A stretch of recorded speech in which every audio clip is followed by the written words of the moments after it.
Hello, ladies and gentlemen. How you doing? Before we get started today, I'd like to take this moment to honor the great Jim Brown, a man who finished with 12,300 rushing yards, 106 touchdowns, 2,449 receiving yards. He passed away today. He was one of the great running backs for the Cleveland Browns, and I'd like to take this moment right now to pay respects and have a quick moment of silence for the great Jim Brown.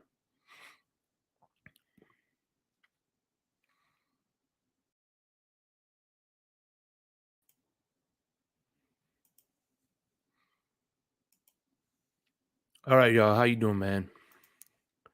It's a sad day in football, but you know, he's gonna always be memorized as one of the greats, all-time greats in this industry, in this league. So before we get to that, though, I just wanted to say, of course, we gotta. New seasons, new gear. Show the world what it means to be a fan in 100% authentic gear. Fanatics, officially licensed everything.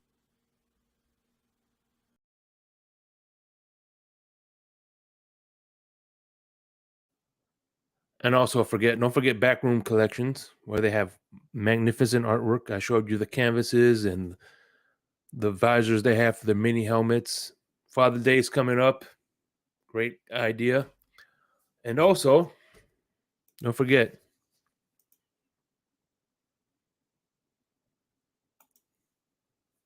W Energy drink. That's right. I got the Calio cream here, which tastes just like an orange creamsicle. Didn't give me any jitters. I wasn't too overly excited. I was focused enough. I was alert. It did the job. W Energy drink. So anyway, I just found out today that San Francisco won the bid for the Super Bowl in 1 second.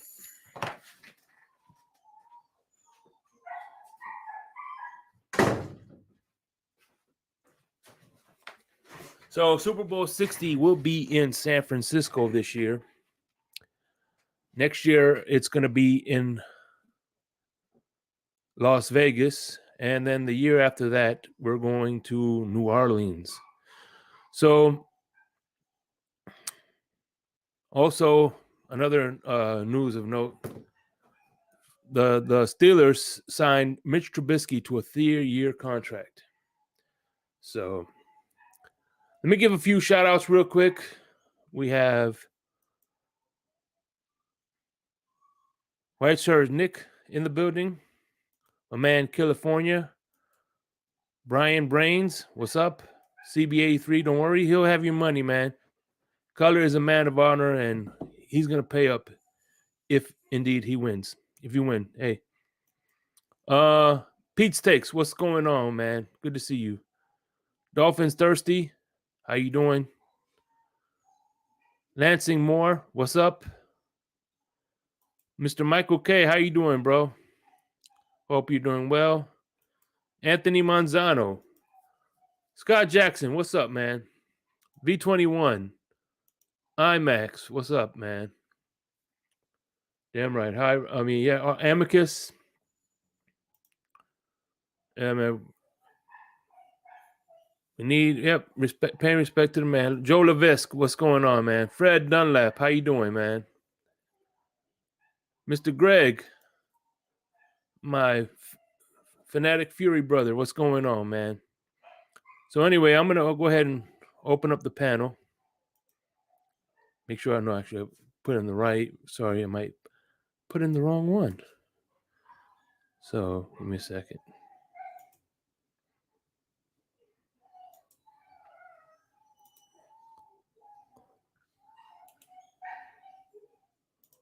So here we go. And while I wait for you guys to come in, of course, I'm gonna open up my beverage. This shit is awesome. It's a On the Rocks espresso martini. I don't give a fuck. That shit sounds. Yep, Vegas is this year. New Orleans is the year after that, and after that, they just announced that it's going to be San Francisco. So, what's up, Montano? Hey, Shake. How are you? Good. How you doing? What's on your mind? Honestly, Shake, it's a sad day in sports. And I said this in the chat. Jim Brown was the first generational athlete in the sport of football. Before that, he getting his drink on too. Get your drink on, Shake. I see you. Yeah, and also, I read articles about Jim Brown specifically. He was an activist too. No, not an activist, but he actually said it out of his own mouth. He actually said it out of his own mouth during his speech for the Hall of Fame. He qualified. He was the top. He had all the track records. He had what is it called? His year qualifying for the Olympics. He had all he had most of the top times in the world at the time, and he would have, if he didn't go to the NFL, he would have gone straight to the Olympics. Damn. At 250 pounds. Damn. Yeah, he had the fastest times in the world for the 100, the 200, and the 50 meter. He was like the first Ricky Williams. People don't realize how fast the guy was. He ran a 4 before they even recorded. Apparently, the rumors were going around. He had a 4.19. Did they have combines in them days, man? No, they didn't. They only had pro days and stuff like that. So he technically would have had the fastest time. If the combine was around his time, he would have had the record for the fastest time at 4.19 and stuff like that. Oh, I don't know about that 4.1, man. Do you think that's just an exaggeration to make his legend even bigger? You think that's just Fred? You think that's just to make his legend even bigger? An exaggeration? Yeah, I think so, man. I think if Jim did a combine today, I'd give him I'd probably give him a 4.4 or something like that, man. You don't think he runs a 4.2? See, what happens is the difference between the combines then and the combine now is they have lasers. So the second they hit the laser, it stops. Versus, you got to rely on the person to stop the watch. So he could have stopped it a second late or 2 seconds late. So it really wasn't that accurate. No. And honestly, for me, I think he would have had to be honest, I think he would have ran a 4.29 or something like that with his track speed and stuff like that. And when you watch them on tape, Fred, you're probably old enough to see. Were you old enough to see Jim Brown? No, man. No, I ain't that old. Damn it. Damn. I just seen film of him, and the film that I seen of him, man, for a running back. He's calling you grandpa. Yeah. Jim was bigger than fucking offensive lineman, man. Shit. He wasn't. I think Jim Brown was the same size as Christian Okoye, right? Around the same. Probably so, man. And that was big for a lineman those days, man. Yeah, and to be honest, we need to, as football fans, we need to continue to bring up these old players because my generation doesn't even care. Me and Shake's generation doesn't care about these guys because we didn't see them play. Even with the highlights, we still don't care. Well, actually, I'm a generation above after you, bro. So, huh? No, my generation does care. Me and you are in the same generation. We're How old are you? I'm 31. I'm 45. Oh, I thought you were in your 30s, dude. No, I'm 45. Oh, yeah. What's going on, gents? Shake him, I appreciate the compliment, though. 30s, man. I appreciate the compliment, though. Yeah, Shake, you can pass for in your 30s, man. I think you could be, man, 35, 37. I'm 45. No, but like I said, it's anybody from the late 80s to the early to mid 2000s doesn't give respect to some of the old players because they feel these guys weren't athletes and stuff like that. People from from the 70s and 80s, people don't even give respect to Larry Bird. They said he would have gotten dominated in this league in the NBA today and stuff like that. Well, think about this. Here's the thing. Look, this is the way I look at it. As far as the perfect analogy I have, you take somebody that grew up all their life in Alaska, and you put them in Texas against somebody who was there, who lived there and was born and raised in Texas. Obviously, the guy who was born in Texas will have the advantage, and vice versa. So at the end of the day, it's all about adapting. Larry Bird didn't have the sports science that they have now. They didn't have the footwear, which helps, which is an advantage. People don't realize how much of an advantage footwear actually is.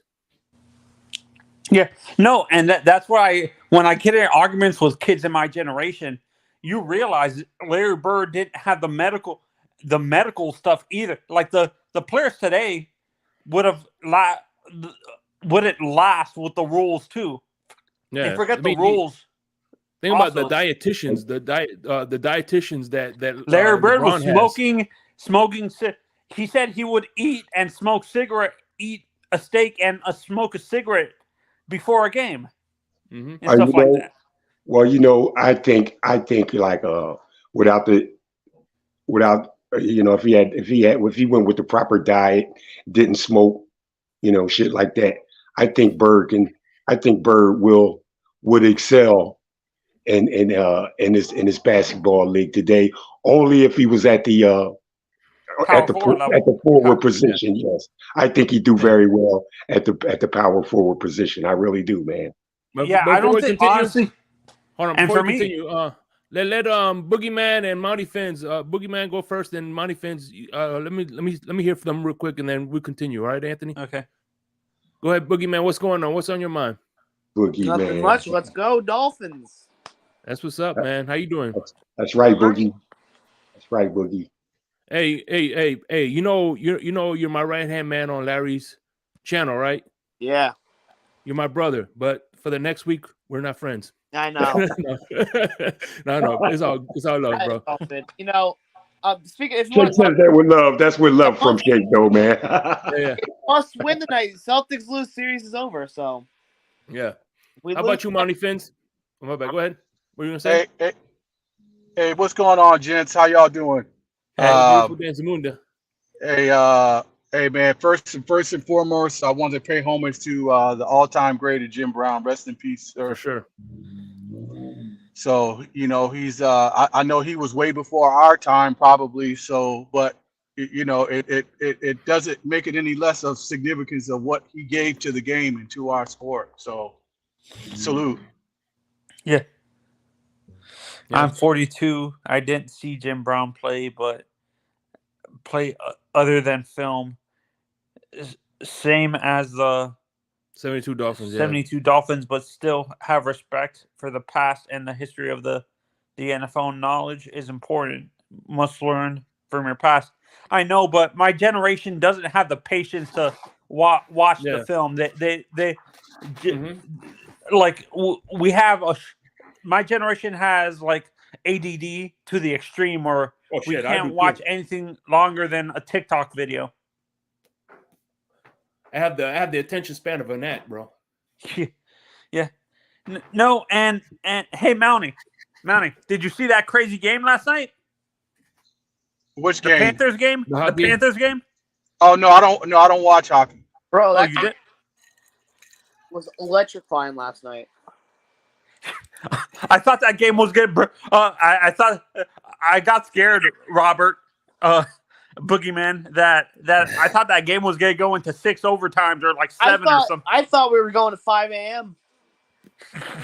Yeah. We basically played I love two. you, V21. The V21, I love that. Man, they had 2 opportunities in that first overtime to end it, and they couldn't get it done. There was one where Aho was passing to Jarvis. Jarvis, I think, it got broken up or he shot over the net. Then they had a power play. The Hurricanes had 2 power plays and blew it. Yeah, no, and for me, when I look at that game specifically, I think honestly, if the Panthers end up winning the Stanley Cup, I think Tkachuk wins the playoff MVP award, whatever it's called. All right. Yeah. Hey, can you do me a favor, Boogeyman? What's that? Explain to us non-hockey fans what a power play is, because that sounds like a fucking scratch off. Power play. Okay, so what it is when first off, a penalty is when someone on the other team does a bad thing. They go and it's in the box. You then get 2 minutes with a man down, so it's a 5-on-4 or 4-on-3 if it's a 4-on-4, something like that. But just in general, it's 5-on-4. You have 2 minutes. That guy sits in the box, and you have an opportunity to score. Half the time you score, half the time you don't. And then Boogeyman, you forgot to mention. There's 2 different penalties. There's a minor penalty, which you just said, and the major penalty is 3 or 5 minutes, or they get kicked off the ice. Yep. And then what the other team has to do is they have to stop the other team from not scoring. So they can take the puck and send it all the way down end. But Boogie. Hey, Boogie, a bad thing like what, man? What's a bad thing, man? Going into a penalty. Well, you got hooking, where you take the stick and you hook. There's slashing, where you slash. You mean you grab a guy's leg with the stick or something, man? I think you trip them when they're in stride, basically. Yeah. Then take your stick and take it out, and the guy falls. I thought that kind of shit was allowed, man. I mean, hooking, Fred, is equivalent to what you would see with pass interference or holding in the NFL. Boogeyman, right? Would that be the equivalent penalty in football? I don't know much. I watch hockey. I don't know much about the penalties. I know there's hooking, slashing, high sticking, tripping, delay. And don't forget bullshit goalie interference calls. And boarding. Don't forget boarding when they run them full speed into the boards. Too. Hey, but before we continue, bro, let me get this super chat, and I want to hear from the former running back on Jim Brown. Dallas Stars winning it all, guys. Stars up 1-0 tonight. Let's go, Florida, Dallas coming. Watch. That's what's up. I want Vegas to win. Hey, Todd, what's going on? What you think of Jim Brown? Sad day. My second greatest running back of all time, because you all know I love Barry Sanders. But the thing about Jim Brown is he was just as equally a good man off the field than he was a good player on. The man did a lot for human rights back then. Yeah. I heard, in this league today, Todd, people said Jim would actually not be a running back. He would be a fullback with how big he was. No. Jim Brown. All right, put it this way. Everybody loves Mr. the King, Henry. Yeah. Jim Brown was better than Henry at doing what they do. I don't know. I can't see your name on there. Todd. Tom? Todd. Okay. Hey, Todd, I'm going to give a little bit of pushback on that, man, because, I like Henry. I think he's the best running back today, right now, in the NFL. Yeah, well, Todd, I mean, if you're going to compare him to Derrick Henry, man, you got to look. I don't think Jim would excel like he did in today's football. Only because Todd, man, and I think you may agree with this, man. But like I said, a couple minutes ago, Jim was bigger than the offensive lineman and defensive lineman, man. He was like 6'3", wasn't he? All right, I understand that, but you're looking at King, who's not bigger than offensive linemen, but he's bigger than linebackers. He's bigger than anybody else on the field that he's going to hit him. Yeah, I guarantee you he would have ran over Jerome Baker. I could tell you that. Here's the thing, though. The way Jim Brown played, it didn't matter how many people were hitting him. You have those people lining up and hit him. The two running backs I put ahead of Henry, the only two power backs. Yeah. Hey, I Todd, would put you know ahead of what? Henry You is know Jim what? Brown and Earl Campbell. Yeah. I agree with you on, especially Those Earl. are the only two. I even put Bettis behind Henry. You know what I mean? And Bettis was a great running back. Yeah, but he wasn't nowhere. Bo Jackson. Bo Jackson was a power back. Bo Jackson was not just a power back. Let's leave it at that. Bo could do it all, man. Power, speed. We're forgetting about. But the problem is he didn't play long enough for me. He got injured quick. Right. We're forgetting about Walter Payton. Yeah, Walter Payton. Walter was more of a quick. Walter Payton was a beast. Dude, I watched lots of football on running backs. I used to study them because that's what I played. The one thing I will say is Emmitt Smith's not even in my top 5, and he's the leading rusher. Facts. I think he got over. To me, I give respect to Emmitt, but he gets overrated because of that offensive line. I give respect to Emmitt, but if you put any one of those running backs like Sanders, you put Brown, you put Walter Payton with that line that Emmitt had. Hey, Todd. Any running back.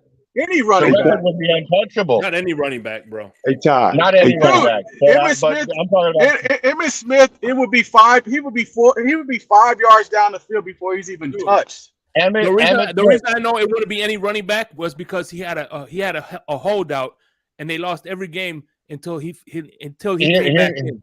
Here's the problem, though. So I want to say any running back. Emmitt Smith has the record still for 2 reasons. His line was better than what Barry had, and Barry retired in his prime still. He could have had more yards, and he would have broke the record. I think Ricky would have broken that record. Also, Jim Brown retired in his prime too. He didn't want to. Yes. And you know, Todd, you know something, Todd. There was also a great back in Cleveland before Jim Brown, man. I forget his name, but I checked him out, man. And he was a real great running back before Jim Brown, man. I think he got hurt or something. Hey, just like Walter Payton may be the best running back to ever play in Chicago, but I don't put Gale Sayers far behind him. Man, not at all, man. No, and Todd, I'm not saying this as a Dolphins fan, but I think if Ricky played a little bit longer, I think he would have broken most of Ricky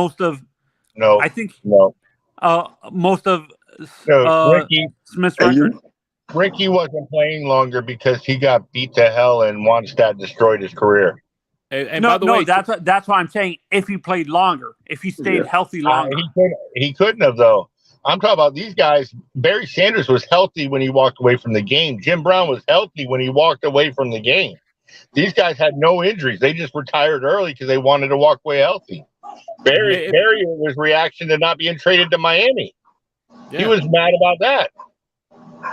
Hey, Ricky, you guys realize Ricky was 1 game, maybe 2, away from going for a 2,000-yard season, right? Yep. I think if Ricky Williams would have persisted and continued his career, I was afraid for him. He's gonna end up like Earl Campbell. Yeah. By the way, tomorrow, Saturday night, I usually go on Saturday nights. Last week I did the top 20 duos and running back duos. Tomorrow, I'm gonna look up 3 different greatest running backs. I'm gonna look up 3 different lists and see where each, to find out where each running back is. You know what I'm saying? And then I'll let the audience know which one's the best one. I want to see you all name your top 5 just here, out of the blue, so we can see where you're at tomorrow when he does that. Okay, I'll go first. I have Jim Brown at number 1. I have Gale Sayers at number 2. I have Barry Sanders at number 3. Ooh. I have Walter Payton at number 4, and I have Emmitt at number 5. I still have him in the top 5, but he's not number 1, even though he has most of the stats. Okay. Hey, well, you know, I'd go with Jim Brown, you know, all the time. Go with Jim Brown. Then I'd go with Gale Sayers, man. Then I'd go, let's see, you know, then I have to say Walter Payton. And then I want to say Emmett, man, but I'm going to go with Emmett, man, just because he still holds records, you know. And then I'm going to go a little bit later, and I'm going to say Marshall Faulk. I like Marshall Faulk a lot. Marshall Faulk's up in my top 10 easily. Yeah. Mm-hmm. That's my flag. Who's next? Monty, go ahead. We don't need to wait.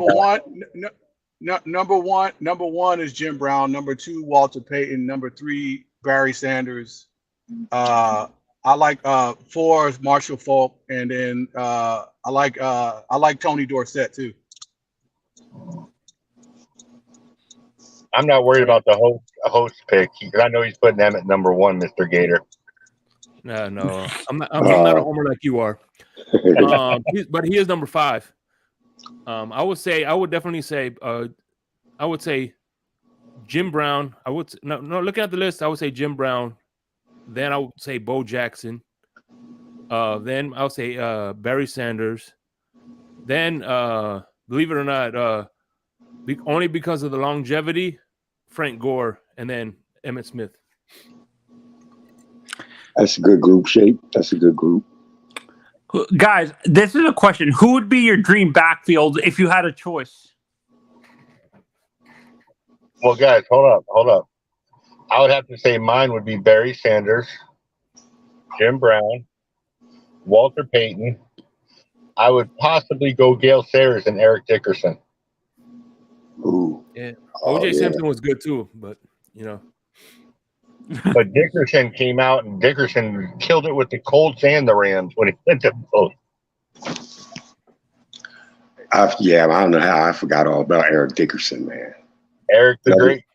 Another 2,000-yard rusher. Yeah, no, and I think people forget about Eric because a little bit forget about Eric, Fred. It's because Bo overshadowed him just a little bit, and the Oilers teams didn't do anything. Go look at Eric's rookie record and tell me he got overshadowed. From the day he stepped on that field, no, he was... No, and the teams around him didn't do anything with the Oilers and stuff like that. Like they... Well, hold up. He wasn't with the Oilers. He was with the Rams. And the Colts. I thought he played for the Houston Oilers for a little bit too. No. Eric Dickerson, no. Are you thinking of Curtis Johnson? I don't know who Curtis Johnson is, but I thought there was a Hall of Fame running back that played for the Oilers. Earl Campbell? Yeah. Earl Campbell. That's what I meant to say. Earl's going to get overshadowed by Dickerson. Earl the truck, whoever's in front of him, Campbell? Yeah. Yeah. No, the reason why I'm saying he gets overshadowed because his team didn't do anything. Like the Raiders teams with Bo were in the Super Bowl and winning Super Bowls when he was playing. Bo never won the Super Bowl.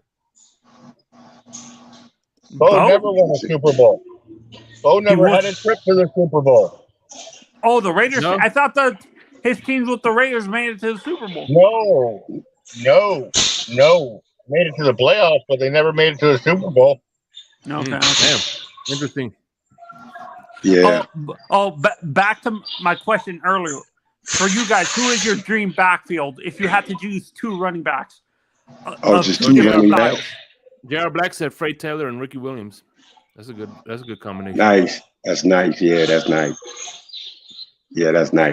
Oh, I'm sorry.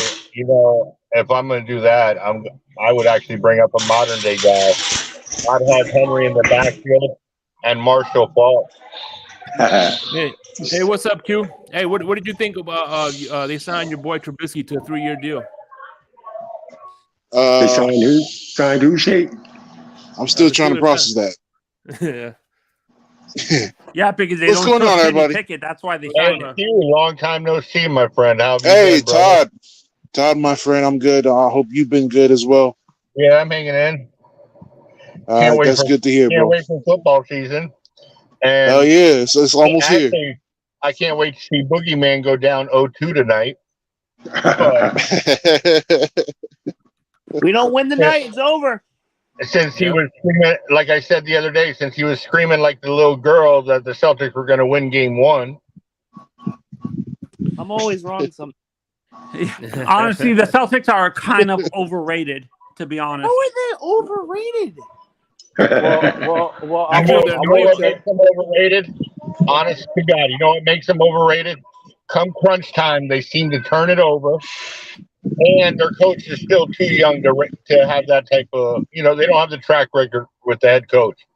For him not to call a timeout when Miami was doing whatever they wanted in the third quarter was ridiculous. That ruined the game for them. Well, if you listen to Marcus Smart, if Joe calls a timeout, what, they're gonna come out and do the same shit? That's his words.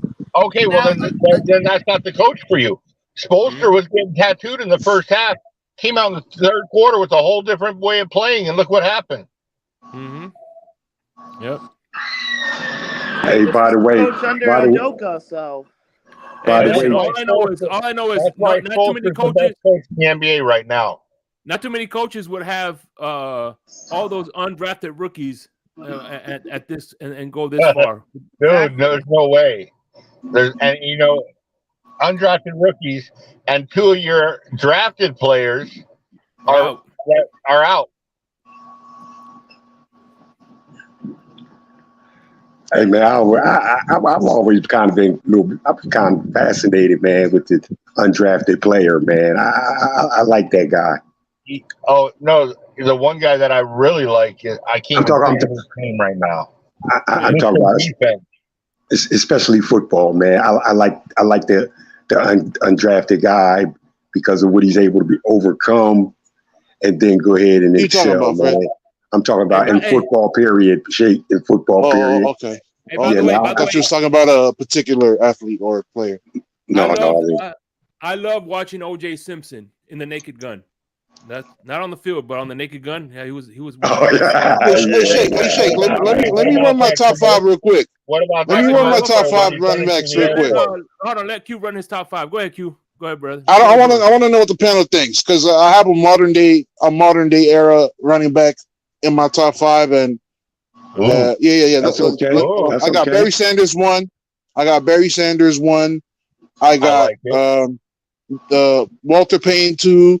I got Jim Brown 3, Eric Dickerson 4, and then LT as my 5.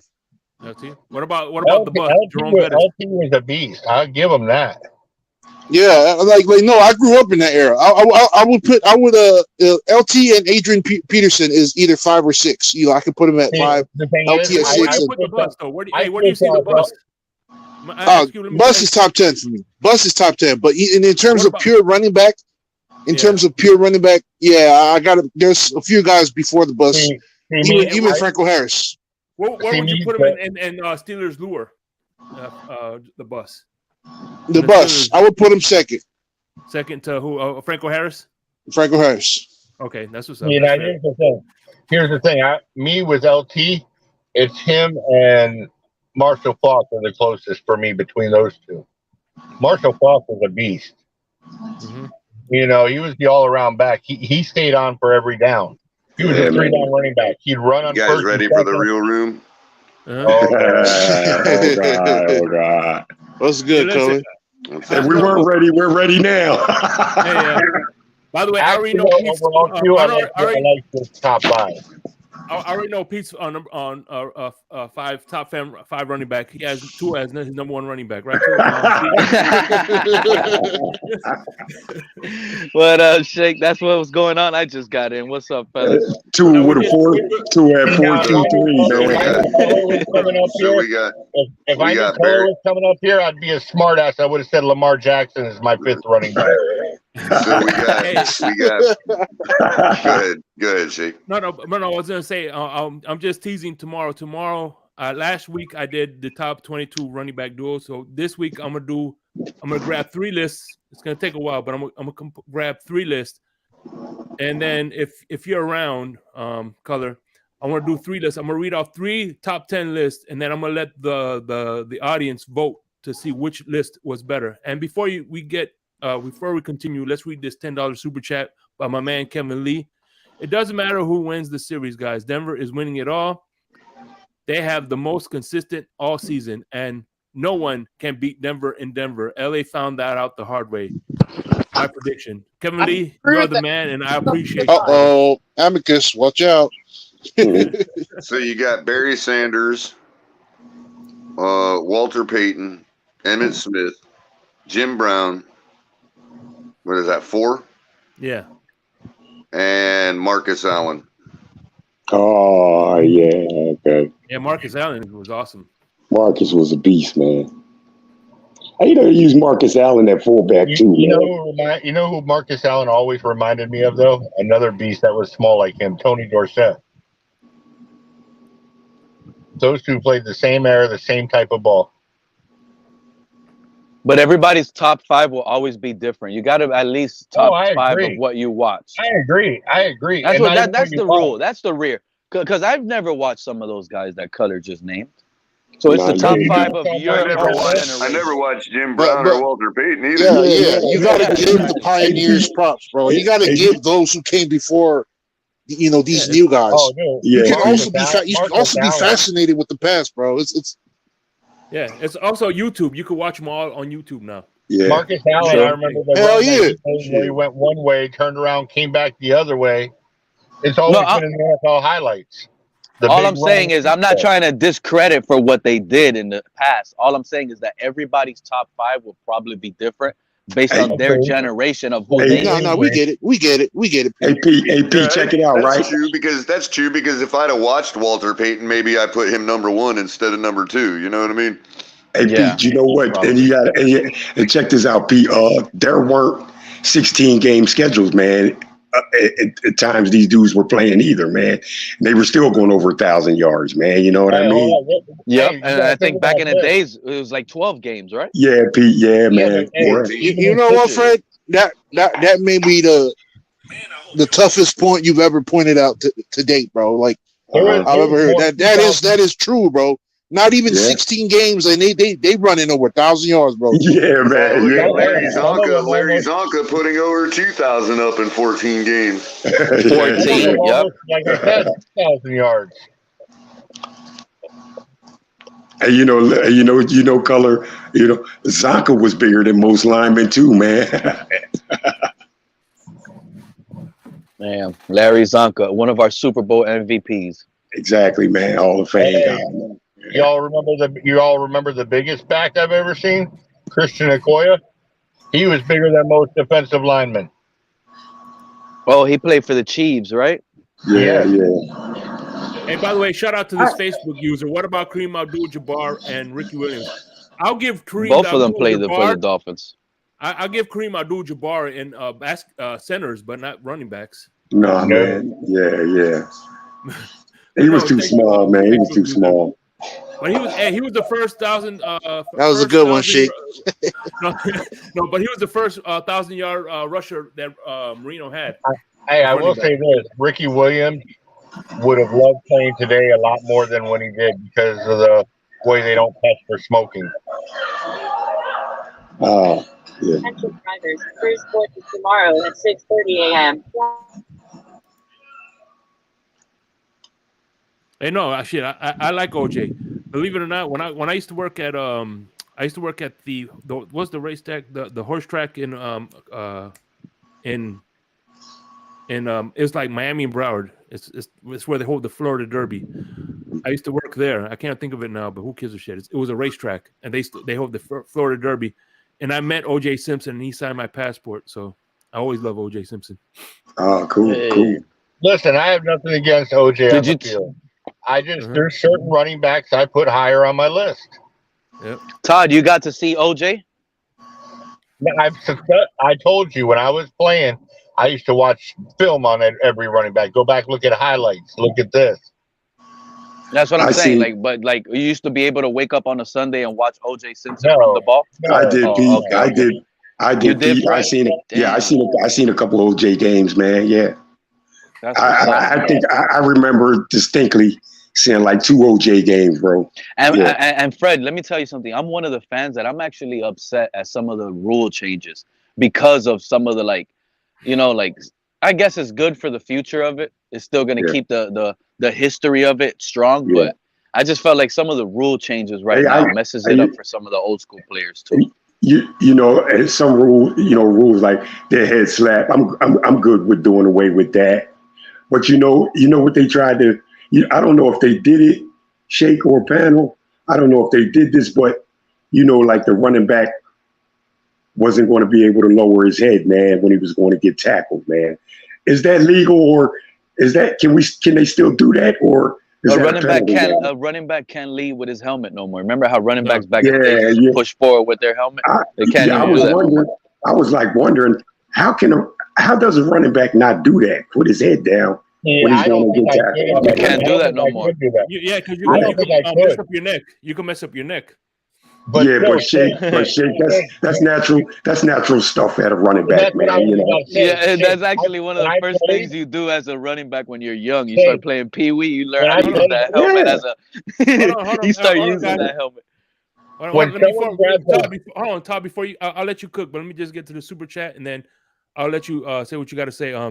Kevin Lee with the $5 donation. Shake and Panda, do y'all think Tua comes out fired 3-0 like he did last year?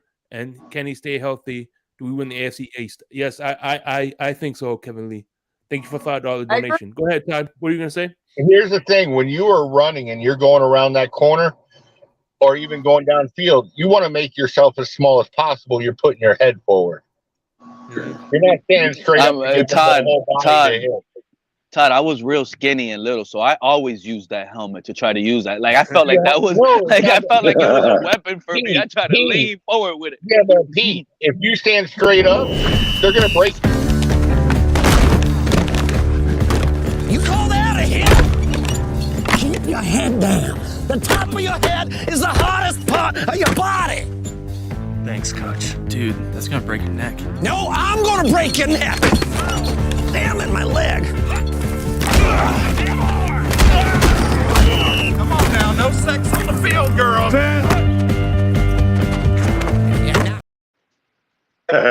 Kick the guy in the helmet. Hey! I think the coach is gonna break Tua's neck more than the opposing team. Can you put that question back up by Kevin Lee, Shake, so we all could answer it? I'm sorry. Yeah, go for it. Go ahead. Yeah. Q, go ahead. I'll let you answer first because I already know Pete is going to say yes. I just want to hear everybody's answer. Like the past couple of days, I've actually went back and watched some film on the games that especially the 3 games, the 4 games, in Miami lost. Bro, you guys.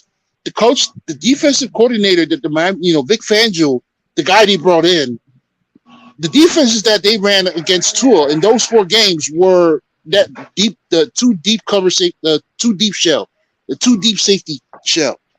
The same thing. That's the thing that Fangio ran.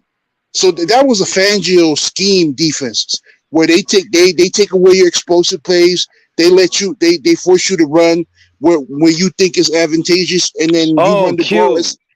It's not really advantageous. It's a Fangio. Q, you're right. Q, keep going. You're right. And so when you face the defense, your own defense in practice, you face that defense every day. You're gonna learn some things, especially Mike McDaniel, because I'm watching that stuff, bro. He got out schemed. His route concepts, his personnel groupings. Bro, it's all out of whack, bro. Like it didn't make sense. I'm not saying Tua does not. I'm not saying Tua is not to blame. He made some bad throws. He made some bad reads. But your coaches got to come through and give you an out, especially when you run a Fangio defense. And then DeMeco Ryan, the 49ers, he ran that same thing. Brandon Staley for the Chargers, he ran that same thing. Same thing he ran at the LA Rams, which I might point out that. Okay, but Q, hold on. But Q, let me talk to you. You see how you said they wanted to play the 2 high safety and it was kind of confusing and taking 2 out. No, how do you beat that too high safety?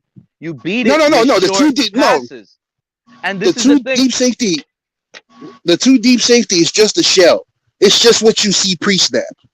But what goes on is post snap, because every time you're going to see that two deep safety pre-snap. That's what they're going to show you pre-snap. But you got to see, Tua got to read the corners and the safeties. Exactly. That's where I was trying to get to, Q. Everything you're saying, the fan base all last season was complaining about it, and this is what I'm trying to tell you.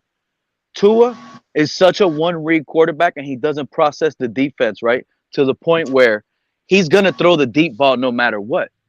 So, therefore, last year, when teams were playing with Q, when teams – I'm telling you, Q, this fan base last season was begging Tua to check it down. Mm-hmm. Remember, we were clowning Tua the first 2 years because he was check down king. Last year, teams were giving him the check down, and he was still throwing deep because teams were afraid of Tua going deep over them. You get what I'm saying? So that was the problem. He wasn't reading the defense saying, okay, they're giving me the check down. I can't throw deep. No, he was still throwing deep. Now, mind you, they were connecting at times, but they were still bad decisions. He still had completion percentage on deep passes. But I just told you, Todd, he would still complete some of these passes. But that doesn't make them good decisions on the field. Some of them went for big plays, 20, 30 yards. But he still threw it to the wrong guy. Checking it down, everybody's going to give him shit for checking it down, calling him check down Charlie again. Because because that's what, Todd, yes, obviously. That's a can't-win situation. Wait a minute, though. I hear that a lot. Hold on. I hear that a lot, and I don't understand how that even factors into a quarterback's decision. Like, I doubt that anybody's sitting there going, oh my God, Pete's gonna call me check down Charlie if I fuck. You know, I mean, bro, like really, man. It's about his decision, Todd. You think it's a double standard, Todd, and it's not, because I'm clearly even calling out on plays that he completed the pass, and I'm telling you, even though he completed this idea that our quarterback is changing his play because of what the fan base is gonna think, that's a problem. Pete, I gotta ask you a question, Pete. I gotta ask you a question real quick, Pete. What check down did you see in those games? What check down? Because all I saw was a wheel route, bro. That's not a check down. That's a wheel route. The running back is running a wheel route.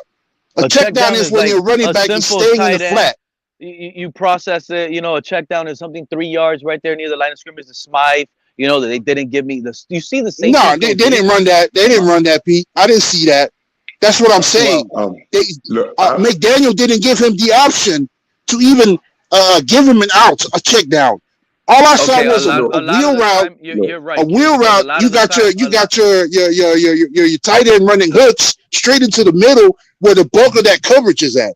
You see the Fangio defense. They take away over the top. They take away the middle, and they let on a lot of those types of plays. Did you notice the running back down at the bottom of the screen all by himself with nothing but green grass on those? No, Cole, I didn't. Like I said, I went back. I watched the films. All I saw was a lot of wheel routes.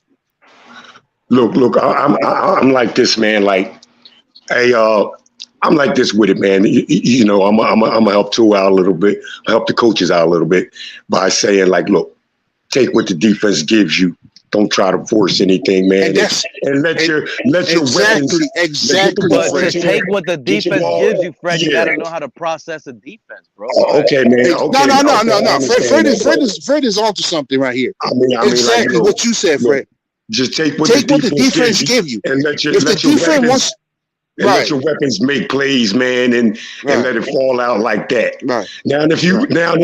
Now something 3rd, 10 and more, 8 more, 3rd and long, we'll say, okay, man, now I'm looking for you to be aggressive now, some more aggressive now. You know what I mean? We need this first down. It's an important part of the game right here. This, you know what I mean? We need this drive. I'm looking for you to be aggressive then. You know what I mean? But don't try to do something that you're not that you lack in. You know what I'm saying? Just play within your game and let the chips fall where they may. That's all. Now, as far as the health concerns, man, I'm just gonna let things unfold. Hope that Tua, is better prepared. Yeah. And we know how much you prepare for something. It's not going to guarantee that you're not going to get hurt or get a concussion. But I'm just hoping that he's gonna be all right. It's out of my hands, out of anybody's hands. It's just simple, man. If the play's not there for nice game, don't hold that ball, man. Throw that ball, check that ball down, man, and let your running back try to do something. No, for real, Pete, go watch it, bro. I'm looking at it. I'm like, yo, this is like watch all those games, and you go back to Fangio's defense, man. It's the same thing, and I'm thinking, bro, if this dude is going to see this in practice every day, I'm telling you, he's going to grow from it. Fangio especially Mike McDaniel, because his concepts was so flawed.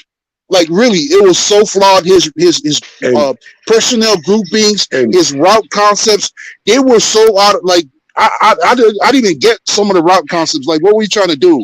Were you just trying to put a bunch of receivers here? You were just okay. I was like, oh man, I don't get it. Everything was deep, man. Everything was too deep. And let's look at this right here, man. Fangio's defenses, his last 2, maybe 3 years, have been burnt, man. You know what I'm saying? I just came across like maybe 2 years ago. His defense was like 30 seconds. Compare that to the Boyer defense. The Broncos defense was like 32nd at one point. Yeah, the Broncos defense, and they have one of the worst offenses too, with Drew Lock. You know what I'm saying? Oh, we going there now? No, we going there now? Are we taking it there right now, bro? We could take it. Give the man his proper respect, bro. Give the man his dues, bro. Q. Hold on, Q, man. Teams has been burning this Fangio defense, man. And okay, let me point this out. Let me point this out real quick. Let me point this out. Fangio was going to come right in and make things like they're not there, man. You know what I'm saying? Fred, real quick. Let me point this out. One of the greatest defensive minds is Bill Belichick, right? I'll push back on that right there because hold on, real quick, As far as history, Fred, as far as history says it, it's one of the greatest. Real quick. Okay, Bill Belichick, Super Bowl 53 against that explosive LA Rams offense. Did you know that Bill Belichick, he took the Vic Fangio, he took the Vic Fangio defense and he ran it. He ran that Vic Fangio defense. That whole Super Bowl, and that's why they won. That's fine. Look, Q. This is what I'm trying to explain to you. I have so many concerns, right? The defense was supposed to be Flores type of guys. In Flores' system, you needed to be versatile and a really good man-to-man corner. Right or wrong? You needed to be versatile in the trenches, and then in the boundaries, you needed to be a really good cover guy.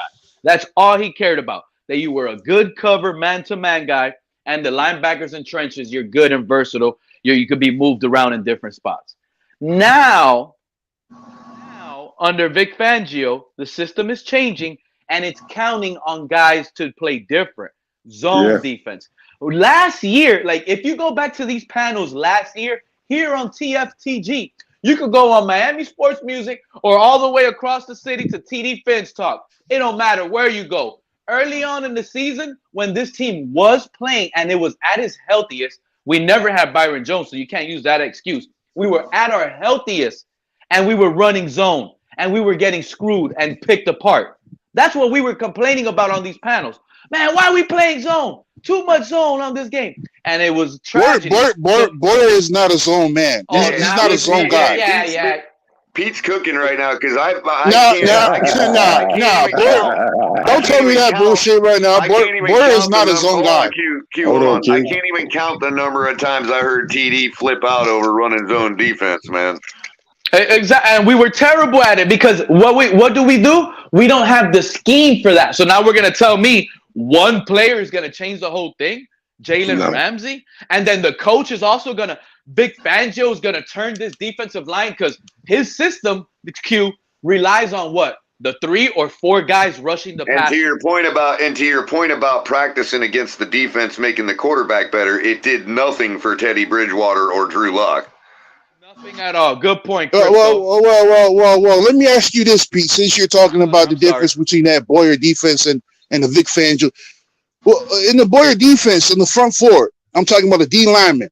What were their gap assignments, bro? What did Boyer ask them to do? What were they asked to do in their gap assignments? Tackle. Rush the quarterback. No. See. Boyer asked the defense. I mean, it's actually a Flores a scheme, which goes back to Belichick. They asked the D lineman to cover two gapping, bro. And that's a lot of responsibility for one guy to cover two gaps. In the Vic Fangio scheme, it's a gap and a half. And so in the Flores scheme, you align yourself outside the center, right? But in the Vic Fangio scheme, you align straight up to the center. That's a one technique.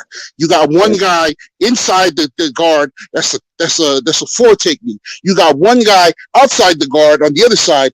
That's a three technique. I don't know if you got one side. Flores' system was a hybrid, versatile scheme. No. See, this is the difference. You in the trenches. This is the difference. The offensive lineman to get a free body through. Flores try to go at you with a lot Exactly. That's what I was telling you. No, Fangio. Fangio. He makes the quarterback think. He makes the quarterback think before. I want to give my 2 cents in this. I've been listening to. Go ahead, Ali. I just want to say a few things. You can put your whole quarter in there. Go ahead, Ali. So Pete says that we complained about running zone. Yes, I agree. That did happen. You're absolutely right. However, let's not forget how many injuries that we had that take part in that secondary that would have allowed us to play zone. It wasn't just Byron Jones that was injured. You also had Nick Needham. You also had True. No, that's why I said specifically early part of the season too. Yeah, and you also had Brandon Jones. So let's not forget that. In addition, yes, we brought in a Jalen Ramsey. Yes, we brought in Cam Smith, and there's some other guys that I honestly think that are going to make this roster. I think now you could say you have the personnel to be able to effectively run a zone scheme defense the way that Fangio wants. So that's the difference between then and now. Now you have the personnel where before you didn't. We don't. That's cooking spaghettis on a Wednesday because honestly, if you think about it, I just finished telling you, Ali. We don't have the pass rushers. Exactly, There's only one guy we can count that can. We don't have them guys up front like that. We don't have them guys up front like that. Nobody else. And Melvin Ingram was one of our best pass rushers, and we don't have him back. Okay, but we have Ogba back, which we didn't have Ogba almost the whole season last season. Ogba? So, Ingram was here. He took Ogba's job, dude. And here's what I want to get at.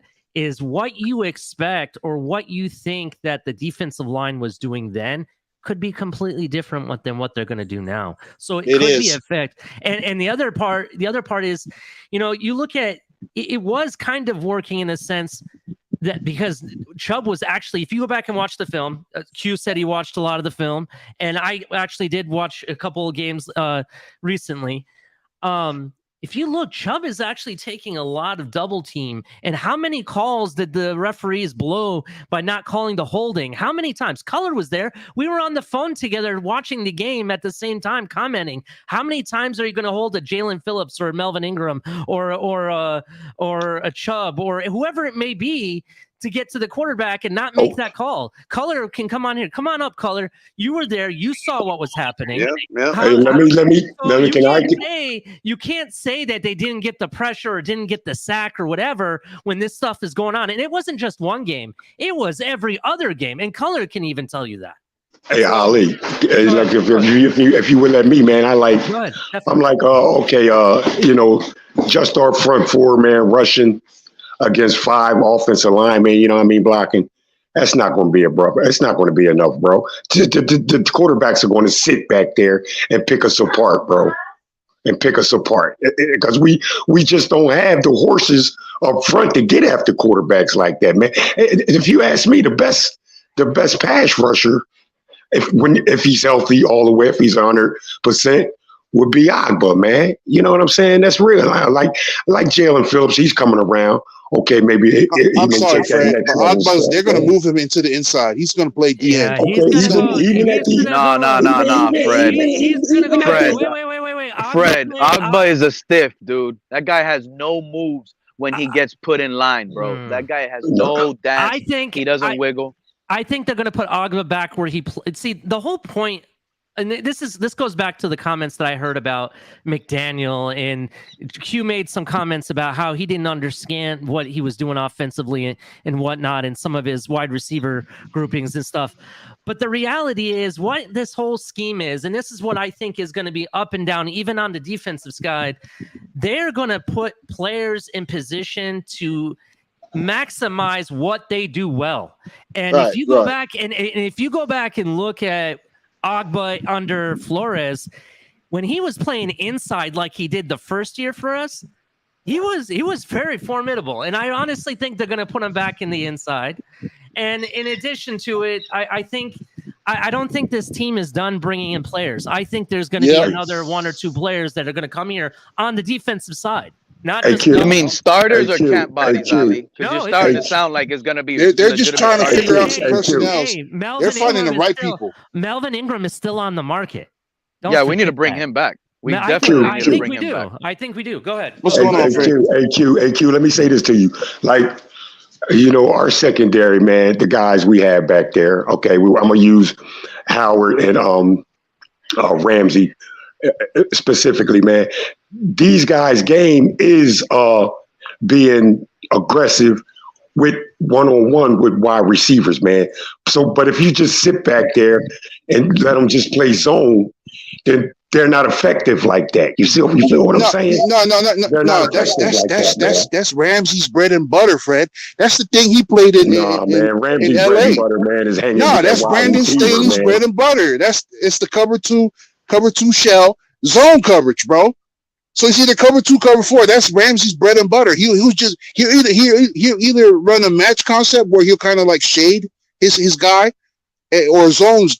But that's his bread and butter. You don't want him man to man against anybody. You want him to play his game and to play zone. And then you can leave him out on an island because you know he's an athletic freak. He can make those type of plays. He can be at the hip pocket of a wide receiver. I agree with you, like leaving him on an island, man. You know, when he's going to cover somebody, but it's just that cover 2, man. It seems like to me that's just a sit back. You know what I mean, and let wide receivers, man, just no. Get in those windows, and then just catch the ball and get down, man. See, cover 2, cover 4 is you have a match concept where you sort of match you maintain in your zone, right? Yeah, and you match your guy right in front of you, right?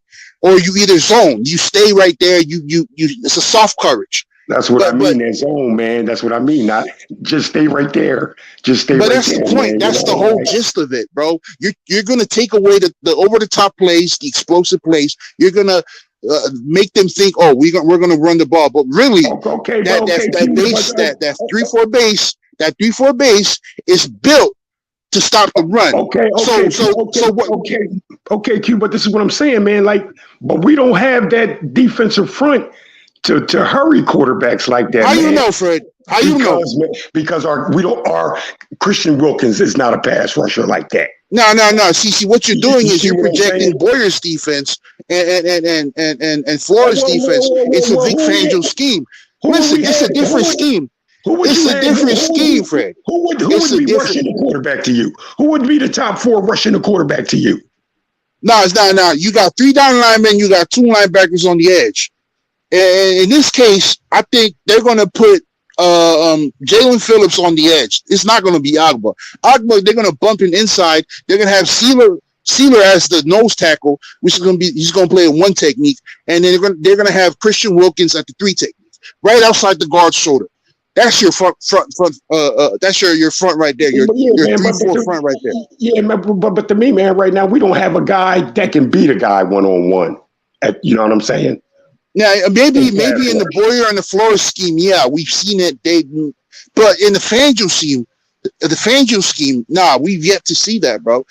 We need to give this new look, this new scheme. I'm gonna give it a chance, G. You know, I'm gonna give it a chance. Come on, man, don't be a negative Nancy. I'm not being a negative nasty, man, but I'm just looking at we weren't even really able to generate pass rush with the zero blitz. You know what I'm saying? So now we will be just rushing 3 guys. I doubt if we get there like that at all. Like I said, Flores is gonna pressure you with a lot of blitzes. Right, that's his game. He's gonna blitz. He had to in the Fangio scheme. Flores, he rarely rotates his safeties. You know, pre-snap, post-snap, nothing like that. Whatever you see in the back in the secondary, whether it's cover 3, that's it. That's what they're gonna run. But in the Fangio scheme, what you see is always gonna be cover 2, cover 4. It's gonna be a 2 deep safety. That's all you're going to see. Okay, Q, and you're making it seem like that's good. We keep telling you that could possibly be a disaster over here for us. It's a good thing. What you mean it's not a good thing? So every team that Vic Fangio goes to, he could just turn them top 5 overnight? Huh? Color and everybody. So if he goes, I'm not going to say that, Pete. See, right now, Pete, you're taking this conversation to a whole different. Not that, bro. It's like if the personnel is not there. If you want to talk facts, Pete, let's talk facts. Through 22 seasons as a defensive coordinator or as a head coach, Vic Fangio has had. Hold on. I get it. I know what you're gonna say. He's been top 5 for like 5 different teams. Yes, I get it. You think he could do that for all? Oh my goodness. Case closed, bro. Case closed. I was going to say through 22 seasons as a defensive coordinator, as a head coach, Vic Fangio has ranked in the top 10 in points allowed 10 times. Right? So it's 10 times. And his Bears defense ranked first. Bears. His 5 other defenses with 49ers, Panthers, even the Broncos ranked second. So you can say, how do we know that's going to work? Or, the guy is pretty effective in showing based on history. It's going to fucking work. Give the guy a fucking chance. Guy hasn't even got a chance to flirt on the field yet. God damn. You popping off right now, bro. Let him try to think he's popping off. At the end of the day, I don't think he's going to service. He doesn't fit this quite as good as what Ali is trying to say. What Ali is trying to say is, out of everybody in the building that deserves our deference, it's Vic Fangio. I agree. But at the same time, I'm not just going to give it to him because the personnel that we have here, like Fred keeps trying to tell Q, but Q don't listen. We don't have the pass rushers for it. We can want to say we have it, but we don't. Listen, it's not. Well, listen. Okay. Let me address that real quick, Pete. Go ahead, Cole. So we quite often we see Jalen Phillips getting there and being a fingertip away from making the sack, and we think that's the only one. That's the only one. But is there anything else going on defense that can help cut that time down another split second to actually get more of those sacks? Plus, you got to look at the hurries number. I mean, some of our guys have a lot of hurries, even though they didn't translate the sacks. And, a lot hurries of that is a nerd. You start factoring in the other components of the defense, and that can shorten that time a little bit more, where we're getting home instead of being on fingertips. Color. Right. With a 3-man rush, man. A 3-man rush. It's not a 3-man rush. It's not a 3-man rush, man. I'm just saying it's a 3-4 base, but not a 3-man rush. When a guy gets 15 sacks on a season, I would venture to say 7 or 8 of them are coverage sacks. Yeah. You're right, man. And Q, by the way, that in that Super Bowl, man, when Patriots shut the Rams down, I thought that was Flores that was doing that defensive work, man. Nah, bro, that was a Vic Fangio scheme, bro. No, that was a Vic Fangio scheme. That was a Flores. No, that was a Vic. No, Fred. Go look it up, Fred. Go look it up.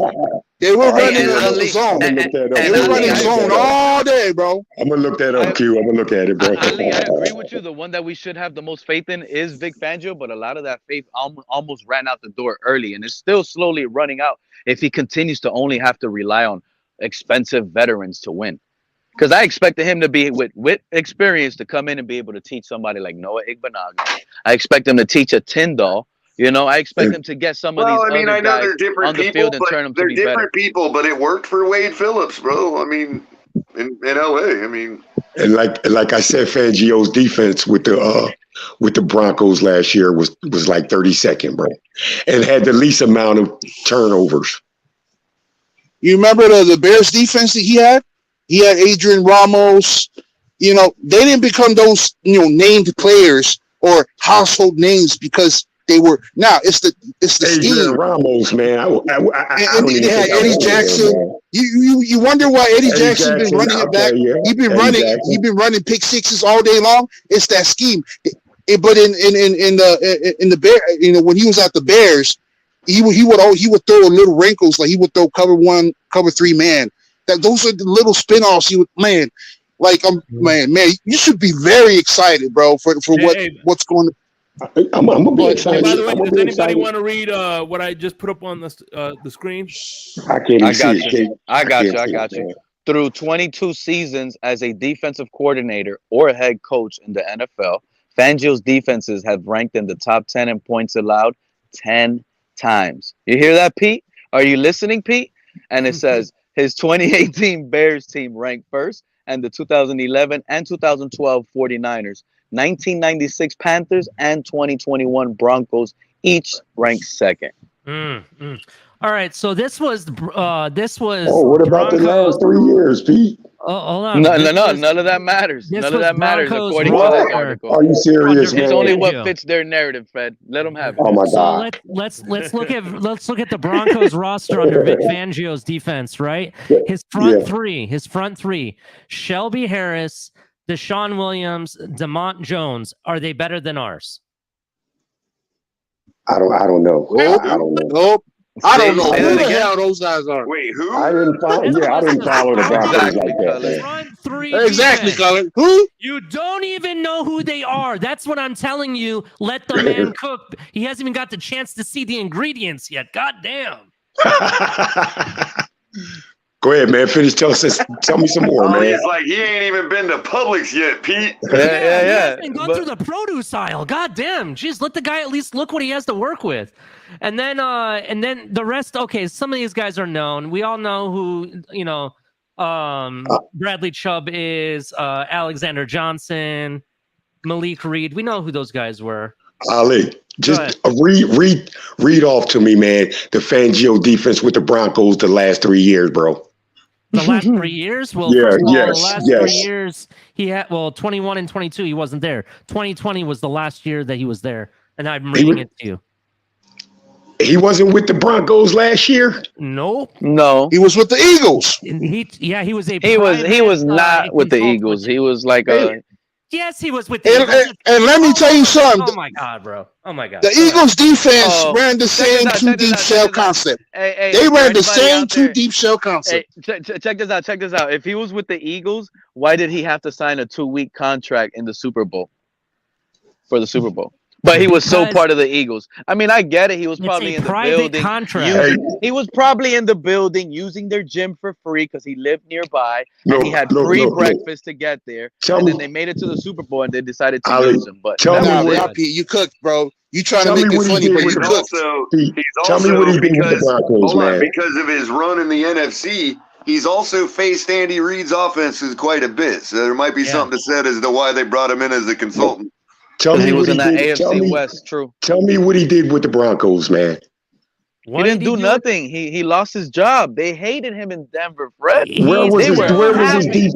It was ranked second, bro. It was ranked second. Top 5 defense. That's what I'm telling you. What? Everywhere they this didn't guy care goes, about that. Everywhere this guy goes, he makes the defense top 5. They didn't care about having a good defense. Denver hated it. Hey, we forgot one other too. He was the linebacker coach for the Ray Lewis Ravens. That is true. Wherever this guy goes, he makes defenses, bro. That's what I'm trying to tell you. This guy. I mean, I know that's Ray Lewis and all, but it just seems like every time you talk about a team with a great defense, this man's name is involved. Look, I'm gonna tell y'all straight up right now. One thing I could almost 100% feel good about is that we're not gonna have in a goal line situation 10 players on the field under Vic Fangio.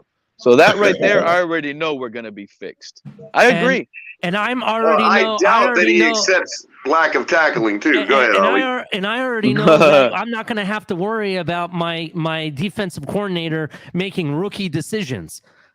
And you know what? I don't have to worry about. So. And he doesn't look like a coach that's going to fold under pressure when Josh Allen puts that hurry up offense like he did to us last season.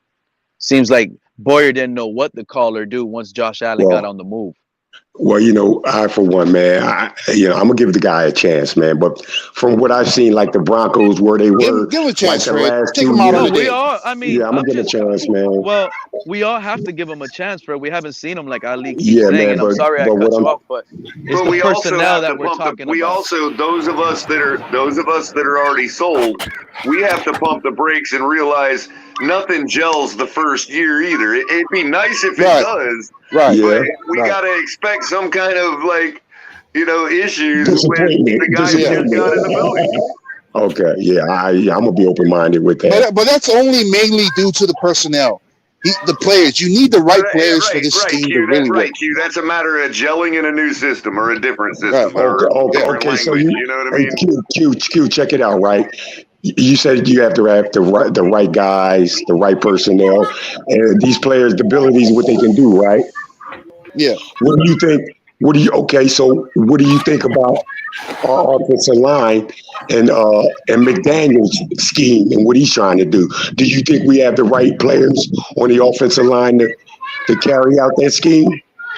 I don't know. I don't have all the information on that, Fred. But okay, I don't know. Can I get Fred some information on that? Yeah. But hey, get at it. Get at it, Big Nick. What's good? Come on, Nick. In 2021, the Miami Dolphins was ranked 32nd in pass block win rate. In 2022, we was ranked 24th. So obviously there was a big jump, a big improvement. Another year under this coaching staff with the people, the talent and coaches that we have, absolutely we have enough. It's going to jump up. Plus we have with a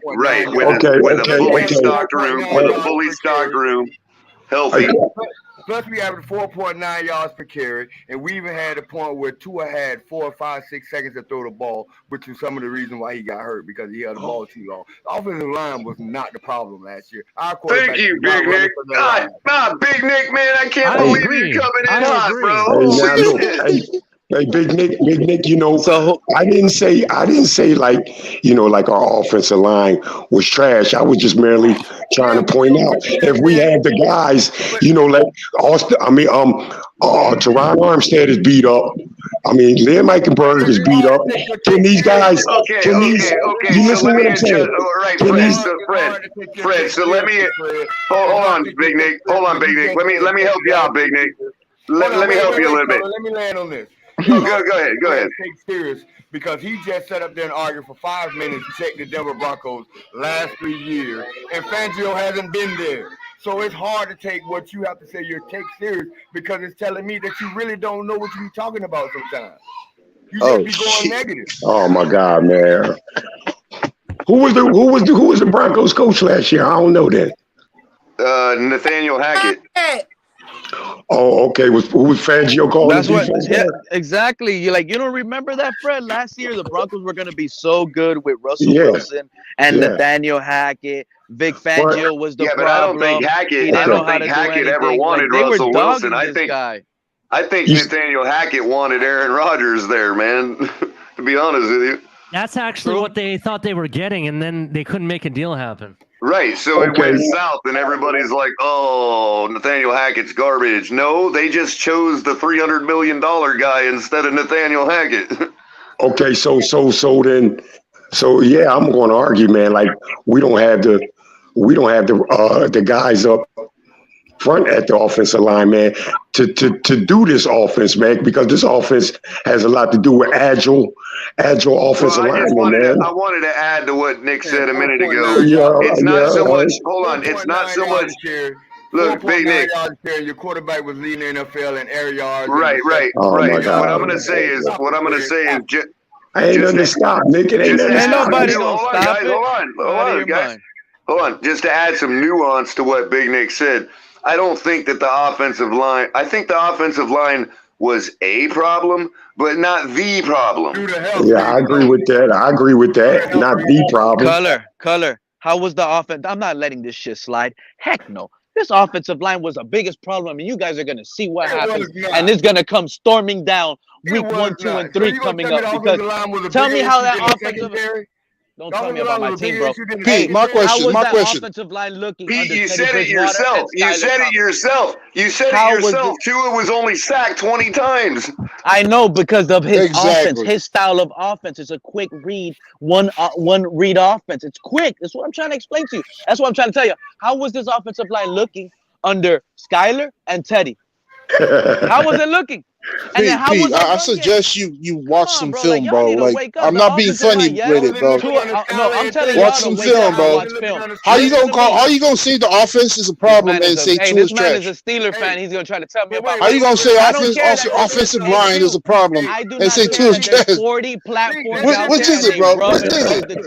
And then make up excuses for them. I know my team, dude. Let's answer Pete's question. He said, how did it look under Skyler and Teddy? Well, in the Buffalo game in the playoffs, the Miami Dolphins was rushing for 7.3 yards per carry. That's how it looked under Skyler. So now rushing is everything? Did it snow that game? No, he's just saying stop deflecting, bro. Stop deflecting, bro. The offensive line was not fine. All I'm saying, that game. All I'm saying is, man, is like, you know, matter of fact, this offensive line was the highest pressured quarterback in the entire NFL. Didn't you point out that one time, Color? Yes, that is true. Out of the 3 quarterbacks on our squad, he was pressured the most. You're right. Okay. And he also didn't play. And he also, yes. So Skyler, I'm saying our offensive line. A non-passing offense in college to come to the NFL. It doesn't matter. That doesn't move. Let me ask you a question. First of all, that has nothing to do with the offensive line. You stop it. You could try to turn the boat left, but let's keep it right. Let me ask you a question. Do you think Patrick Mahomes has a better offensive line than us? He probably amasses a lot of the problems. You can't. I'm gonna tell you. He avoids the pressure. You can't tell. You can't tell. Hold on. You don't know, Ali. I'm going to give you some sacks. I'm going to give you some stats, okay? Yeah, some pressure percentage that he's able to avoid the pressure, break a tackle. These are all the quarterbacks that took more sacks than Tua. Because you talked about how many sacks that he took or whatever. No, tell me the sacks compared to Teddy and Skyler. Mahomes took 26 sacks. Carson Wentz took 26. You got Trevor Lawrence that took 27. You got Matt Stafford on here. You got Aaron Rodgers who took 32.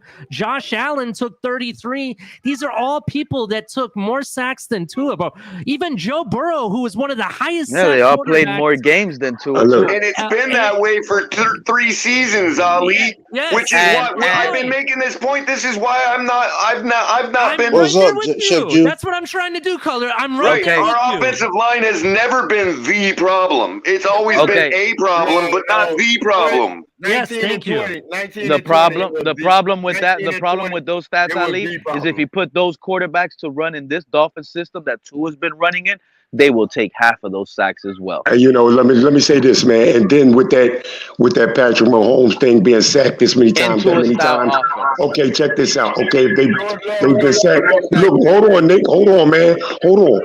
Okay, they've been sacked more, but they've also had more explosive plays, which resulted in the touchdowns too, man. Don't forget that. Don't forget that. Tua, more fair enough, more explosive plays. Fred, that's fair, but that's sort of changing the argument. You're changing the argument to whether Tua is the guy or not now. That's the argument. I know. I'm just saying, Color, because he said, you know, that they've been sacked more times than Tua. Right, I got you, but that's shifting the argument to whether Tua is as good as they are, not whether his offensive line is sufficient. I'm not going to whether Tua is as good as they are. All I'm saying is, like, you know, okay, they've been pressured and sacked too, but they've created bigger plays, man, explosive plays, and even touchdowns. You know what I'm saying? But that's not because of the offensive line. Okay, Color. If you put Patrick Mahomes, if you put Patrick Mahomes behind our offensive line, man, perfectly fine. You're right. Which wide receiver duo led the NFL in yards and catches? Which wide receiver led the yards and catches? Which wide receiver duo which 2 starting wide receivers led the NFL in yards and catches? Oh man, I want Waddle and Tyreek. All right. Okay. We're not going to go down this road. We're not going to go down this road because everybody else on that list had a tight end with way more production than we had, man. Okay. Hey Nick, where were they at in touchdowns, Nick? Tell me that. What? Where were they in touchdowns? They led the league in yards and catches. What did they lead? What did they lead them in touchdowns? Where were top 2 or 3 in touchdowns? Tyreek had 7 touchdowns, bro. Probably top 2 or 3. Probably 2 or 3 with Tyreek with 7 touchdowns and Waddle with what, 8? Something like that. So I'm just saying probably. I don't have it in I front of me. do know that he went quite a few games this season before he got a few. Like he was at 2 touchdowns all the way clean into like week 8. Yeah. I'm not saying anything. I said probably. Tyreek ended up with 7 touchdowns, bro. 7 touchdowns, but he led the league in receptions and yards. Justin Jefferson finished the season with the top leader. So where does that work at? I started quarterbacks 4.5 games, and they still finished 1 and 2 in the league. You lead the league in yards and receptions, but you're nowhere up there in touchdowns with these wide receivers. I mean, you're up there, but certainly not with what you should have or what you were expecting. Explosive plays a touchdown. You said explosive plays. I said explosive plays, man. Yeah, okay. Well, where they at in touchdowns? They're 1 and 2 in yards and receptions, but where they at in touchdowns? So only touchdowns. A $30 million wide receiver with 7 touchdowns, bro. How's that work? All pro. He earned every dime of it. Any of these wide receivers was gonna catch the ball. Come on, man. Any of these wide receivers gonna catch the ball, real quick, bro. Let's bring it down a notch. We had to spend $31 million for the touchdowns, Fred. Yeah. Hey, Fred, I just explained to you how Vic Fangio's scheme is to take away the explosive plays and it sort of bait you into running, which is not advantageous. But all you got to do is take the underneath throws, the quick throws. That's exactly what those defense did to the Miami offense. They played a lot of that. They took away the explosive plays. Okay. I get all that, man. But all right, these quarterbacks are thinking dunk you 5 yards here, 6 yards there. Okay. I wish Tua was thinking and dunking. I wish he was thinking and dunking in those games because that's how you beat that's how you beat those kind of coverages. Thinking and dunking. But Tua doesn't have. That's the problem, Q. Tua doesn't have. But he wasn't given an option, Pete. To realize he wasn't getting. Rarely you ever see a check down. His running back at a check down. You always see the running back running a wheel route to the left. That's the running problem. A wheel route to That's the right. the problem. He doesn't have. You know what, Q? This is another thing. He doesn't have the balls to turn around and sit here and say, "Yo, I'm changing the play to a run play." Or he did. Have the balls No. Somebody back me up on this. Didn't he run his own plays? Didn't he run his own plays? You're calling horrible plays. No, but that's not how an employee. That's not how an employee reacts to his manager. When No. Big Nick. Hey, Big Nick. Didn't Tua run his own plays? Didn't Tua run his own plays? Job to a freaking NFL job. Hey, all right? What you talking about, Pete? No. Hey, listen, guys. I love the Discord and everything, but please let's keep in mind that it's one at a time. Please. Thank you. All right. So go ahead. Somebody give me something, man. Somebody go ahead, give me something so I can cook again, man. I think Big Nick is right. Oh, that's what you was doing. Okay. You was cooking. I got y'all, man. More like getting cooked. So I think Big Nick was right to say that, an employee doesn't balk his manager. At the same time, I look at NFL quarterbacks, Big Nick, sort of like Starfleet captains. They got all these protocols to follow, but they're out there in the deep space, and sometimes they have to break protocol and they get in trouble, but they end up saving the world because of it. You know what I mean? Yeah, that's true too, Color. But if that protocol, if that breach of protocol is not in your playbook, then you can't do it. Some teams don't run. Fair enough. Yeah. You're taking right. You're taking a risk that if you're successful and you go back to the sideline and the coach bitches you up, you're like, Coach, I got a touchdown. What are you gonna say? You know what I mean? Yeah. he's gonna say don't do that shit again. I mean, Jimmy Johnson. Oh, you're right. Because I couple touch. I mean, I scored a few times, and I remember one of them. One time, I scored a touchdown in the back of the end zone, and I get back to the sideline, and the coach is like, what you should have done there was this and that. I'm like, I just scored a touchdown. What the fuck? You know what I mean? Exactly. And that's exactly. That's a good point that you Marino brought that up because audible away. Hold on, that's a good thing. That away. He couldn't audible. So they'll be complaining about Dan Marino didn't change the play when his boss told him not to change the play. Color, that's a good point to what I was complaining about earlier. Even though Tua sometimes completed a nice little 13-yard out or something. Guess what? It was the wrong decision. So Tua would probably go back to class on Monday, and the coach would more than likely told him, "Look, I understand you completed this pass, but look at Gesicki wide open. Well, and you know you what? completed it to Tyreek Hill and triple coverage, but it would have been better to throw it to Mike Gesicki on the right. And you know what? That's why a lot of people. But that's why a lot of people misunderstand.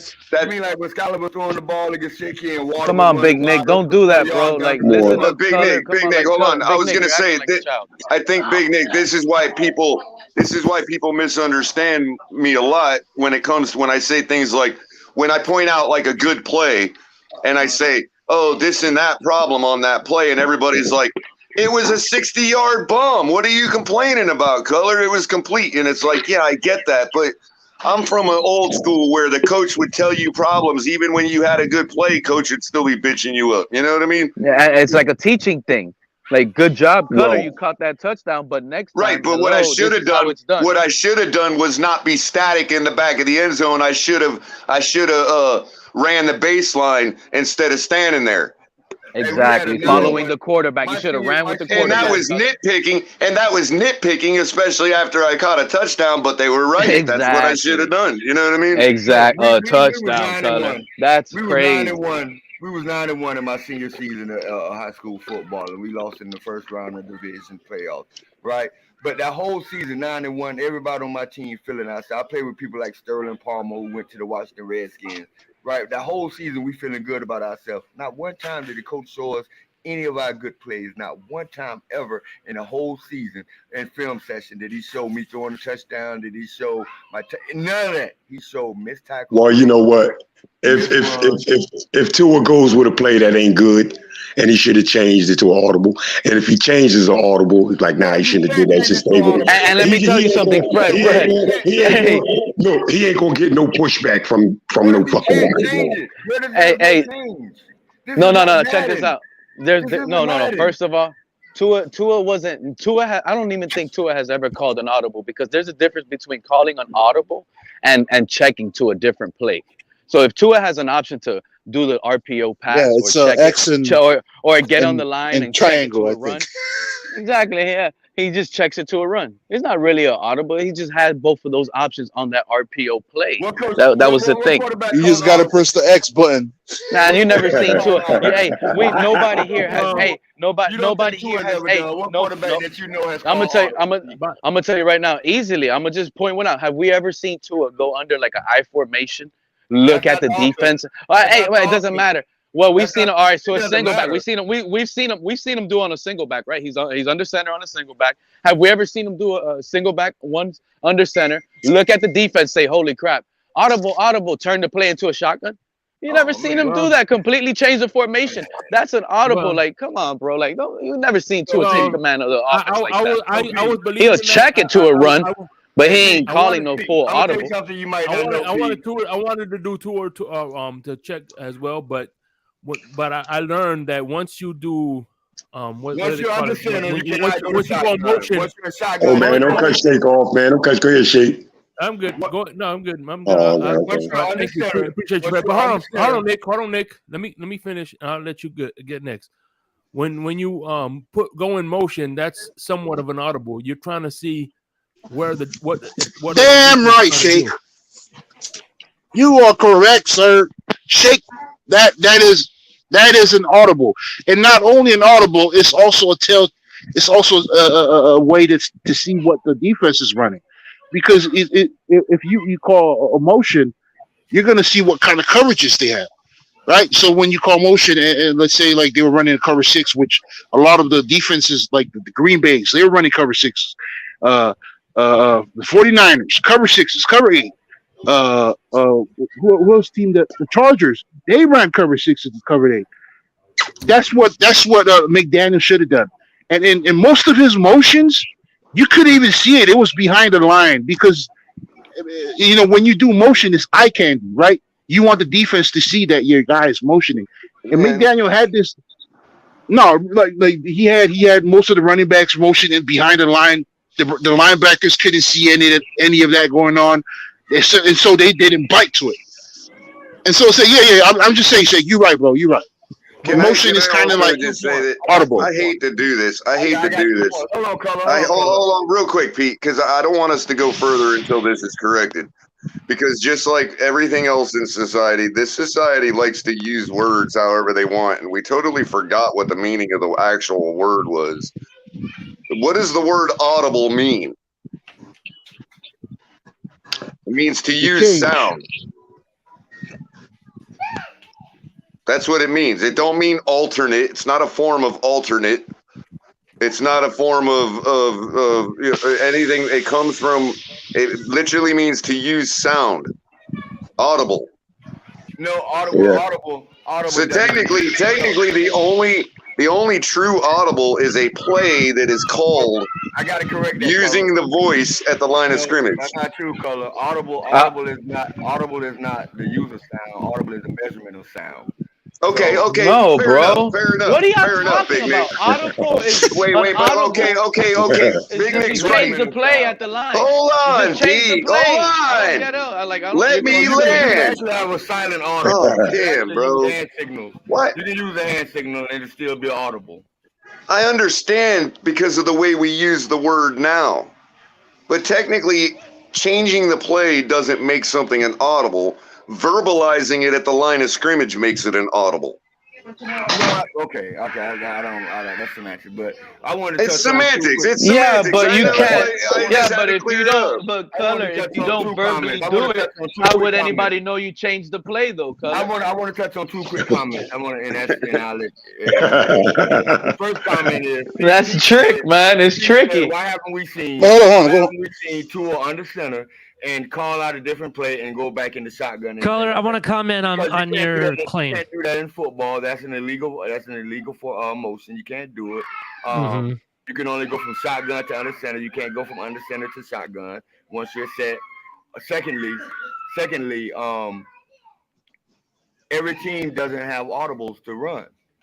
Some teams don't run audibles. They do check with me, but they don't run an audible because audible is something that's a whole other set of plays. That's actually a good thing that you hold on, Claude. I want to comment this because this actually helps both Big Nick and your claim at the same time. Right. So another thing about audible, yes, it may have to do with sound, but also check. It also means to check, verify, audit. You're auditing your play to verify it's going to give you the best result. So it can be concluded that audible is also a form of checking. Okay.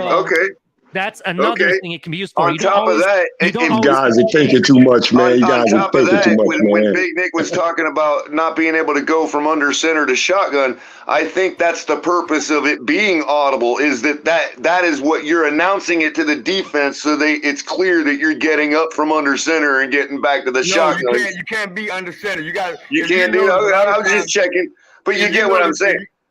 You get what I'm saying, though, right? It's like calling out the eligible receiver. You know what I mean? Yeah. But if you notice when a team look like, say a team is in 3rd and 1 and the quarterback is making his calls and he's going back and forth, he's never set under center if he goes. Oh, right. They stand there and wave the guy's fart for a little while, and then once you're set under center, you cannot go in a shotgun. That's illegal formation.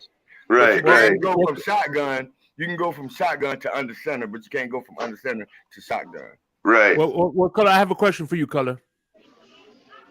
Sure. Color, you there? Yep. What did you have for breakfast 20 years ago? We went through this last night. I'm pretty sure it was a Pop-Tart. I can't tell you today, but I know I had. No, it was a toaster strudel, man. Toaster strudel. It was just toaster strudel, man. Hey, Big Nick, you keep saying that. Can somebody check that if they haven't? Fact check that, because how many? That must be a new rule that Big It's Nick not a is new screaming. rule, Pete. I've seen Peyton Manning go under center, screen, go to back, and go to like shotgun, dude. He don't be under center, Pete. Yeah, he was stabbed behind the center. Y'all fact check Like that for me, please. Someone in the chat or something. I'm gonna have to check it. I wish I had.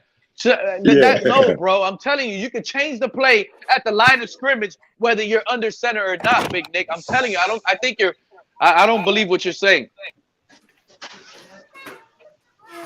And you know, I've seen quarterbacks go under center, then stand up, then wave both his arms and shit.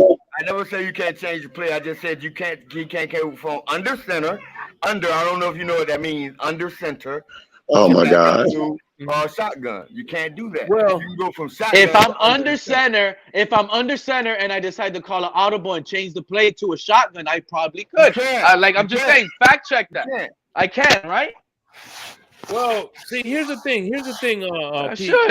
shouldn't be legal. The reason why I think it's better to call a play under center than shotgun is because it's easier for the center or the line to hear the audible than whether you're in shotgun. Nah, but he's making it seem like once the quarterback goes under center, he can't go from under center no more, change the play, and go to a shotgun if he decided to change the whole play at the line of scrimmage. You know what I'm saying? Like I could huddle, shake. I could huddle up right now. Hey, we're gonna run a single back. Let's go. I'm gonna go under center. And look, I see everybody attacking the play. I'm gonna say, hey, hold on. I'm dropping out of this. I'm changing the play. I want to go to shotgun now, and you go over there. Now I don't have nobody in the back. 5 receivers set. I changed it. I put my running back at receiver. I can change the play. My rule is an illegal shift early in the game. I had warned, then flag. If the quarterback motion causes B to now it's early in the game, so there's a certain time for this rule, Big Nick. That's what you're telling me. I'm just reading the whole scenario of what the penalty is, and they read the scenario. Man, does anybody have the rule? I know I cannot go from under center. I don't know if you understand what that means. Under center, crouch down with your hands ready to receive the ball, and then back out to shotgun. You can't do that. All right, tell me what to search up right now. Hold on. I'm gonna Google it now. What do you want me to Google? And I'll put it on the big screen so everybody can see it, bro. Go ahead, Big Nick. Tell him. Get my glasses, man. Get my glasses. Quarterback under center to shotgun. I don't know, something like that. How about this? Audible rules. Yeah. Audible rules, whatever. Okay. Can I change the audible is actually, that's what it's called. That's what I'm saying. The definition of an audible is changing the play.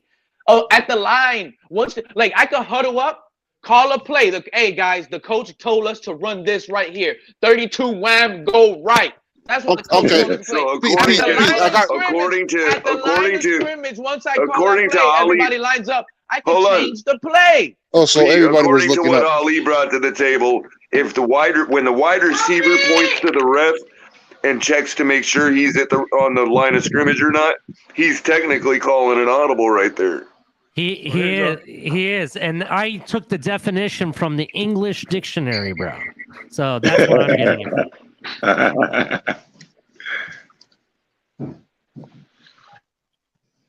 I am looking. It's like Ali. It's like checking. Ali, it's like checking by announcing. You see what I'm saying? Like here I am. Any let me give you an example. In a wedding, if anybody has any problems with this wedding, let him speak now or forever hold his peace. That's a chance to call an audible. You know what I mean? Exactly. I have read that, Pete. It's on the. If you want to read that.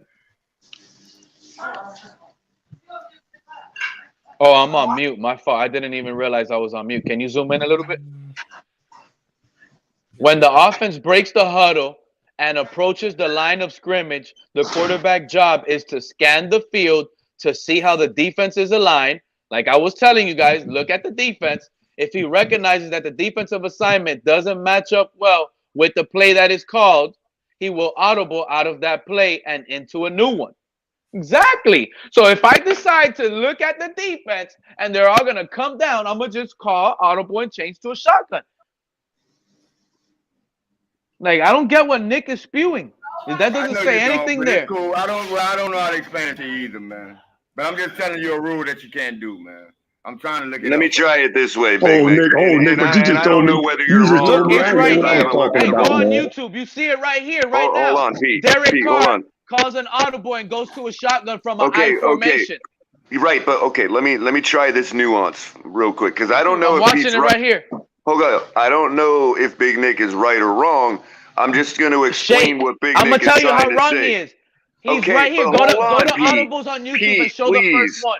You see Pete, Derek please, Carr hold on, watching bro. it from an I Please formation. He goes to a listen to me. shotgun. I got it right That's here. it. Please listen to me. Hold on. Everybody, let one mic. Let Color go first, and then Big Nick, I'll let you cook. Go ahead, Color. So what Big Nick is trying to say is once the quarterback is under center, ready for the snap, and is set, he cannot then stand up and go back to the shotgun. It would be like an offensive lineman shifting right before the snap of the ball. That would be a false start. You see what I'm saying?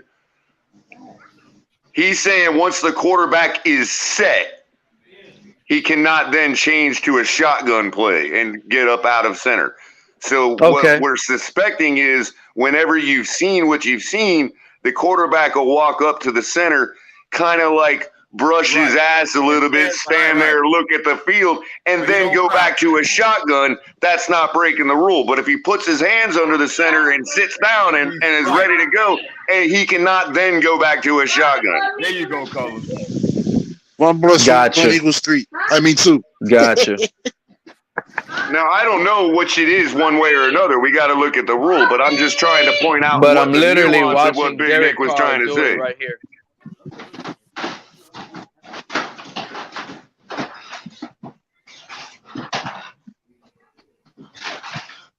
I personally feel like I remember seeing a quarterback go up under center and then go back to the shotgun. Yeah, but my memory could be wrong. Yeah, you know what I mean? it's like the Mandela effect. Color. Do it all the time. It's the Mandela effect. Color, Yeah, check private chat. I posted something in private chat. Everybody can check that out. I thought Peyton Manning did that all the time. Official NFL rules PDF file. Everybody can see what the rules are and actually find it.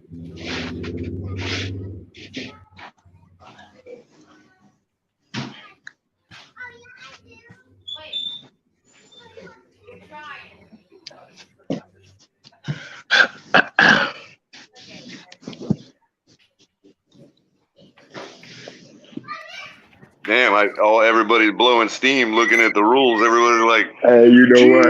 This is the quarter. If somebody's got something to say, they could get it in now. No, I don't necessarily. I wouldn't argue one way or the other because I just don't remember. Hey, Color, you know what, man? But I see could have what Big sworn. Nick's trying to say. Like he's trying to say, once everything is set, Yeah, you can't then get up out and go back to the shotgun. I see what he's saying too, man. But as far as putting the hands under the center, then maybe then stand up and then wave the crowd quiet or something. Well, with they both kind hands. of do. They kind of do that. Okay, you know what I but mean? that's Like they'll kind of act like Okay. they're putting their hands under center and then stand back up real quick. You know what I mean? No. The hands they're not acting like they're put under center. They are actually put under center. Then they'll rise up and wave both arms like either to quiet the crowd or something. Well, that may be what allows them to get unset. That's why I was saying to Big Nick, it might be the purpose of the reason it's called audible is because if he stands up and announces, "Hey, I'm no longer set. I'm changing the play," then that might absolve him of the rule. I don't know. I'm just. Because I'm fucked up with that part. I've seen Peyton Manning do that plenty of times, man. And you know how much you know. Yeah, but it's to the point because now if you're paying attention to that Derek one that I was watching, it's like Fred say, you could tell he's creeping up to the line sneakily, but he never really gets set. he never really goes down and touches it. Right. He's just there in front, behind the center, like lowering his shoulders, kind of disguising. Right. Like Remember, he's kind of like he's trying to make it seem like it's gonna be under center, but then he calls it off and goes right back to shotgun. Right. That's what they're doing. This is they're the playing reason. game. Remember how a quarterback it's a double likes standard. the ball. You could be wrong and right.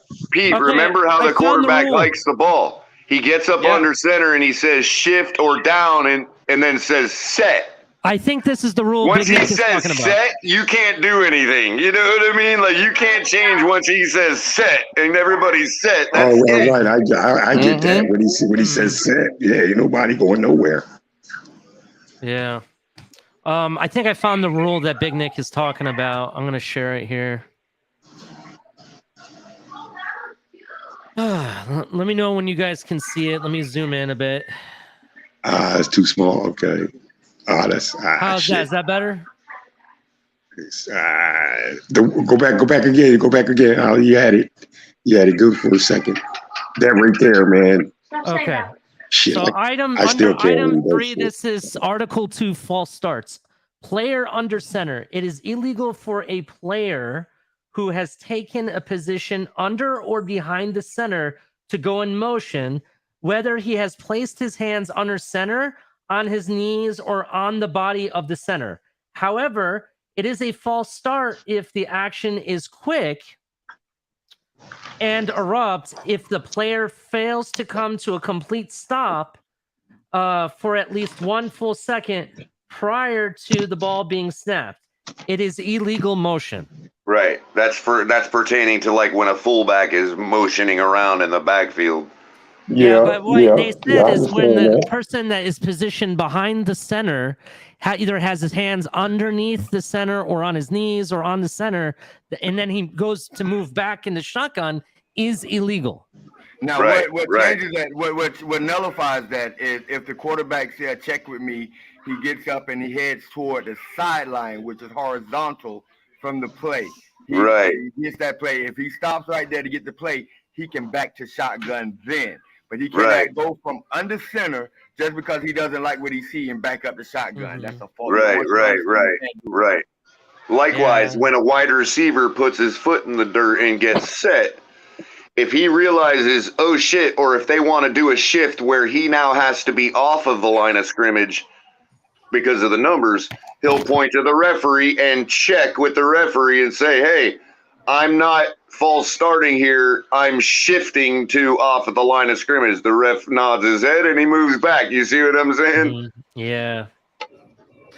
Hey, there's a lot of stuff in here. If you ever want to go through it, color, there's a lot of rules I wasn't aware of. Yeah.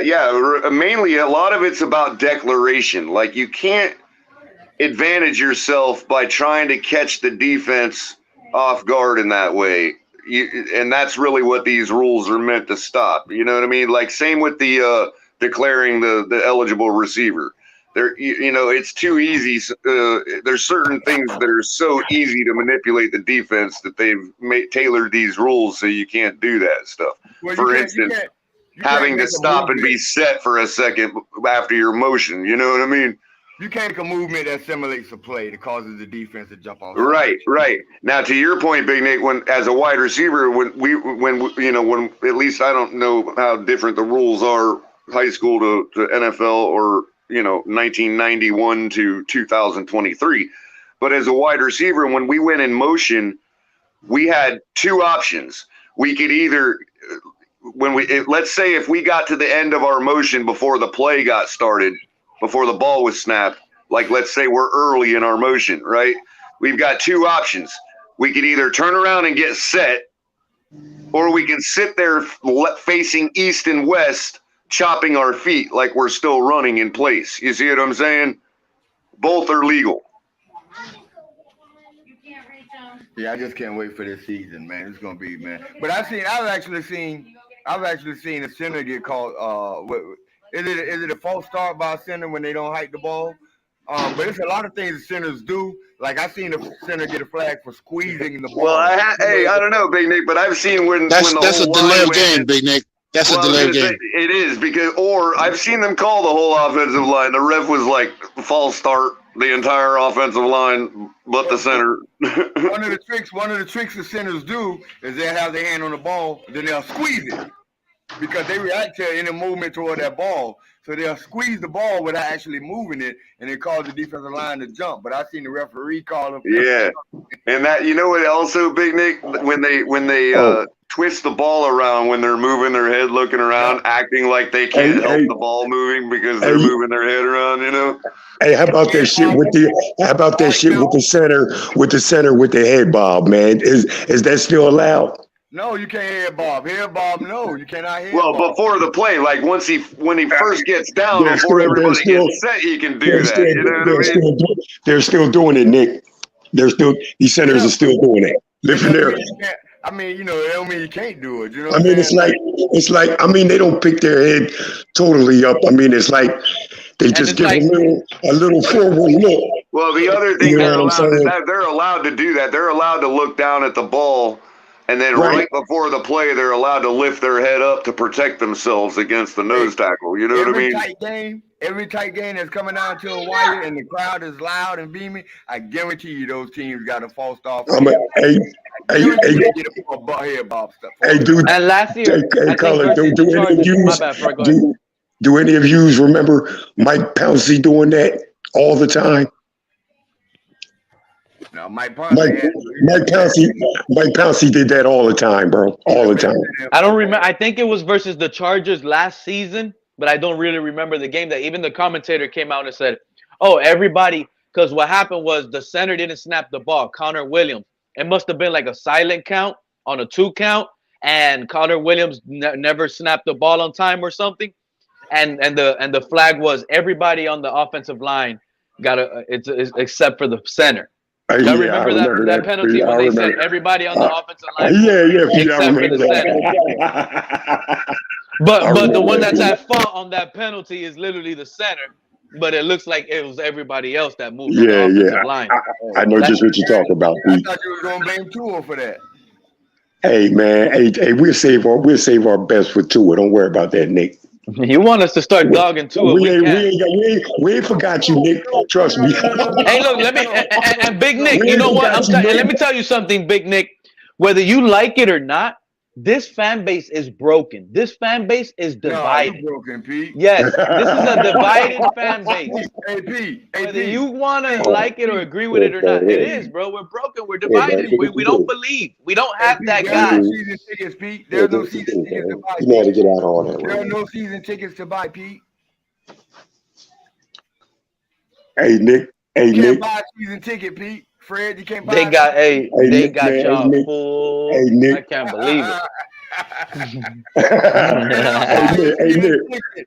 Hey, Nick, I'm gonna ask you a simple question, all right? And give me a simple answer, bro. For the first time in the Dolphin history, there's a wait list. Fred, I was on Twitter today and I broke one of these Tua Near's Batman spaces.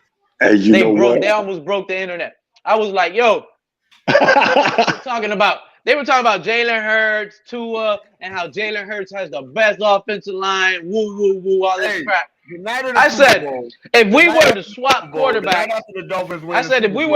quarterbacks, let me ask y'all, if we were to swap quarterbacks, Tua and Jalen Hurts, what team you guys think will make it further? Philly winning the Super Bowl. That's what those Tuaneers were saying, Fred. Can you believe that? Oh my God, man! You know the what? The Tuaneers on Twitter were saying that the Eagles would have won the Super Bowl. Oh my God! You know what, man? You know what, man? I promise you, Fred. Fred, I promise you. I don't even think they make the playoffs, bro. That's how much those 900 yards was so important to the Eagles rushing from Jalen Hurts. Hey, Pete, the Tuaneers said what? That they would have won the Super Bowl with Tua. The Tua haters say that the Eagles ain't going to the playoffs if they had Tua. That's how it works. It's a funny business, huh? You know what? I'm telling you straight up. But you see how that works? I say tomato, you say tomato.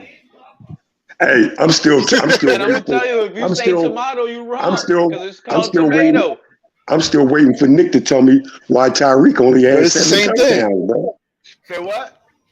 I'm still waiting for Big Nick to tell me why Tyreek only had 7 touchdowns and he led the league in yards and receptions. Okay, I can tell you that. I can tell you that easy. That's easy, right? That's really something you can actually look up. Because in the 4.5 games that Tua missed, no wide receivers caught a touchdown. Damn. I didn't see Teddy Bridgewater throw a touchdown to Tyreek. No, you didn't. No. He threw it to Gesicki. No. Only time a wide receiver caught a touchdown last year was from Tua. Threw it to Gesicki. You know and what? I think Smythe caught one too. Oh, you know what? Gesicki might not even have been targeted when they were down there. As a matter of fact. Let me ask you something else. Tua can't see. You could tell Tua didn't like Gesicki. You could tell he had something personal against Mike Gesicki, but he was wide open. But he'll go How you to miss the biggest target on the field? Hey, yo, you know what, Pete? Check it out, Pete. Pete, check it out. Check it out, Pete. How you missed the biggest bird on the field? Hey, Pete, check this out. Pete, just check this out, Pete. But he'll go to him on a 3rd or 4th and 2 at an important part of the fucking game. So I got a question for you. You know what I'm saying? I got a question for you and Pete, Fred. You got Mike Gesicki on the field. You got Jalen Water. You got Tyreek Hill. What option is Mike Gesicki?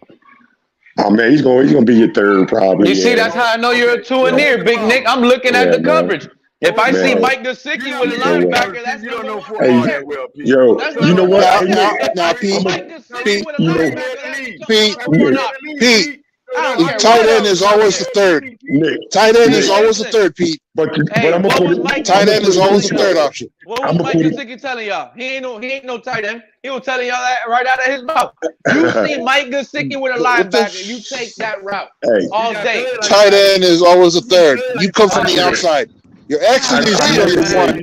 You come into your slot, that's your 2. You go to your tight end, that's your 3. Hey Pete, I meant to say he's going to force it to Tyreek, as a matter of fact. Well, he sure was. That's another topic that I want to get into that I'm already starting to feel. Hey, you know, be an all-pro. So hey, what's going on, Rashad? What's up, everybody?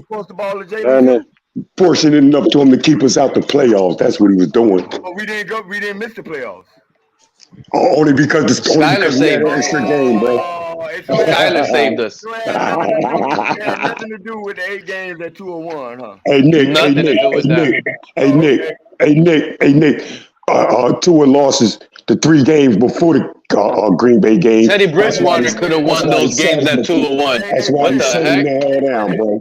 Hey Fred, in the pantheon in the NFL, is Tua a winner or a loser? Man.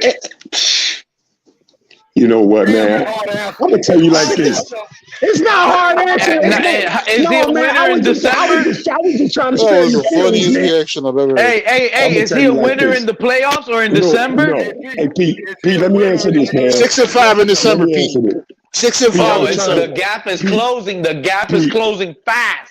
Pete, I was trying to say. You thought he was going to be 0-4, huh? Pete, 6-5 in December. I'm gonna tell you, man. The gap is closing. Hey guys, I hold a masterclass on ending narratives, man. Look, man. Is he a winner in the NFL? Yeah, he's a winner, man. We love Tua. He's the best ever. Nobody's ever better than. Hey, I already told y'all. Hey, how can you call him a winner? He ain't even finished the season. How you gonna call him a winner at anything? He hasn't even finished the season yet. Fred. Oh man, give me that one more than he lost. Yo, Fred. One mic, please. God damn. Fred, let me tell you something, Fred. The best quarterback, the best left-handed quarterback in the NFL right now is Tua Tagovailoa. There is absolutely no better left-handed quarterback than Tua right now. That's all I want to say. Season last year. Can we welcome him, Rashad? Did he finish the season last year? No. Did he finish the year? He didn't. Rashad. Go ahead, Rashad. Go ahead. You got the floor, and then 72's logo. Did Lamar Jackson finish the season last year? Hold on, Nick. Give me Rashad, bro. I was asking a question because people put out those false narratives. I come off as the Tua guy because I always got to defend stupid takes when motherfuckers say dumb shit. You go off one season and say he didn't finish it, so he's not a winner. He finished 2 other seasons. Did that make him a winner, or was he a loser those seasons? So what defines being a winner? What defines being a Wait. Exactly. That's He how I missed define a games. winner. Okay, you can say that Okay, he missed games Everybody in every missed season. games. Okay, but look, Everybody check this out. missed But games. Rashad, this Not is where every he season, came though. up I'll give short. you that. When he was in December, the last 2 years, because it just wasn't 1 year. It was actually 2 years in a row prior to last year that he was one win and get into the playoffs. Didn't you want Lamar Jackson, Pete? Didn't you want Lamar Lamar Jackson? I did. Damn right I did. Damn right I wanted Lamar. 2 seasons. What happened, Big Nick? I don't care if he didn't finish the last 2 seasons. I still wanted him. Just because of his ability, bro. But he's not a winner. Just because of his I'm ability. sorry, Big Nick. I wasn't clamoring for Lamar Jackson this offseason. I'm sorry, I buddy. was. I was begging for a running back and a right tackle and maybe a good depth piece at left tackle. Because I got faith that if you solidify that offensive line and make it really good with a good run game, dude, we got the team right now to compete versus anybody, and Skylar Thompson will hold it down. Guaranteed. AP, check it out. With the addition of a Lamar Jackson, your running game automatically elevates. Yeah. With the addition of Lamar Jackson, you don't have to have a perfect offensive line. With the addition of Lamar Jackson in Miami, with the addition of Lamar Jackson, you don't need a $30 million wide receiver, bro. Fred, I could literally talk to you about Lamar Jackson in Miami for hours, but it's never gonna happen. But check this out. Some shit is just common sense. Yeah, but look how good this feels. Imagine we would have got Lamar Jackson with the aggressiveness of Mike McDaniel on 4th and short. Dude, we're going to the Super Bowl with Lamar Jackson. Like it makes no sense. I mean, it doesn't. It ain't even no argument. He's gonna call a run. He get 2-3 yards. It ain't even no argument. He's still gonna go for it. What happened to your passing game with Lamar Jackson? That goes up too. He's never finished in the top. That goes up too. He's never finished top half of anything passing. Never. You think I care? Lamar is as accurate as any quarterback in this league, bro. Cut that out. Cut it out. Hey, how much really cost to put Fred? Let me say, hey, you know what, Nick? Let me tell you something, Nick. Have you ever seen Tua overthrow a wide receiver? No, hey, Fred. Have you, Nick? Fred. Have you ever seen Tua overthrow a wide receiver? I'm never Fred. Miss me with that, bro. Hey, Fred, this is the problem. This is the problem. He's as accurate as any other quarterback. I take Lamar over What's good, more than half the quarterbacks in the goddamn league. I know you will. Big Nick, this is the problem. More than half the quarterbacks Big Nick, in the this league. is the You hear me, Chick problem. Money? Lamar Jackson, he runs the ball. He's a running quarterback. Loud and clear, bro. But Hey, Tua, they told me Tua's elite trait was accuracy. He was having problems with accuracy. Pete, let 72 logo get the floor. What's up, 72 logo? Who is this? Hey, dude. First time on your show, man. What's going on? Great brother? show. Welcome aboard, bro. What's up, 72? I love that Dan Marino picture, man. Give it to us. You hate me, you love me. What Where's is that? it? Let me see. No, Hey, Pete. Yeah, I like that. Let me ask you a I like question, that. Pete. Yeah, he hates me. Hey, Go Pete. ahead. Let me ask you a question. Go ahead, man. Make it at least for everybody to answer, not just a personal one, please. You could personally ask me. I don't care. Go ahead, 72. 72. I'm listening, man. Let it out. He ain't want no smoke, Pete. He ain't want no smoke.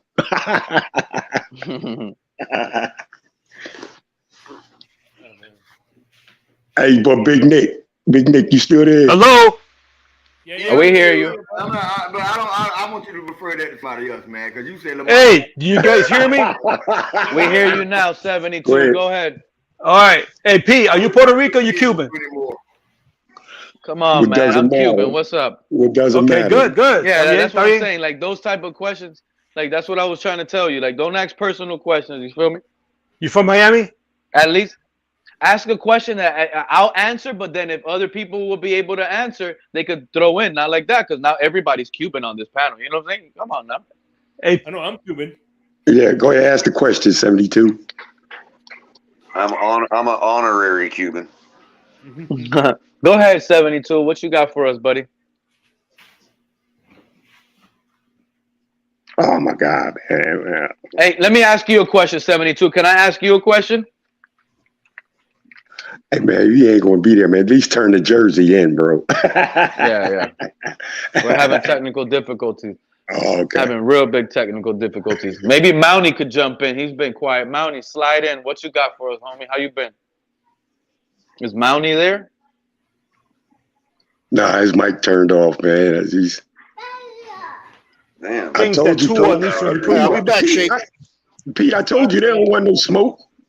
What are the two things that Tua needs to improve on? Hello? Yeah.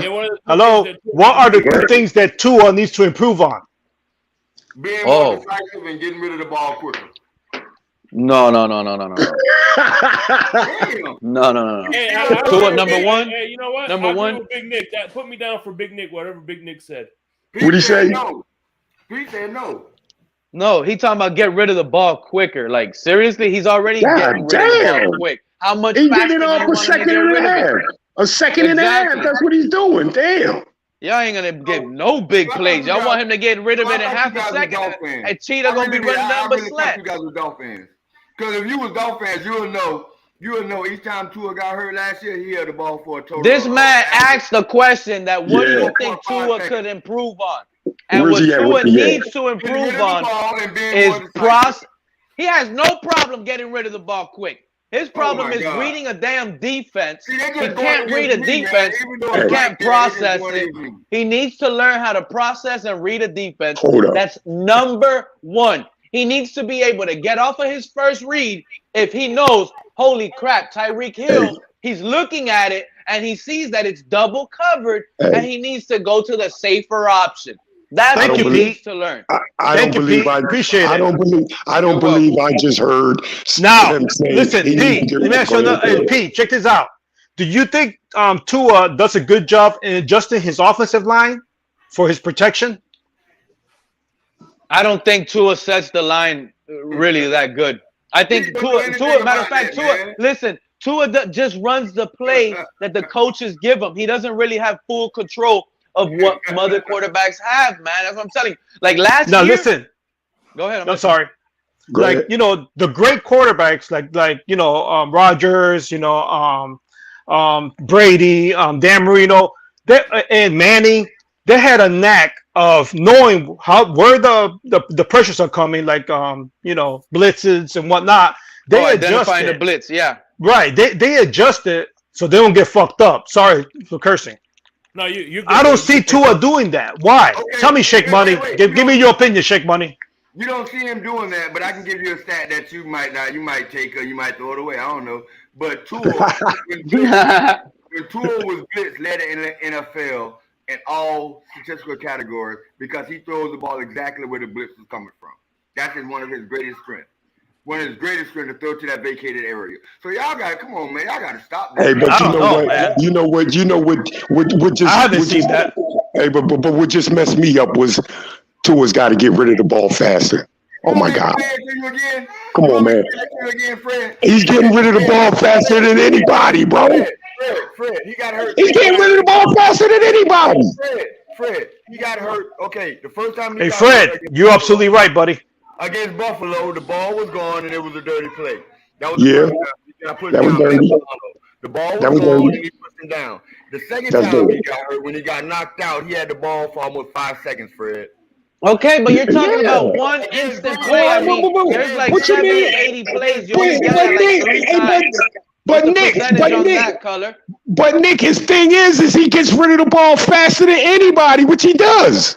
So what's the problem? That's right. Exactly. Hey, Fred, you're absolutely right. Fred, absolutely right, Fred. He got hurt. He got hurt for holding the ball almost 5 seconds. Okay. That's one play. That's him. That's him. He got hurt. Green Bay. He held the ball 4.9 seconds against Green Bay when he got hurt. He tried to extend the play and run. Come That's on, what Nick. the ball. Hey, Nick. He Hey, had Nick. nobody to throw it to. Nick. He's got. He didn't want him to throw something. You're crazy, man. You're crazy.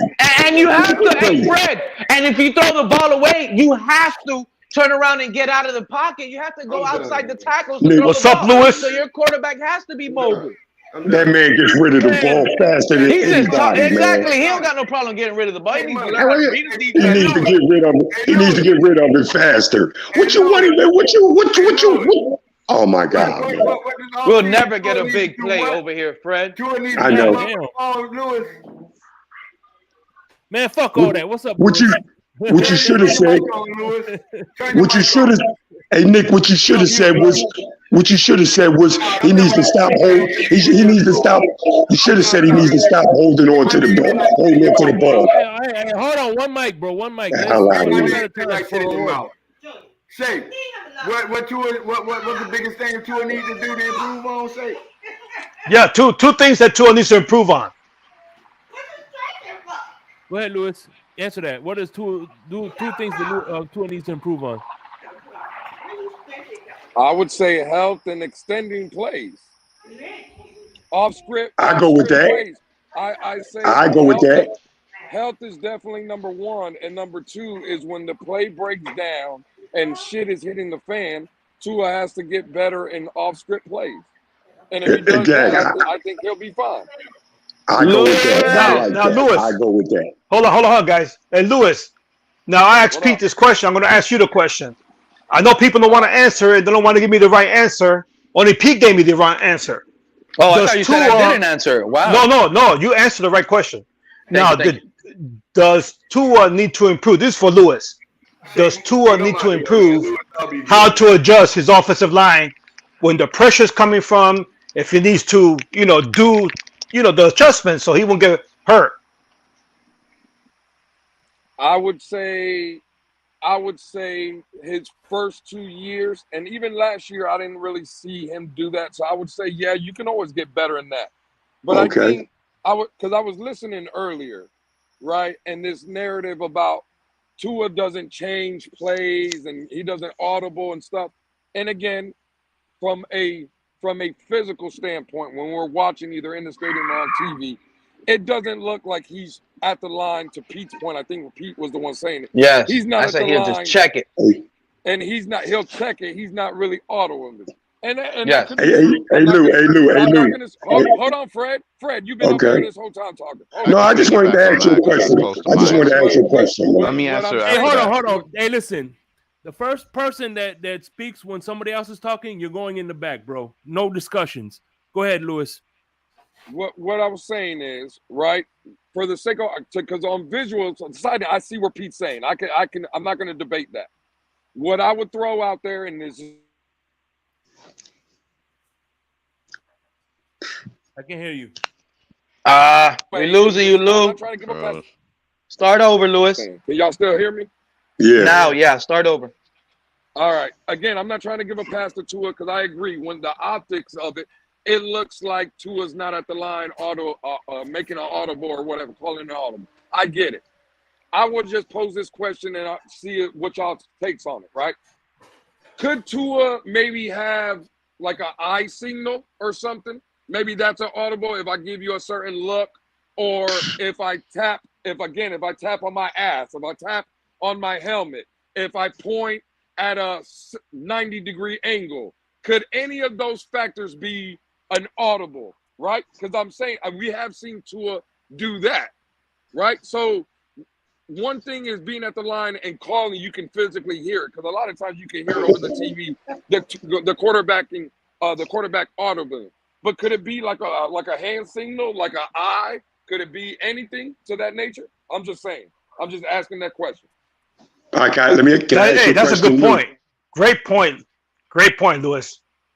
Lou, can I ask you a question? Can I ask you a question, Lou? Nah, hold on. How are you going to ask a question? Does anybody have an answer to Lewis's question, though? You mean? Well, Lewis, hey, It's Lewis gonna is be questioning question and what? question. We're gonna be bouncing now, around. Next person has okay. a question, then the next person gonna have a question instead of an answer. Let's start answering things around here. What is Yeah, it? well, Question time? all right. Yeah. Well, I don't think he switches the protection. No, I don't think he does, man. No, it kind of And plays it's, into my answer, my answer to the original question. and What's it's your answer, Crypto? Because I have an answer to Lewis's question. Well, to answer,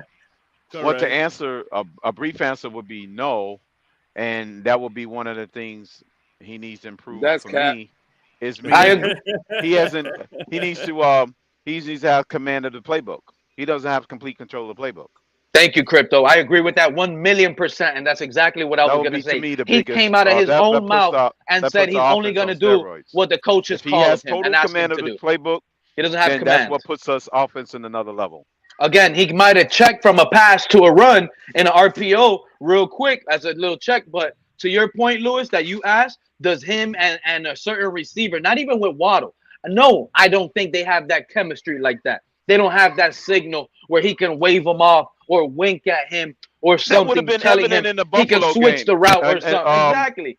He when don't we have it missed like that, Gesicki Lewis, on the what you just left said. sideline streaking. Because he's only going to hey, do what the play call is called. This is the scenario I ran through the other day, and I don't know if it was on YouTube or Twitter, where if Jalen Waddle at the line of scrimmage would have been getting jammed and he beat the corner to the outside on the numbers, but the play call was him having to run a slant, he's going to fight to go inside and run the slant for Tua.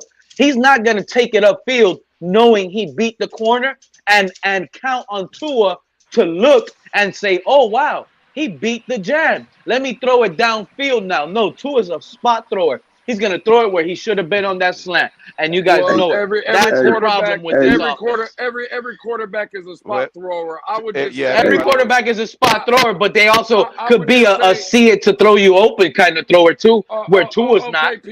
Okay, people. What I'm saying is, again, I think this argument goes left, and again, we just put Tua in a category that Tua doesn't do it for whatever reason. Either he doesn't have the autonomy to do it by Coach McDaniel. Either he's just dumb and he's too dumb. He can't do it. I'll just quote again. I would just because again, bro, it goes. He's not dumb. He went to Alabama.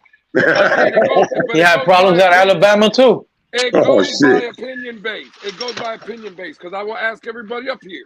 And again, let's not work with feelings. We're having a conversation. Did Teddy Bridgewater, a 10-year veteran, was he audible at the line? Was he calling audibles and checks? Yeah, but it doesn't matter. Nobody cared about Teddy. It was like the coach's feelings. They gave up, bro. It was all for Tua. Right there. McDaniel was here all for Tua. I'm not wrong. He was just here to save Tua.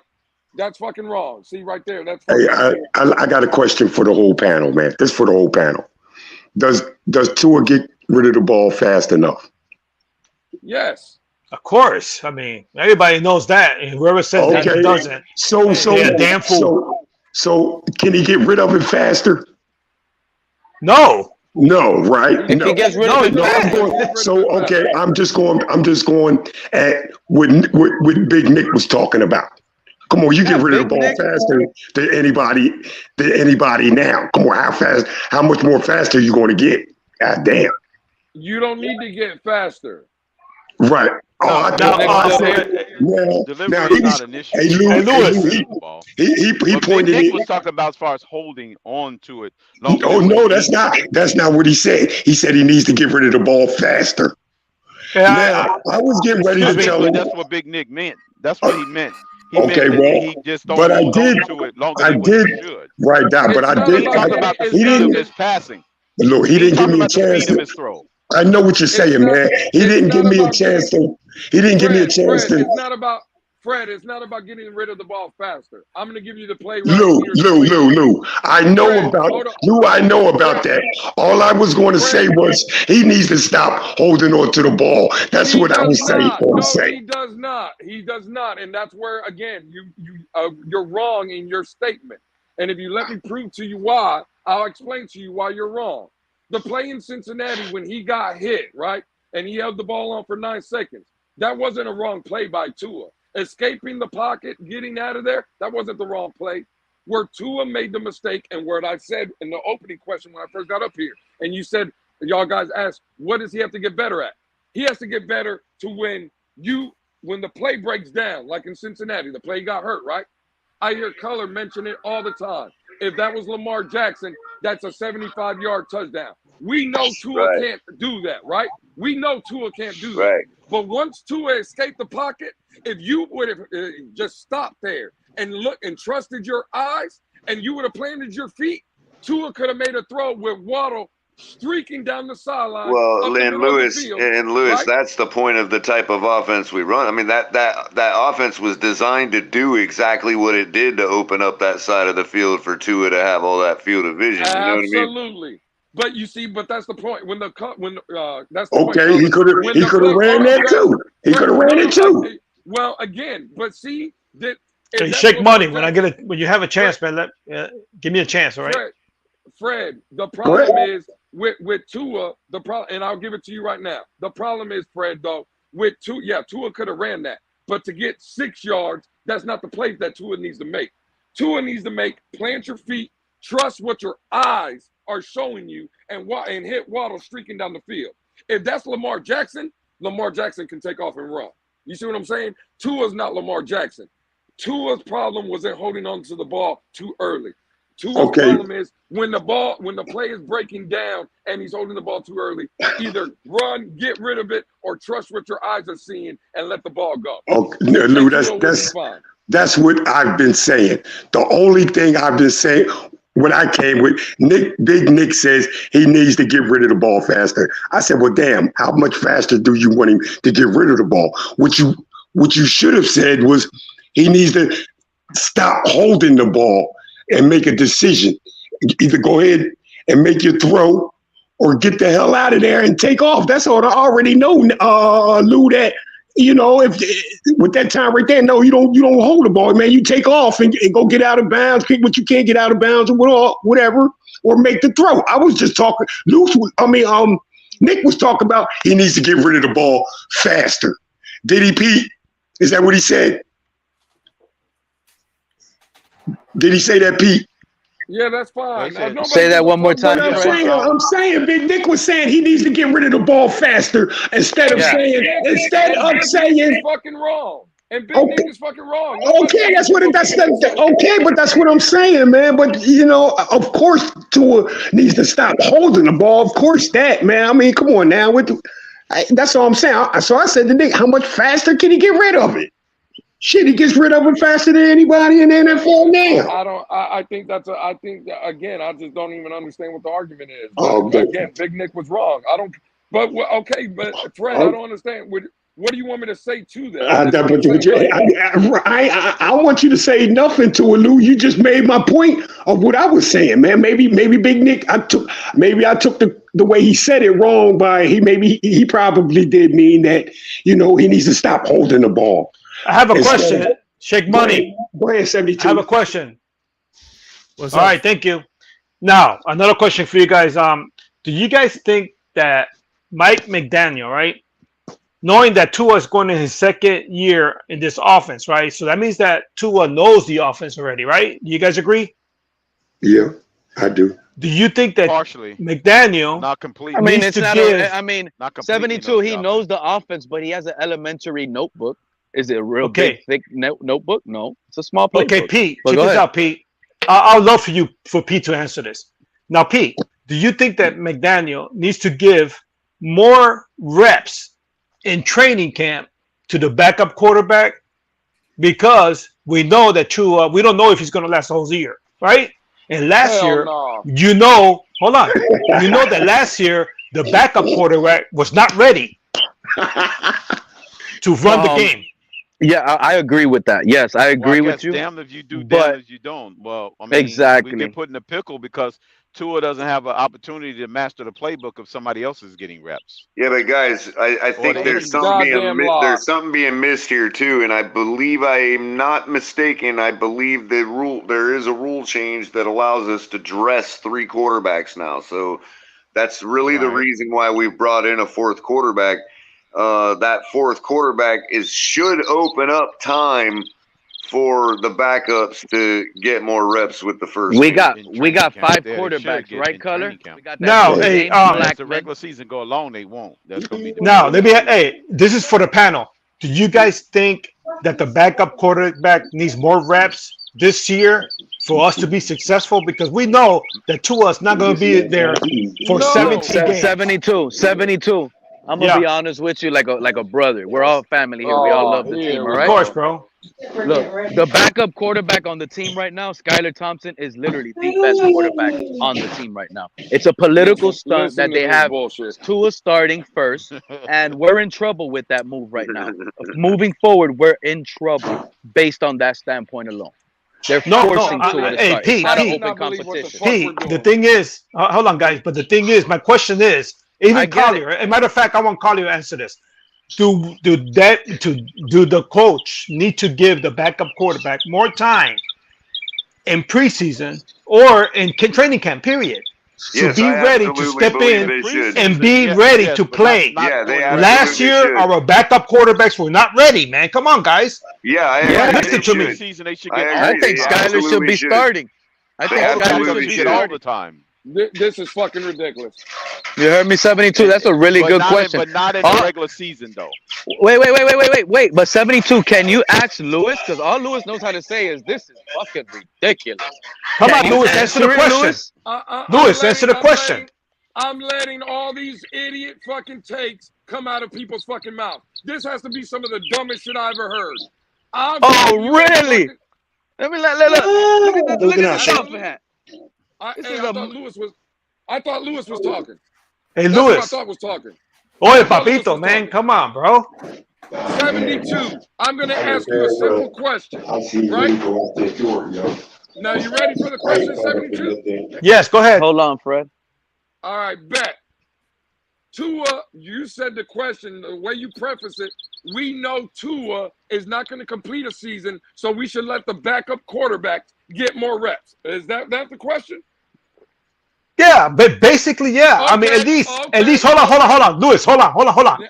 We know even Tua said it himself. Hold on. Tua said it himself. He's going into his second year. He's got the playbook down pat. I agree. Okay. I agree, 72. The problem, hold on, Lewis, give me a minute. So you saying Tua last year, hold on, Lewis, hold on. Let 72 cook. Hold on, Lewis. Now, be honest, Lewis. Come on, brother. Be honest. Was the backup quarterback ready to come in and play last year when Tua got hurt in the middle of the game?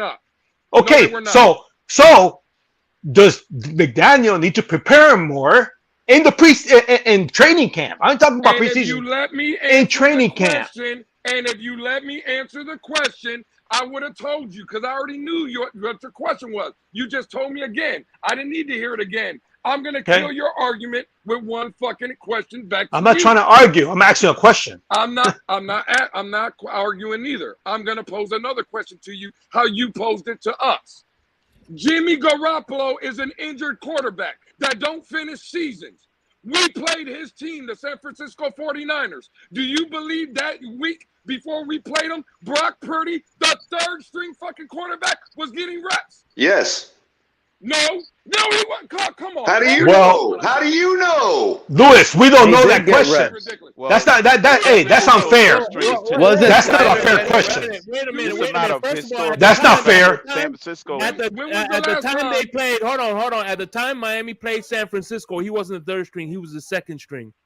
Yeah, so that third string doesn't mean nothing. How many reps?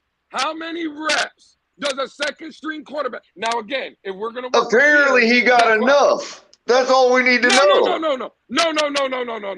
The coach put him in great positions, right? He was the second string quarterback. He wasn't the third string anymore when Jimmy Garoppolo was the quarterback. What second string when Teddy Bridgewater was our quarterback last year? Second string. He wasn't taking the fucking reps. He was getting reps in practice. Yes, he was. Was he getting? Bro, our coach literally admitted to not giving them enough time in practice, bro. Thank you, Cutler. Coming at this from. Thank you, Cutler. What organization gives their backup quarterbacks any reps? Let me know. But everyone. Listen, starters run reps with starters. Starters run reps with starters. Second stringers run reps with second stringers. Third stringers run reps with third stringers. NFL teams go with an average quarterback. Correct. Every backup quarterback regardless of who they get it with. Until the person is dressed to start, until you are dressed to start, then you run reps with the starters. Okay. But if you have an injury-prone quarterback, your other quarterbacks need to get some reps. If you know that your quarterback is injury-prone, your other quarterbacks need to get reps. Now, y'all can talk No, not yet. No, I disagree with that, Mr. Paul. It's only until they dress you to start. It's only until this week. It's only until this week they say, okay, Skyler, Tua's injured. You're going to start this week, so we're going to dress you to run some reps with the starters. That's how it works. So hold on. So I actually tried to find the information if Brock Purdy, like what percentage of snaps that he got. What I did find, there's actually quite a few articles that show how he developed into where he got in today's NFL. And what they've broken down is that though he may not have had the most throwing sessions or whatever, he actually did a lot more outside of that to prepare himself. Let it be film, working in the weight room, going over playbook. There's like a lot of things that they're saying he worked his ass off outside of actually throwing. Is that getting another characteristic? No, it's not necessarily color. Doesn't excel in. I agree with you. I do agree. Yes. But here's the other. Tua's not a hard worker like that. Well, then I guess hold on. My answer to whoever suggested that we should give more snaps in training camp, I don't agree with that, because in training camp you have the largest turnover of players. Your continuity with players is not going to be there afterwards. So you got to redevelop yourself after the fact. So that's where I'm with that. It is on. Why did Tua only play one preseason game? Because what, dude. When then that was malpractice based on your definition. It is. Listen. To be 100% honest, I blame McDaniel for this exact problem, because he should have made sure that his players were all ready to play no matter what happened. And they should have thought of that. This is a rookie mistake, and I don't want to see it going into year 2. If I see this in year 2, I'm telling you right now, I will walk him to the door myself if possible. Mm-hmm. All right. Oh, shit. So... But he should not be making. Yeah, that's fine. That's either McDaniel's malpractice from not allowing Tua to get enough reps from the very beginning, which means he's not having the opportunity to master the playbook when it's a new playbook. 72. My main issue. 72. My main issue with that question you asked is, yes, we definitely need the backup quarterbacks to get a lot more reps, because they can handle more of a different. Like, they could do different formations. Tua is just very limited, and I'm afraid he is going to get hurt again. I'm not one of these little happy-go-lucky fans that'll tell you, no, let's be happy, let's be, let's be lucky. No, he's injury-prone. Let me ask this question to the panel. Let me ask this question. Does Mike White push Tua enough to scare him? No, Mike White isn't even better than Teddy Bridgewater. So, hey, can you all hear me? We regress in that. I can hear you now. Loud and clear, Colin. Go ahead. Hey, I got a question. So, because I wanted to, finish answering the whole Brock Purdy thing. How many times did Shanahan put in a rookie tight end for Brock Purdy to throw to? Zero. That has nothing to do with a quarterback. What do you mean that? Bro, that has everything to do with it. No, wait a minute. That has everything to do with it, because the excuse is the reason Tanner Conner was in on that play is because he's got better chemistry with the second and third team guys, and that's why Tanner Conner was in there. Coaching. That has everything to do with coaching. That has nothing right. To do so with that's the question, and that's the question at hand. That's the question. Does the coach need to prepare our backup quarterbacks more, given the injury history of our QB1? Thank you, caller. Thank you. Thank you, bro. Love you, brother. Then be prepared for our backups to go in there cold turkey then every single week. That's why we love color, right? Right. I thought we were talking about having third stringers. You ain't lying. Real quick. I'm on your real side. quick. You guys are You're the a man. second. Thank you for that, dude. If you think the backup quarterback in the Las Vegas Raiders is taking snaps over Jimmy Garoppolo, that's an injury-prone quarterback. Y'all have lost our fucking mind. Coach McDaniel's over there. Stidham got enough starting time, though, Lewis. Hey, Josh McDaniel has been working with Jared Stidham for years. He's got Jared Stidham. He's been working with Stidham for years.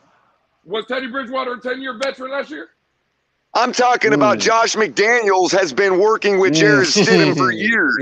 Was Teddy Bridgewater, first of all, we all know that this offense right here, this West Coast system, is quarterback friendly. Don't tell me. Yeah, but I don't feel the same way you do about Teddy, bro. And I'm not going to get in that debate again. I could have sworn that last year, at this time, people were bitching that Teddy Bridgewater was the backup quarterback. Color was one of the advocates for Teddy. Tell me now you were First of all, Color was one of the advocates. I'm trying to say I don't feel the same way you do about Teddy. So your Teddy argument Bridgewater doesn't been work washed up on for the me. past 3 years. Unless we're now. gonna rehash the debate about Teddy, your argument don't work on me because I don't think Teddy was trash. And why? That's exactly why it's gonna work against you, Color. Unbelievable. That's exactly why it's gonna work.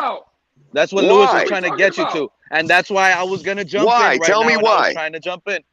Tell me why. Well, because he's going to say Because if he Skyler's was better. That's of course he's going to say Skyler's better. No, I'm not going to say Skyler better. I'm not talking about Skyler, bro. I'm talking about whether the coach should have any backup prepared better. No. He's talking about Teddy and how it's an easy offense to be able to come in, and how come Teddy Bridgewater couldn't just jump in and do it so easily like Tua did. That's basically what Lewis is saying in short words. That's my point. I don't think Teddy had a problem running it. Because Teddy had experience. Look, when you deal with a rookie quarterback, then Skyler would excel just like Tua. Hold on, fellas. Lewis, is that what you're saying? That how come the offense wasn't working like Tua had it working with Teddy and Skyler? Pretty much. Is that basically what you're saying, Lewis? No, but then you have to such a friendly West Coast offense. No, it can't be what he's saying because you have to throw away the Minnesota game. That's not what I'm saying at all. But again, you guys got it. We should give our backup quarterback and hell, our third string or whoever it is, Mike White or Skyler, they should get more reps too. And again, I get it, bro. This is what we do. Not more reps with the one. But I don't understand. I don't understand why that's such a big deal, though. Really. It's a big deal because we would be the only fucking team that does it. Apparently Bullshit. not. That's true. Bullcrap. Apparently not. That's okay. Damn, man, he's wrong. Was not taking no goddamn he's loud and wrong. He's in his feelings right now. But again, you're right. You're asking me to argue something I don't have any information on, bro. I don't know what the 49ers do. I don't know what the 49ers do. You think you're talking to? I know Lewis, I'm Shanahan's sorry, got man, way if I more offended you, experience man. than our coach. I just said that you were wrong. That's it. Yeah, nobody's always right. Your fucking opinion. Lewis, tell me I'm fucking wrong. I don't give a fuck. But telling people you're wrong all the time. Now if somebody tells you you're wrong, you're getting mad. Opinion is wrong. Don't tell Lewis, me relax, papito. I can be loud all the fuck I want. I don't give a fuck. Oye, Luis, tranquilo, papi, tranquilo. That's really? Damn, Lewis, man. Man, bro, man, you know something, Lewis? Man, I respect you, man, but damn. I respect you too, but you ain't gonna. Bro, then what you getting all mad because I'm saying that you might be wrong? Look, I just want to. Everybody's wrong every time. For even speaking on the subject, I'm so sorry. Coño, hacer que volá, brother. Vete una cerveza ahí. Hey, listen, everybody, calm down, please. Thank you, and first of all, thank you, Shake Money. And first of all, crazy man. Hey. He has the name Rabbit Dolphin for a reason. He's gonna fucking snap if you you know what I'm saying, if you piss him off. We love when he snaps, but damn, man, don't snap like a snapping turtle. I'm not even mad at all, man. You know something? This is the first time I come on the show, and I love Lewis, man. He's cool people, man. Yeah, exactly. So and I love when he get excited. You know why he get excited? Because he's a real Dolphin fan. Doing that, that's different. Passion is not a crime. That prevent us. Exactly. That's a single act that prevents Hey, us. 72. I'm a real Dolphin fan too. Oh, yeah, of course you are, Then, bro. if that's the single act that prevents us from going Actually, to he's Super the Bowl, Steelers. then let's not do Actually, it. his name is Q, not Ke. But I'm sorry.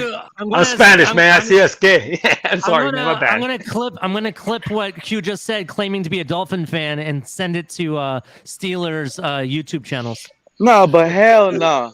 They're all home fans. All of this started LOL, because JK. this guy literally thinks that we shouldn't give reps to our backups with one of the most injury-prone quarterbacks. No, let me understand something. Real quick. Give reps to a quarterback. Are you talking about giving reps to third stringers with first stringers?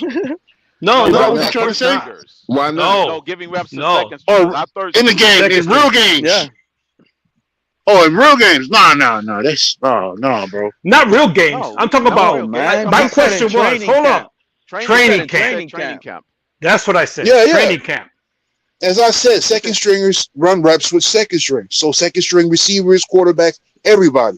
Because hey guys, listen to this. I want you guys to listen to this. One second. I'm an old guy. I'm from 1972. I went to a couple games in 1972 season. All right. So I'm from those days. Now listen to me. When Marino came in as a rookie quarterback, who was the guy that taught Marino a lot about reading defense, adjusting his offensive lines? I know Chula was there, but who was the guy who taught him more than anybody else? That was his buddy. Who was it? Don Struck, the backup quarterback. Don Struck, the backup quarterback, taught Marino a lot. Even Marino will say that. If it wasn't for Don Struck, I'm not the quarterback who I am today. That's what Dan Marino have said. 72. John Barrow, the quarterback coach here in Miami, and Tua himself gave credit to Teddy for teaching him and how important it was Teddy to have him in that quarterback room. Teddy Bridgewater was helping Tua, teaching him too. Exactly. Teddy is a 10-year veteran. That's why. Okay, exactly. Yeah. Now, but the Tua needs. I'm not. Listen, I'm not. And helping. Hey, I'm not shitting on Tua. I like Tua. I like him. My point was, since we know that he gets hurt all the time, unfortunately, I just think that our backup, our second string, I ain't talking about third string, second string backup, should be more prepared in training camp to be able to come in and help out when Tua all of a sudden during the game gets hurt. That's all. That's the only thing I'm talking about. And you know what? We didn't have none of those problems last year with the backups in preseason. Everything looked smooth. We ran it fine. We need to actually play Tua in preseason, if you ask me. At least God 2 games. Forbid if you come in there cold turkey when you got to get thrown in there right in the spur of the moment and have to take over. I really don't care about the backups. I just think like we need to play Tua in preseason to get him out of that. Hey, check this out, guys.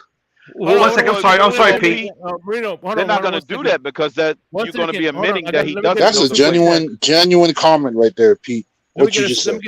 Let me get to the super chat real quick. Ghost of But Judas you know they're not going to do I that. I love how crap Dolphin fans argue so much. Thank you very much for your money and clown. Fucking That's clown. a losing Chicago Bear fan who had the #1 pick. Yeah. Okay, guys, listen. I just want to put one thing out. It's real quick. If you guys look at all the teams that were very successful in the league as far as Super Bowls, whatnot. If you look during the year, at some time during their history of going to Super Bowls, their starting quarterback got hurt, and their backups came in, carried the team into the quarterback was ready to come back. You guys do your research. It's there. Yeah, I'm going to put you for one example. One example, 1972. Bob Greasy got hurt. Oral Morrow, a 40-year-old man, came in, carried the team until he came back. Thank you, because I was just getting ready to say when the Patriots lost Tom Brady, okay, Castle came in, carried the team to a playoffs. Come on now. And that's just two examples. There's a lot of examples of teams that have been great, that have gone to Super Bowls, that their starting quarterback has been hurt, and their backups have come in and carried the team and won games. Yeah, but 72, you know what? This conversation is getting old. You know that we keep saying Tua get. Hold on, man. Because I keep hearing this guy. Like, if you were to be talking to a child right now, they'll probably think, man, what happened to Tua? Did he break his leg? Did his hip fall out of place? Bro, this guy just got a random. He finished that Packers game. Let's not forget. The coach told him, go see a doctor. You're not coming back this year, bro. I'm done with you. Like, let's be honest, man. This guy didn't even finish the year, and it wasn't even a crazy injury, bro. It was a man. I don't know, man. Y'all can have it. I'm just like, it just hits me sometimes how fraudulent it happens so bad, and I get so mad how the organization could just turn around and say, Tua, we'll talk to you next year, bro. You hit your head. You threw 3 interceptions. You know, you finished the game. You lost. Don't worry. We'll see you next year. And this year we're supposed to believe him all over again? No, man, I don't think that's fair like that. Skyler should be QB1. Right now, in my opinion, I don't care how you guys feel. Like, real talk, Skyler is QB1. How you gonna say all that? All that. I agree with what you said. All that, and then you gonna say that next part. That's what happened, Q, when you lured in. I just had to say that because of that. Because he didn't fight back, guys. He didn't come back and tell coach, yo, are you stupid? I'm not going to leave right now, bro. Try to hide this. You know, try to throw this under the weather, bro. We're in a playoff, bro. We're trying to get to the Super Bowl. Coach, you're trying to tell me to leave the building? Bro, if we don't make playoffs, you're fired too. Coach, this is on both of us. Like, come on, bro. Tua didn't do any of that. Bro. Come on, y'all. What we need is, man, this backup quarterback to have chemistry with the ones, man. He needs to have more reps with the ones. Fred, thank you, Fred. What can it hurt? He's gonna take Tua's job. He's gonna take Tua's job. And then what, Fred? Hold up. And then what, Fred? Come game time, who's gonna start? Who's going to start, Fred? What you mean, man? As game time, it is what it is. Tua's going to start. But when Tua goes down, listen. When Tua goes down, this backup quarterback needs to have chemistry with these wide receivers, these 1 and 2 wide receivers. There's no logic to what you're saying, Fred. You say you want your backup, your third stringer to run reps with the starters. The starters around Tua. You're right. And then what come game time? Who's going to start? Tua? Oh, you ain't getting the point, man. You ain't getting the point at all. I get the point. Until you are dressed to start. Until you are dressed to start. You know what, man? Then you run reps with the starters. You ain't hearing it, man. You ain't hearing it. Of course, Tua is the starter. But this backup quarterback needs to have chemistry with these wide receivers so we can pick up where we left off, bro. That's all. That's all I'm saying. Backup quarterback. Go ahead, shit. My bad. No problem. I think what he's trying to say is, I think this is the perfect example. I think I read it here. Here we go. This is a perfect. Joe Rist nailed it on the head. I was about to say this. 20-80. So, for instance, out of every 5 throws, maybe 4 throws goes boom. Okay, I'll get that. One pass, maybe out of one pass goes to Skyler and the starters. Just like that. Yep. Just like that, Riz. 20%. Get them something with the ones. That's a fair amount right there. Something is better than nothing. Right? Majority of the reps better than nothing. With the starters, with the ones is with Tua. And so 20% is the what's left of it. It's with the backup quarterback and I agree with that. Yeah. I mean, but they're saying get more reps. When you say something like give him more reps, that's taking away the reps that your starter needs. You know how when there's a high pressure game, you know how there's a high pressure game. He wasn't getting any reps. That was a problem. Exactly. No. I think they were getting reps. The same thing Joe Rist was putting up. They were getting small. Nobody. Can you put up the information for me? Whoever got it. But Q, nobody has above 0 meets the requirement. All right. So how you gonna say no? How you gonna say no? They didn't get reps. Hey Q, I agree with you. That's the problem. That's the problem. When you give more reps, you're taking away the reps you're giving to your starting quarterback.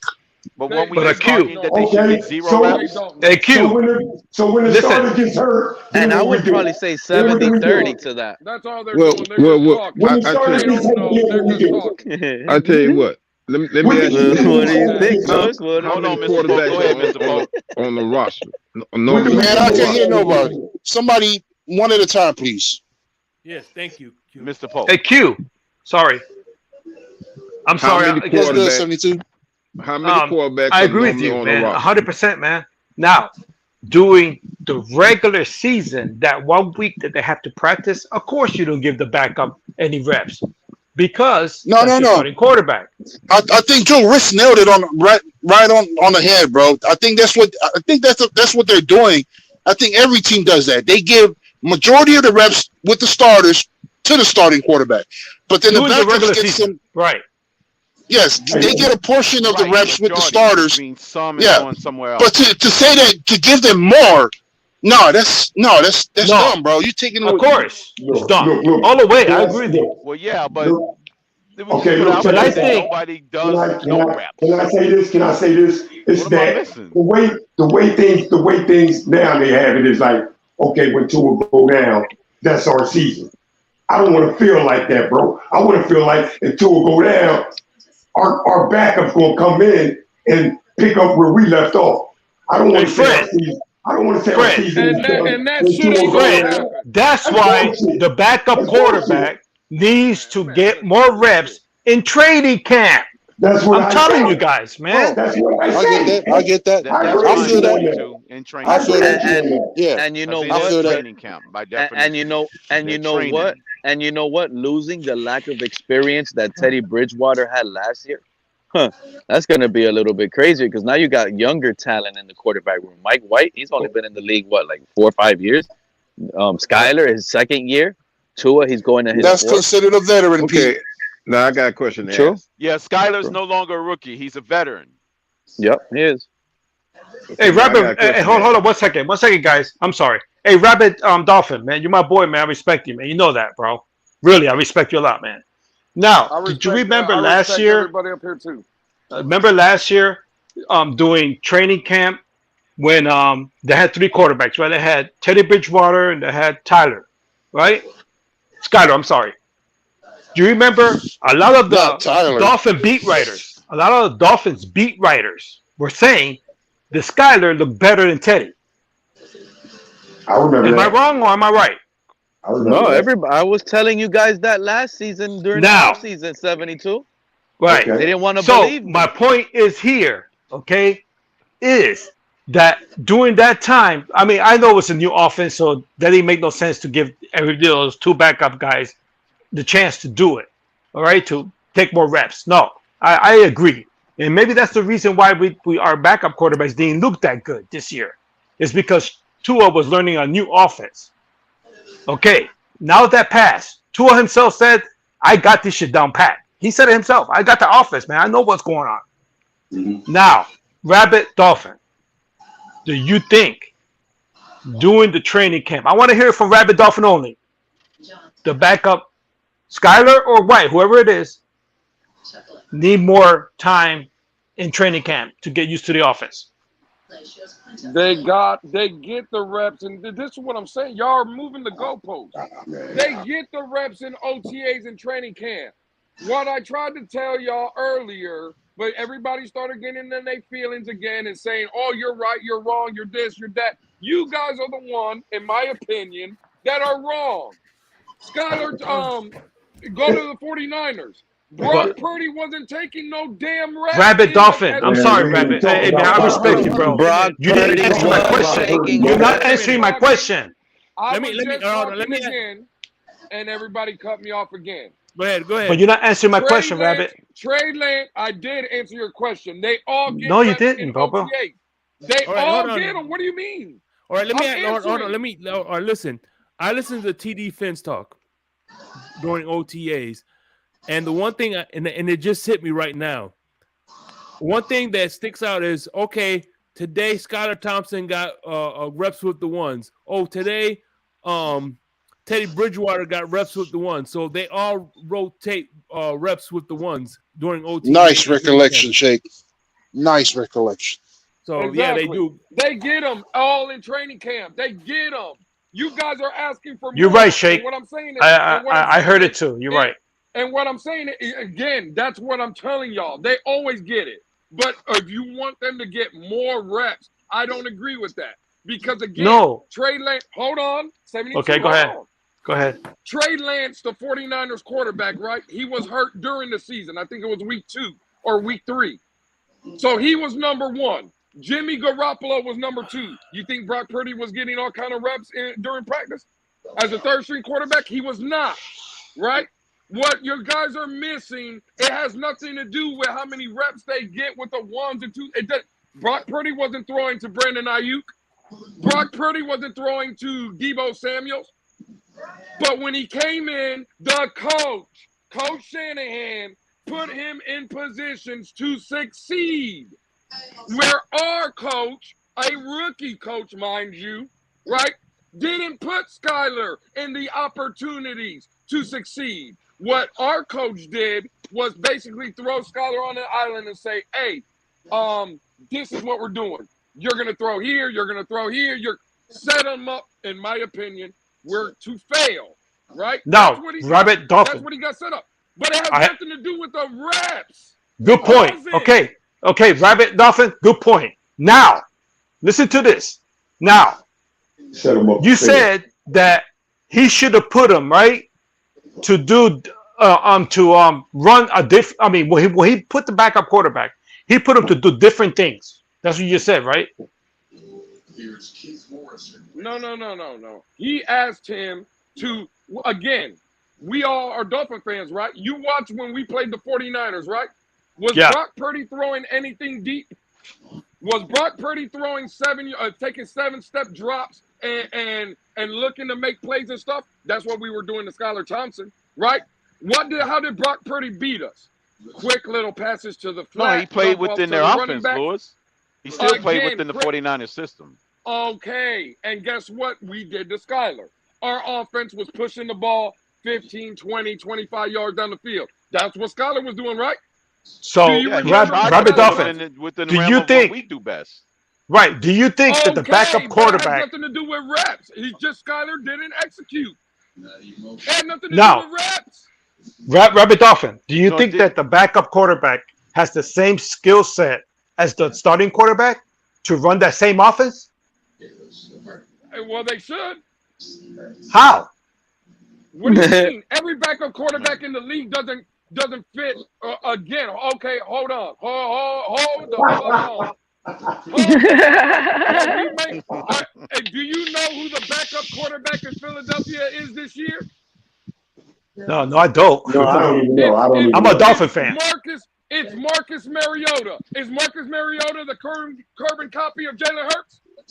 Yeah. No, you know something? You know what? I don't know, man.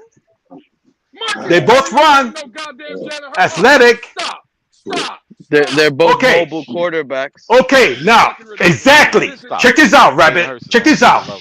Exactly. You are absolutely 100% right. Now, do you think that Mike McDaniel needs to adjust the West Coast offense to Skyler or White? Because remember, he can't not run the same offense and the same things that he called with Tua.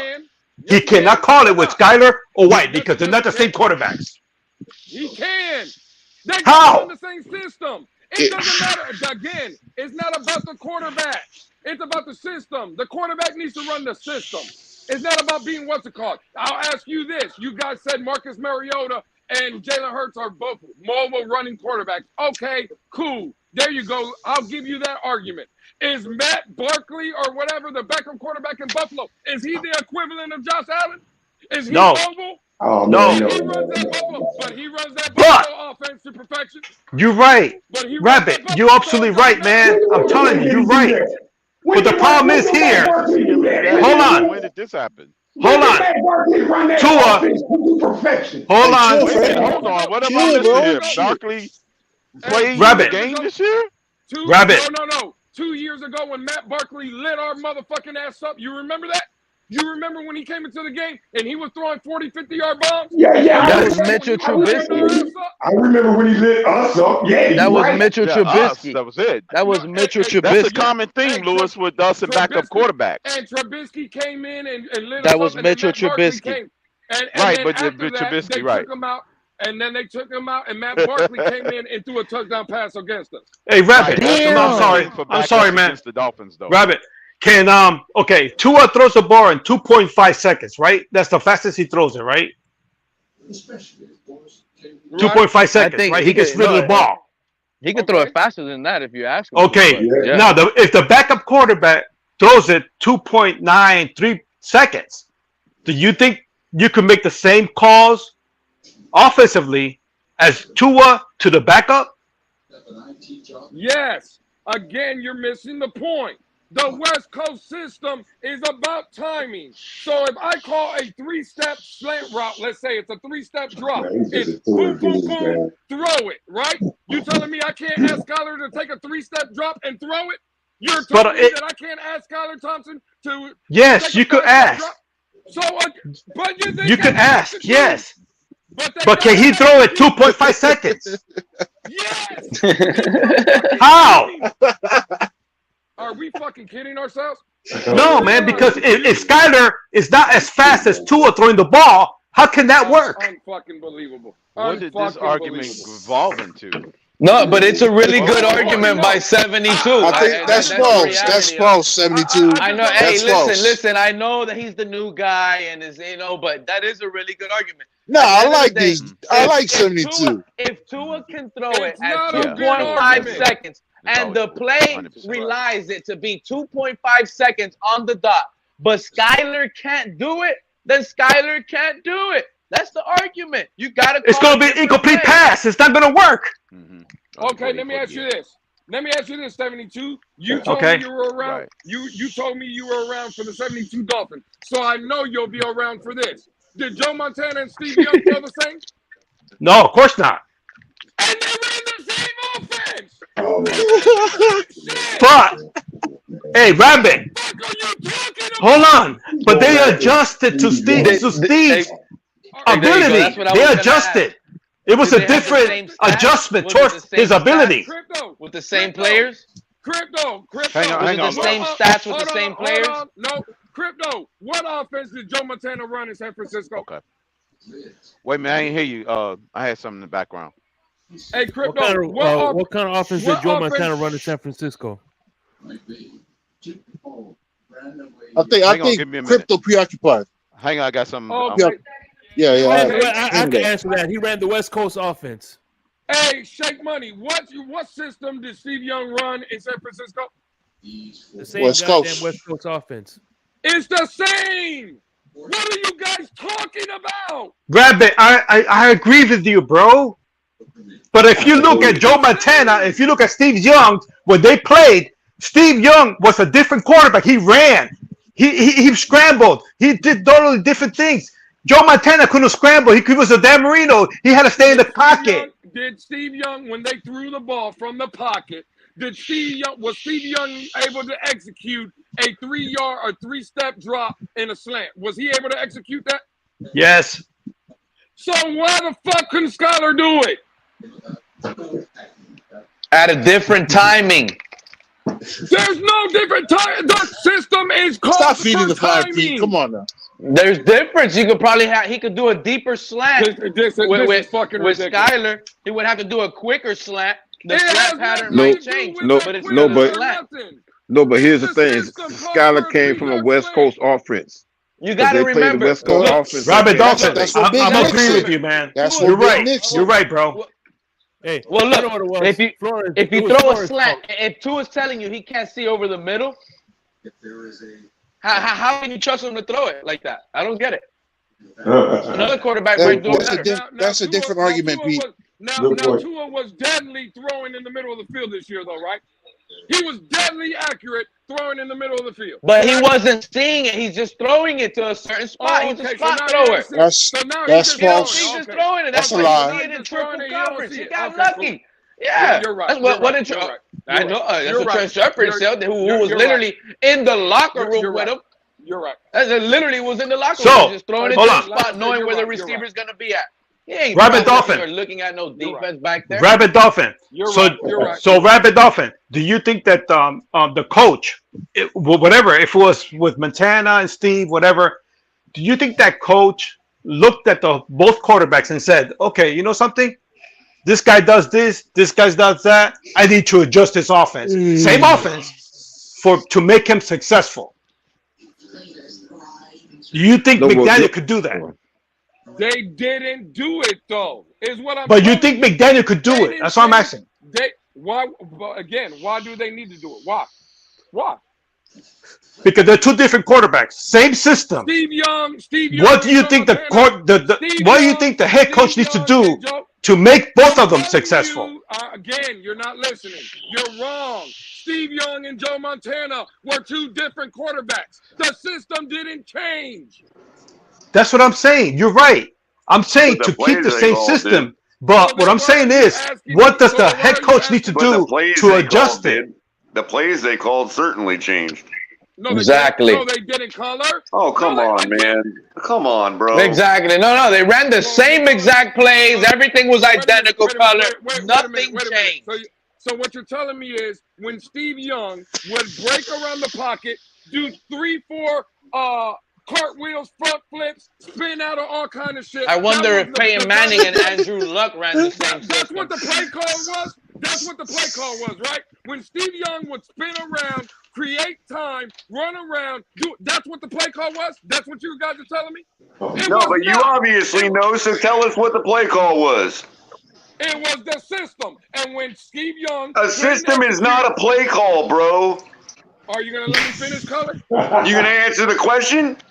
I'm answering. Just because I'm answering what you don't fucking like doesn't mean I'm not answering. No, you didn't answer the question. You didn't answer the question. Don't be talking about it's something I don't like, bro. Don't bitch me up like that. I ain't your fucking bitch, bro. Come on up. Hey, come on up, fellas. Chill the fuck out. Chill the fuck out, bro. You're not mine. I'm not yours. Again, just because. So then why are you acting like I'm fucking asking, like I didn't like your answer when you didn't answer the question? You didn't let me answer the question. You didn't like the way I was fucking answering the question. Oh, whatever, bro. Whatever. You know, ain't nobody can talk to you right now, bro. Ain't nobody can talk to you right now, bro. I'm gonna talk to you. You fucking win, bro. You win. You're the man. Okay, just like exactly, Color. Just like you're the fucking man. I don't give a fuck. Well, ain't nobody can talk to you fucking right now, bro. So you win. What the fuck, man? Man, y'all fucking tripping. I don't give a fuck. Fuck all that. Chill out, man. Chill out. What the fuck y'all want? Okay, guys. Let's talk about it. Everybody cool? Hey, Q. I like you, man. Everybody cool, man. That's how it get down over here, man. We all love each other. Don't never forget that. Let's keep that shit rolling. Wow. What's good? P and Q. Because both of you guys, I appreciate your intelligence and your opinions. You guys are awesome. Everybody in the panel, I do, of course. I'm the first time here. Exactly. Now, Q, you tell me, man, when you have two different quarterbacks on your roster, right? Starting quarterback and the backup quarterback. Are you going to prepare them the same, or are you going to prepare them different on their skill set? Well, I'm going to bring in, before anything, right, I have to scout the quarterback, the prospect that I'm about to draft, I'm about to bring in. I'm not just going to bring in any type of quarterback to run a system that may not fit their ability or their set of skills, right? You understand what I'm saying, 72? So before anything, I'm going to bring in the right person, the right player for the system. And then, and some of these players that play the same position have other skill sets that can help them in the game. But there are particular skill sets that works in the system. You know what I'm saying? So you look at Skyler, who's somebody who can run. His running ability helps him. Doesn't mean, man, you want me to be honest with y'all? I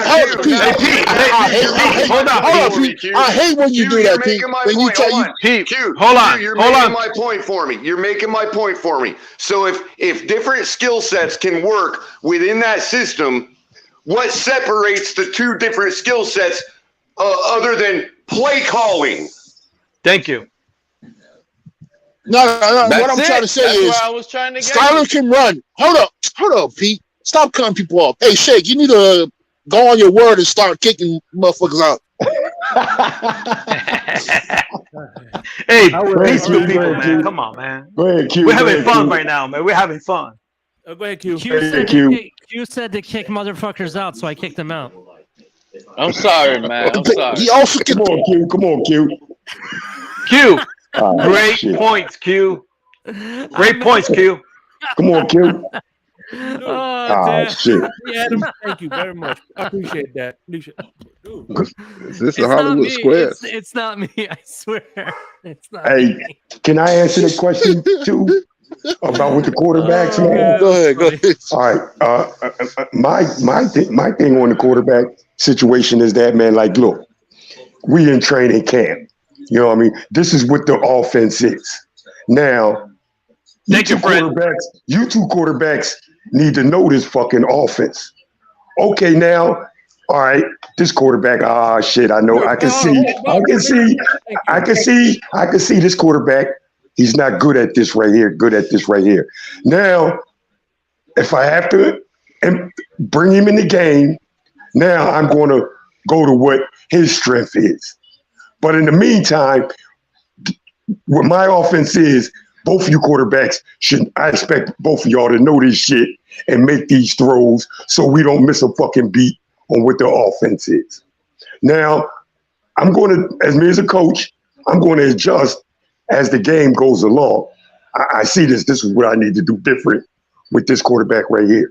You know what I'm saying? It's just simple as that. But they both need to be prepared the same way so we don't miss a beat when shit is working. I agree with that, but I'm going to go back to Lewis's point, right? And Color, he nailed it on the head about the play call. This is what Color was trying to explain to you. It could be the same system, but it's funny. I'm going back to Jimmy Garoppolo, Lewis. Isn't it funny? Because you're right, the Pete. 49ers, you're right. The 49ers in the same system with Jimmy Garoppolo under quarterback, they weren't too happy how Jimmy was limiting their system. So they were happy to kick him out and send them out so they can open up their whole system with Trey Lance. It's still the West Coast offense, but they get more out of the West Coast offense with Trey Lance. I started talking and, it is what it is. That's my point. That's my point. No, that's cool. I do it to people too, What are we trying to say, Q? Go ahead, Q. No, I'm good. No, go ahead, Q, man. That was interesting what you were saying, man. I lost my train of thought. What's good? That's the only thing I was trying to say. Like, yeah, it's the same system, but Jimmy and Can you Trey take it Lance, away, they're running Ronjo? the same system. They're getting different play calls. Totally different. Under McDaniel, we saw run designs with Trey Lance under the West Coast, same Shanahan system. But you weren't going to run those run designs with Jimmy Garoppolo. That's the difference with play call and the difference with talent and knowing how to utilize your talent. And that's just the difference right there, Lewis. And everybody else out there. That's it. So why Skyler didn't Lewis had a use his question talent? for me about the West Coast. I don't care why or I don't know why. Say, who said that? But that's why. But that's why Coach McDaniels went and got Skyler, because he seen that Skyler knew the West Coast offense from playing at Kansas State. That's one of the reasons why he was interested in Skyler, and he went and got him, because he's seen that Skyler is familiar with the same offense that McDaniel wants to run. That's why he went and got him, because he's seen his potential. Now, for him, and if they were identical people and identical quarterbacks, and the play calls were identical, then the production for the tight ends wouldn't have been higher with the backups in.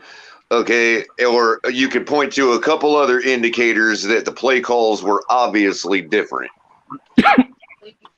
So you're on the money, Color. What you got to say, man? What you got, Bonjo? So you guys don't think that Tua is running those same plays in practice? No, Vonjo, I'm saying that there's not. The West Coast offense is a system. The system is not the playbook. Otherwise, everybody would already have the same playbook. Man, bring a new Okay, argument, Von Joe. Why are you trying to get into the old argument without knowing the argument? Come on, Like man. if my legs, hold on, let me explain. I'm not trying to throw shade. I'm not trying to throw shade. Let me explain. If my legs were 2 foot long, okay, and I'm running and I can run a West Coast system, the play calls for me are going to be different than somebody with legs that are 4 foot long. No, I get in that. the same system. I get that part. I'm not talking about the system. I'm talking about the playbook.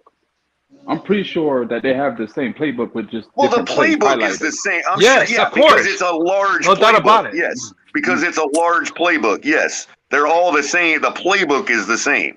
But the assortment of plays that McDaniel is going to call for another quarterback is different than another quarterback. Unless those two quarterbacks are clones. Because you highlight what the quarterback does well. I'll tell you what, and one of the reasons I know it's all the same playbook is because a wide receiver isn't going to learn 3 different playbooks. Exactly. You got 52 other men on that roster. They got to know.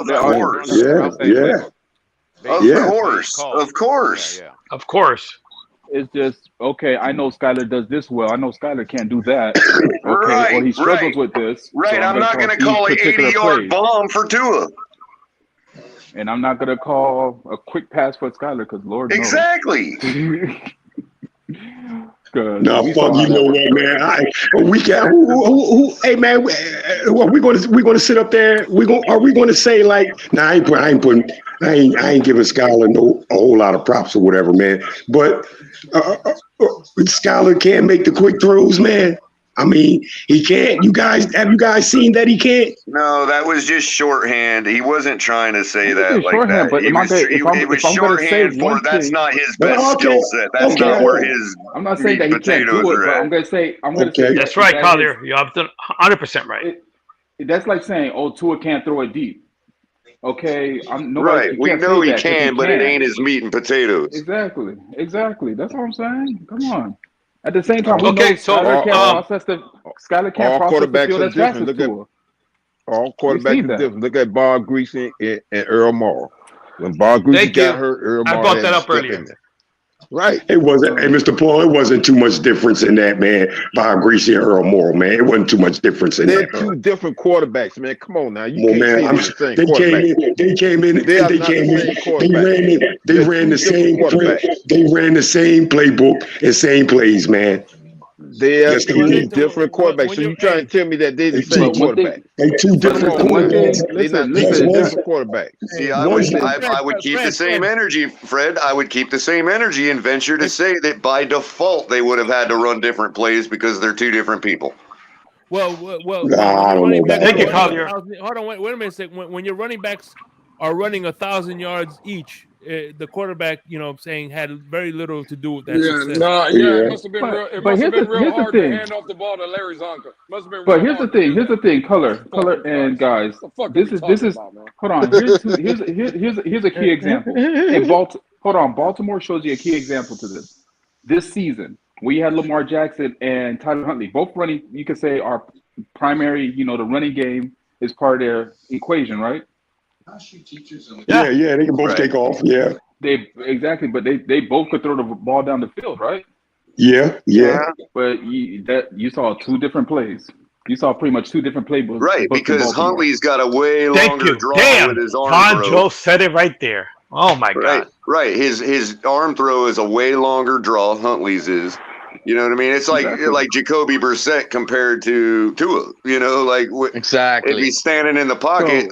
A play for Tua is not going to work the same as a play for Brissett when Brissett takes 3 years to throw the ball. So you could draft a quarterback that says, okay, he ran the West Coast, he did this well, okay, he should fit in my system and it should be a smooth transition. We saw Teddy, he should be a smooth transition and comparable to Tua, but there wasn't. Something in terms that just didn't click properly. Again, that's back to the original question, Von Joe. Is this somewhat the responsibility of the coach not, calling those plays to exemplify the attributes of a different quarterback from not having the time in practice and in training camp focusing on the backups? You see what I'm saying? That was the original question. Talia, I'm sorry, guys. I'm sorry, Vaughn. I didn't mean to cut you off. Vaughn came in late.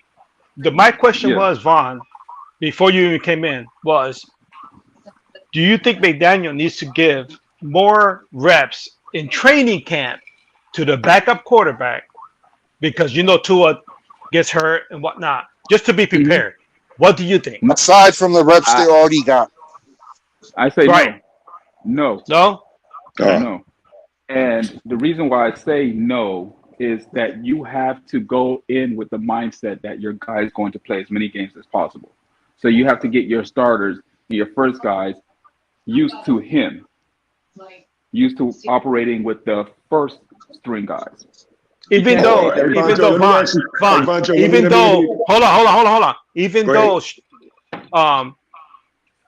Tua said, you guys saw it, that he's got 1 year under his belt. He's got the offense down. He's got chemistry with the receivers. So that's the thing. He got the base down. But if you, as a coach, you can't run the same exact plays or playbooks that you ran last year. You can't. You have to add new fast. Hold on. You have to get add ready new for it because we ran like the same play 15 I will hope times. not. Hold on. So you got to add facets to it, extra tweaks to it to make it look a little different, right? But you got the base down. But okay, the extra layers that we're about variations, right, Ronjo? Exactly, variation layers. He has to get that down. Hey, Ronjo, I just got one question. I just got one question for you, bro. I got one question for you. If Tua go down, and I hope he doesn't. If Tua goes down, do you consider our season done? Yes, pretty much, yeah. For real, man. And you're cool. And you're cool with thinking like that. You're cool with thinking like that. That's an honest answer. What would stop that from happening? Vangio. What would be the key to avoid that? Again, me personally, I have very little faith in Mike White and Skylar Thompson, right? Because again, my expectations for this season being successful is AFC Championship or Super Bowl. That's it. That's my so anything lower than that, my expectations this season is a failure. Exactly. So again, now if Tua goes down week 3, our season's done. Week 3. I want to ask you a question, Vangio, and I don't want you to take this question the wrong way. Come on, man. I want to ask you a question, Vangio, and I don't want you to take this question the wrong way. What were your expectations last season? My expectations last season, I tell you the truth, my expectation last year, I didn't have. I think it was 8 and 9. But even if it was low, I mean, I'm just trying to get a baseline. Like, what were your expectations last season? Because 8 and 9, and did you expect us to at least make the playoffs? No. So our backup quarterback facilitated that happening. Yet, you don't think the same thing this year, given the team we have. No. Because here's the thing. I can't trust Fred said if the season goes down if the tour goes down in week 3, I'm not going to expect Skylar Thompson to carry us all the way to the playoffs and have a magical season. That's a damn shame. So, Fred, let me ask you a question. Since you said that's a damn shame. It really is. It's a shame. It is. If you think when our quarterback goes down in week 3, then because we won't have a fucking chance. It wasn't the point of asking all that. It's a fair opinion. It wasn't the point of asking all that. I'm not even going to get on that level because it does piss me off. Hold on, man. But it is what it is. It's still a fair opinion, and it wasn't the point of me asking all that. The point was just to say, if our backups exceeded your expectations last year, why could they not facilitate fulfilling your expectations this year? So again, Color, he went down in week 3. Did my backups now I have to ask myself, did my backups truly exceed my expectations? Because my backups only That's where you and I. That is right, and that's the point I wanted to get. Right, that's the point I wanted you to get to, because that's at which point you and I have disagreement, and that's where we're at. week 3 we're done. That's all I wanted to get to. That's all I wanted to get to. I wasn't trying to throw shade or nothing. I'm just trying to get to where we disagree.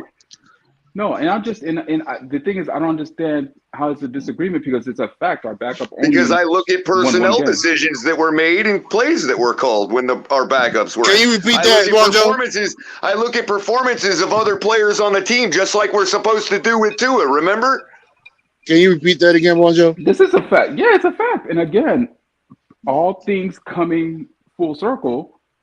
They only won one game. I look at the fact that our star right tackle was out during those games. I look at the fact that Waddle fumbled a ball while we were heading towards the end zone. Color, you're not letting me retort. Because again, this is starting in week 3. So I can't expect one fucking game, bro. Hold on, guys, hold on. I can't expect them to carry me and overcome all those things. If they couldn't overcome it in that short period of time, so I'm supposed to expect them to overcome it in a longer period? No, but the question is simply because those issues are going to appear again. Okay, but the question is now you're the one that's assuming an injury that early in the season. If that's the case, then we're cooked anyway. No, that was the question that was posed. That was the question that was posed. Asked me. That's what I asked him. All right, fair enough. Fair enough. But again, to the original question. That's crazy to me, bro. To the original question. How's it crazy? He got injured in week 3 last year. Milano pushed him to the ground, and it was a near miss. Hold on. Crypto. I really didn't think about it until Bonjo said it. Crypto. Again, there's a difference between he's out for the season, week 3, we're supposed to ride on our backups for the rest of the season. Versus he's out week 3, missing a couple games. No, but the original question, Bonjo, was based on the original question was based on the fact that the average over 3 seasons for Tua is 13 games. That is what it is. No. Would it benefit us more? Would it benefit us more if our coach gave more reps with the first team to the backups in training camp? Thank you, Color. That was my question. Color. And again, Color. Just to be fair. Just to be fair, That's where I'm at. I was answering that question not if Tua's playing 13 games. I was answering the question based off he was gone for the season. Well, I got you, but that's the nature of the question was on the averages that he is only going to play 13 games. This isn't something that we're going, we're recency bias or anything. I mean, that's the average is 13 games. No, Color. If you tell me we're going by the average, okay, so my color will change based off the team that we have. I'm expecting my 2 quarterbacks, those backup quarterbacks, hold it down, at least get 2 wins out of those 4 games that Tua missed. Right. So again, after our coach admitted that the backups didn't get enough reps with the first team last season, do you think that we could have gained 1 or 2 more wins had that happened last year? Thank you, Cutler. Damn, great question, man. Well, I got another question to ask. Hold on. Let Bonjo answer that question. Yeah, now I'm answering the question. So here's the thing. When it comes to a question that way, without compromising a win from Tua. Since you all think that giving the first team reps with the backups will take away from Tua so much. I don't know why, but don't give him too much to think about. Let him answer it, man. I'm not even basing off, taking wins away from Tua. I'm saying, okay, how much of a difference is it? So, for example, if it's 20 more reps and that could equate to an extra win versus, when he say he didn't meet enough reps, okay, I need him to get 100 reps and take 100 reps away from this guy. I'm like, at that point, it's semantics, really. Right. So what you're saying is whether we lose because our backups didn't get enough reps or whether we lose because our quarterback didn't get enough reps, it's the same situation. Yeah, it could be. It's semantics. Okay, that's a fair answer. That's a fair answer. Very fair. You know what we should do, Bonjo? You know what we should do, Bonjo? We should see Ronnie Brown can come back and he can take snaps and we could just run the fucking Wildcat. God damn. Well, I mean, to be honest with you, that's the last time. The last time we won the division, that's what we did to win the division. The last time we won it. Color, you're crazy, bro. We should call Ronnie Brown and see if we can get him out of retirement. Let's give him some fucking OTA snaps too and the preseason snaps. Listen, gentlemen. Let's run the fucking Wildcat. That's just being hyperbolic, bro. Nobody's talking about giving him all the reps. Hold on, guys. Nobody's talking about replacing him in practice with the backup. Gentlemen, I just want. Hold on. I want to go ahead and say, guys, thanks for having me up. I just came up to show some love, real quick. All right, I'm gonna go spend time with the wife. So, all right, Bonjo. Again, guys, just remember, no matter what, it still fins up. All right. Fins up. Always, man. Always. There you go. I got a question. Great conversation, guys. Great conversation. We're gonna Jeff Hostetler this thing. Let's call Malcolm Perry and run the triple option too while we're at it. Like that doesn't even make sense because we're not talking about replacing him with 100% of the reps. Let's give everybody hold on, because here's the thing. It's funny he brought up Wildcat. Hold on, it's funny he brought up Wildcat because look, this season I think we have it tough. Mr. Paul been trying to talk for a while. Yeah, but that's go ahead, Mr. Paul. Okay, let me ask y'all this question. Now, normally with the Miami Dolphins, we normally carry 2 quarterbacks. How come we carrying 3? Because of that reason, injury. And we've added another one. So, wait, is Blackman just going to sit there and twiddle his thumbs all camp? Thank you. No. You goddamn okay, why we carry 3? Because we normally carry 2. Yeah, you got. Well, okay, then if you believe that, then that's fine. Then that's what you believe. I don't know. I can't help that. Color. Yeah, let them believe whatever they want to believe. But guess what, Color? Quarterback is going to fucking do the same goddamn thing around guess the what, league. Color? That's guess what every other four-string fucking quarterback does. He had multiple. Okay. No, but what I'm saying is normally, and he decided to go with Miami because I know inside he probably feels like, man, if I have anywhere to play, it's probably that injury-prone quarterback. I'm not going to go to that extent. All I'm going to say is, why are we wasting the roster spot if he's going to sit there and twiddle his thumbs? Don't we need an offensive lineman to fill that roster spot? Don't we need another linebacker to fill that roster spot? You ain't lying, Collier. You ain't lying. Exactly, and that's the fucking point. Why the fuck do we have Blackman? Because I'll ask everybody on the fucking panel right now. Well, see, you're being fair now. You're being fair now. I've always been fair. It's that people don't let people fucking talk on this goddamn fucking app. So that's what the fucking problem is. I've always been fucking fair. The fucking problem is, right? Who the fuck up here thinks that Blackman's gonna get on this fucking team anyway? So I don't give a fuck if the motherfucker's sitting there twiddling his fucking thumbs anyway, because he ain't gonna be on this fucking roster. I bet we stick him on the practice squad and dress 3 quarterbacks because the rule changed. I bet you we don't. Well, again, maybe because of the rule change. There you go, Color. You got me on that aspect. But if you think he's fucking dressing, well, I've only said it like 5 times in the last month, but nobody wants to actually go look that the rule was changed. Well, that's fine. Again, I didn't know all the fucking rules. Hey, Collier, I have a question for Collier. Let's give Blackman the fucking first string reps too. While we're sure, why not?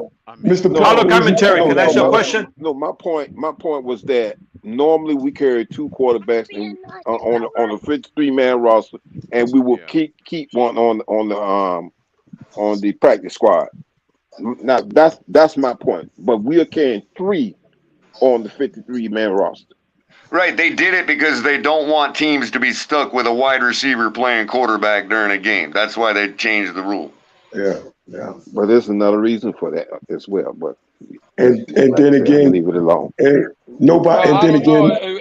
we would have gave Cedric Wilson some fucking first team straps, maybe he could have played quarterback for us. Probably. I don't you know. Maybe when we wouldn't have to bring in the giraffe. Probably. Yeah, we probably wouldn't. And then we should have kept Lynn Bolton because Lynn Bolton played quarterback. He played quarterback too.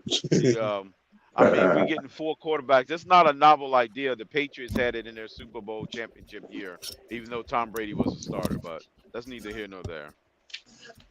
Hey, you keep 4 quarterbacks. Let's not forget. I say, how about better option than bringing Ronnie Brown back? Why don't we get a coach that knows how to beat a team without even passing the ball? Yeah, how about that? Yeah. And they you showed know, the team I'm really not. how to beat somebody without throwing the ball. If that's you should have. Oh, we had the guy that spent 15 years with him, but you know, whatever. Yeah, I'm not gonna lie, like everybody too upset in the building. the playoffs I are so agree. much. Like, check this I out. think what we should do is go get, instead of trading for Dalvin Cook, why don't we go get Mercury Morris? We know he rushes for 1,000 yards. Let's go get Mercury Morris and we'll have him back there and not get Dalvin Cook. You know what? I mean, what are we? No, actually, what are we if we're gonna You know get what? somebody, we have to get. Yeah, man. Who's the fullback? What's his name? Larry Zonka. He's Oh, still man. writing books. Look, my only thing is, Yeah, man, is like since we're talking I'm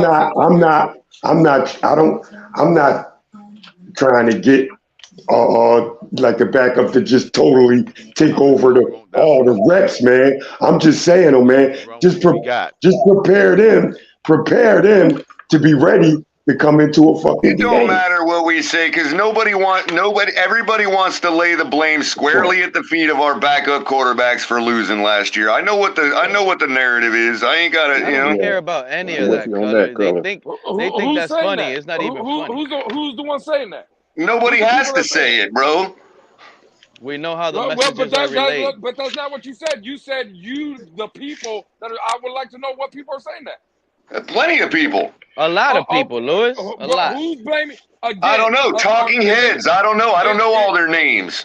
I don't know why we're bringing it up then, because is anybody? Because it's plain as day, bro. Has anybody on this panel? Again, I'm only talking about, and to the people that's on this panel, has anybody up here blamed Skyler for us losing? Nope. Yeah. No, all of our losses came. Mostly everybody up here says it's Who up here blames Skyler Thompson for losing the game in Buffalo? Who up here? Who? Who let the dogs out? Exactly. Nobody. You see how I stay quiet? Nobody up here said that shit. I don't know. I can't see who's all up here right now, bro. What are you, like Mr. Lawyer now?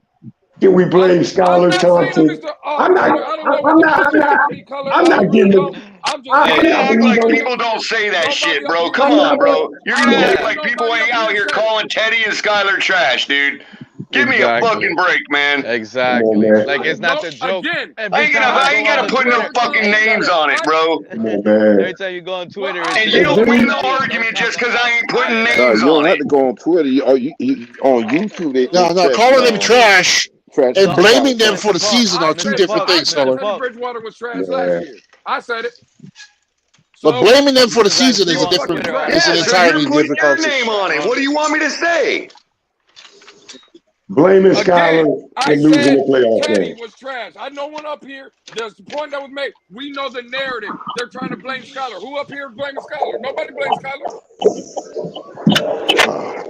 What I said was I thought Teddy was trash going into last year. What up, and I boys? think he's trash coming into this What we're saying is the coach was not prepared to win a ball game with our backups. Should he be more prepared this season? And you're saying no. No. Boy, motherfuckers hear what they want to hear up here. Oh my God. That's what I thought. That's what I thought you were saying. Nah, I got a question. That the backup shouldn't be prepared. That was the impression I got from you, bro. I mean, how do you think the backups are gonna get prepared? I'll be back, guys. I'll be back. The same way the fucking All right, 72. name got prepared. Purdy. Yeah, which you have no information on. Which you have zero information on. Oh, I'm sorry, man. I knew You're a everything. smart individual, Color. When the season started. Yeah, you know what makes me smart? You know what makes me smart? I don't say things I know when I don't have information on it. Okay. You know what makes you? You know what? Let me just shut up. You're right, Color. You're right. You're right. I got questions for Spider-Man. I don't think that the evidence shows that every team doesn't prepare their backups when they know their quarterback is injury prone. I don't have that information. I've never witnessed that. I've never seen a track record of teams not preparing their backup, not letting them work with the number ones when their quarterback is fucking injury prone. I've never seen that. So I don't have that information. I'm not going to say the 49ers prepared Brock Purdy. I'm not going to say they didn't. To me, it looks like they did. Unless you all know something about Brock Purdy that I didn't know.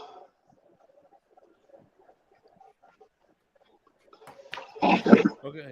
This is amazing. Hold on. Now everything's quiet. Mr. Polk, please ask your question. Hopefully we can get going in a different direction. Go ahead, Mr. Polk. In fact, that's what the question is about. Do y'all think that we address special teams? Because to me, last season, our special team, to me, dropped off.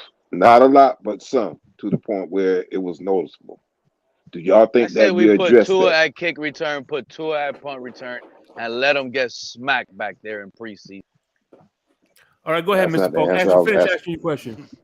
No, I just asked it. Do y'all think we address special teams with this draft and free agency? Yes, because our special teams was dead last. Exactly. Do y'all think we addressed that already? I don't know, kinda in a way. I guess Not until we put Tua at punt return. Didn't they bring Freddie Swain in? Is Freddie Swain still on the team? Yeah, he's still on the roster.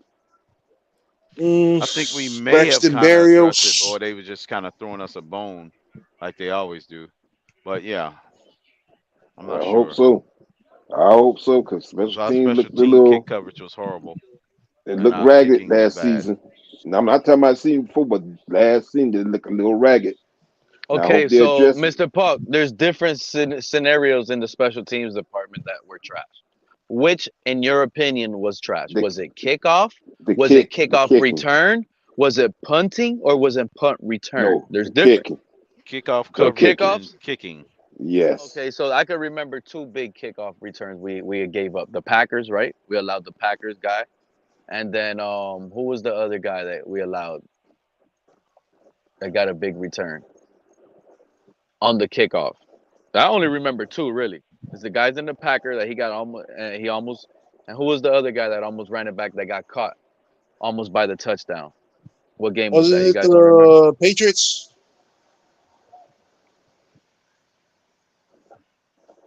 He got hawked down. The guy literally almost scored on a kickoff return. He was like, I got caught like at the 10-yard line. And Pete, you brought up a good point. It's not the point. Big return. I think it was the Green Bay that he got caught in the 10-yard line. Could have sworn there was. Then the other big return was the guy brought it to like the 40 of our side. Yeah.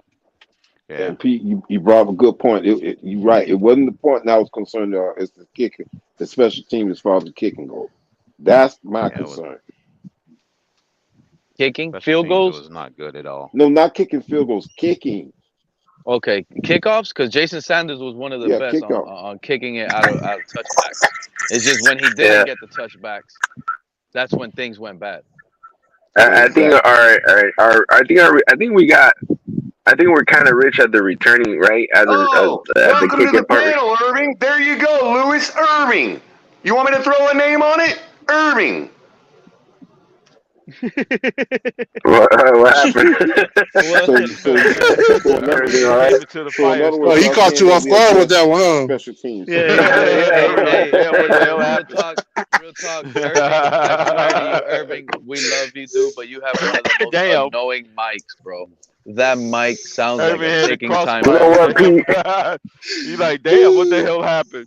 I feel like that mic is gonna blow in your ear, dude. I didn't ask for a motherfucking thing. It sounded like someone was talking about me, and I didn't say that shit. So that I only speak for my fucking self. I don't give a fuck. You asked me to put a name on who. You asked me to put a name on who was throwing shade on Skyler. I said who up here on the panel. I didn't ask you to put a name. Well, he's up here on the panel. I don't give a fuck.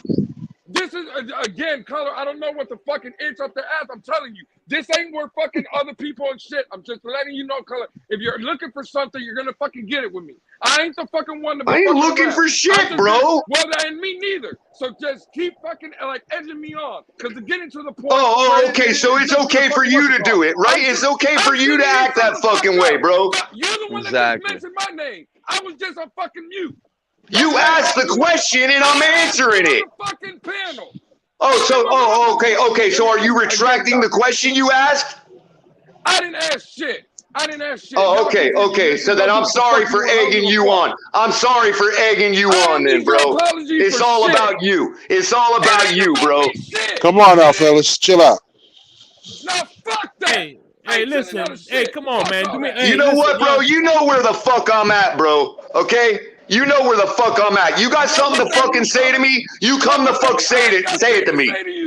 I'm not Dude, trying hey, calm down. Hey, Lewis, please calm down, bro. Calm down, both of you guys. Listen, whatever you guys have in between each other, you guys. There ain't nothing but what's going on right now, Shake. Well, leave it be, bro. Let's move on, bro. This ain't the place for it, bro. Come on, man. We're having a right on. talking football, bro. Hey, Shake. Let your personal beef is go alone. Go, let it go, bro. Hey, Shake. What's up? No, I said, can we finish the situation with special teams? Yes. What's the question with special teams? No, I was saying with the kickoff on special teams, it didn't look too sharp last season.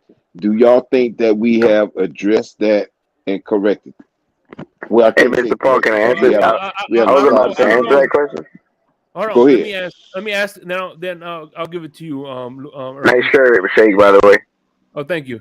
No, I don't know. We gotta see because I don't know who the hell they're gonna put back there to kick returns. So we'll see. Yeah, because we got to work on tackling too because it was some bad tacklers last season as well. But go ahead. Answer the question.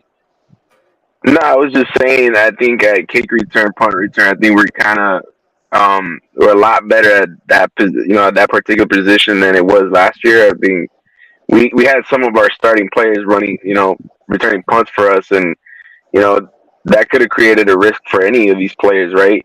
Now I think we got Braxton Berries. Now A-Chain can also return punts. I think Ezra Kama could do some of that too. So I think we got plenty of depth in that position, as well as some speed and some talent. So I think as far as the return game, I think I think it's gonna be better than last year.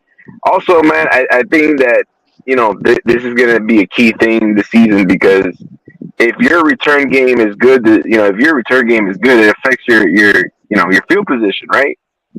The better the returns, of course, you're gonna get better field position with each possession. So I think we're better in that department. Kind of bad and with like a high pitch static, or is it just me, guys?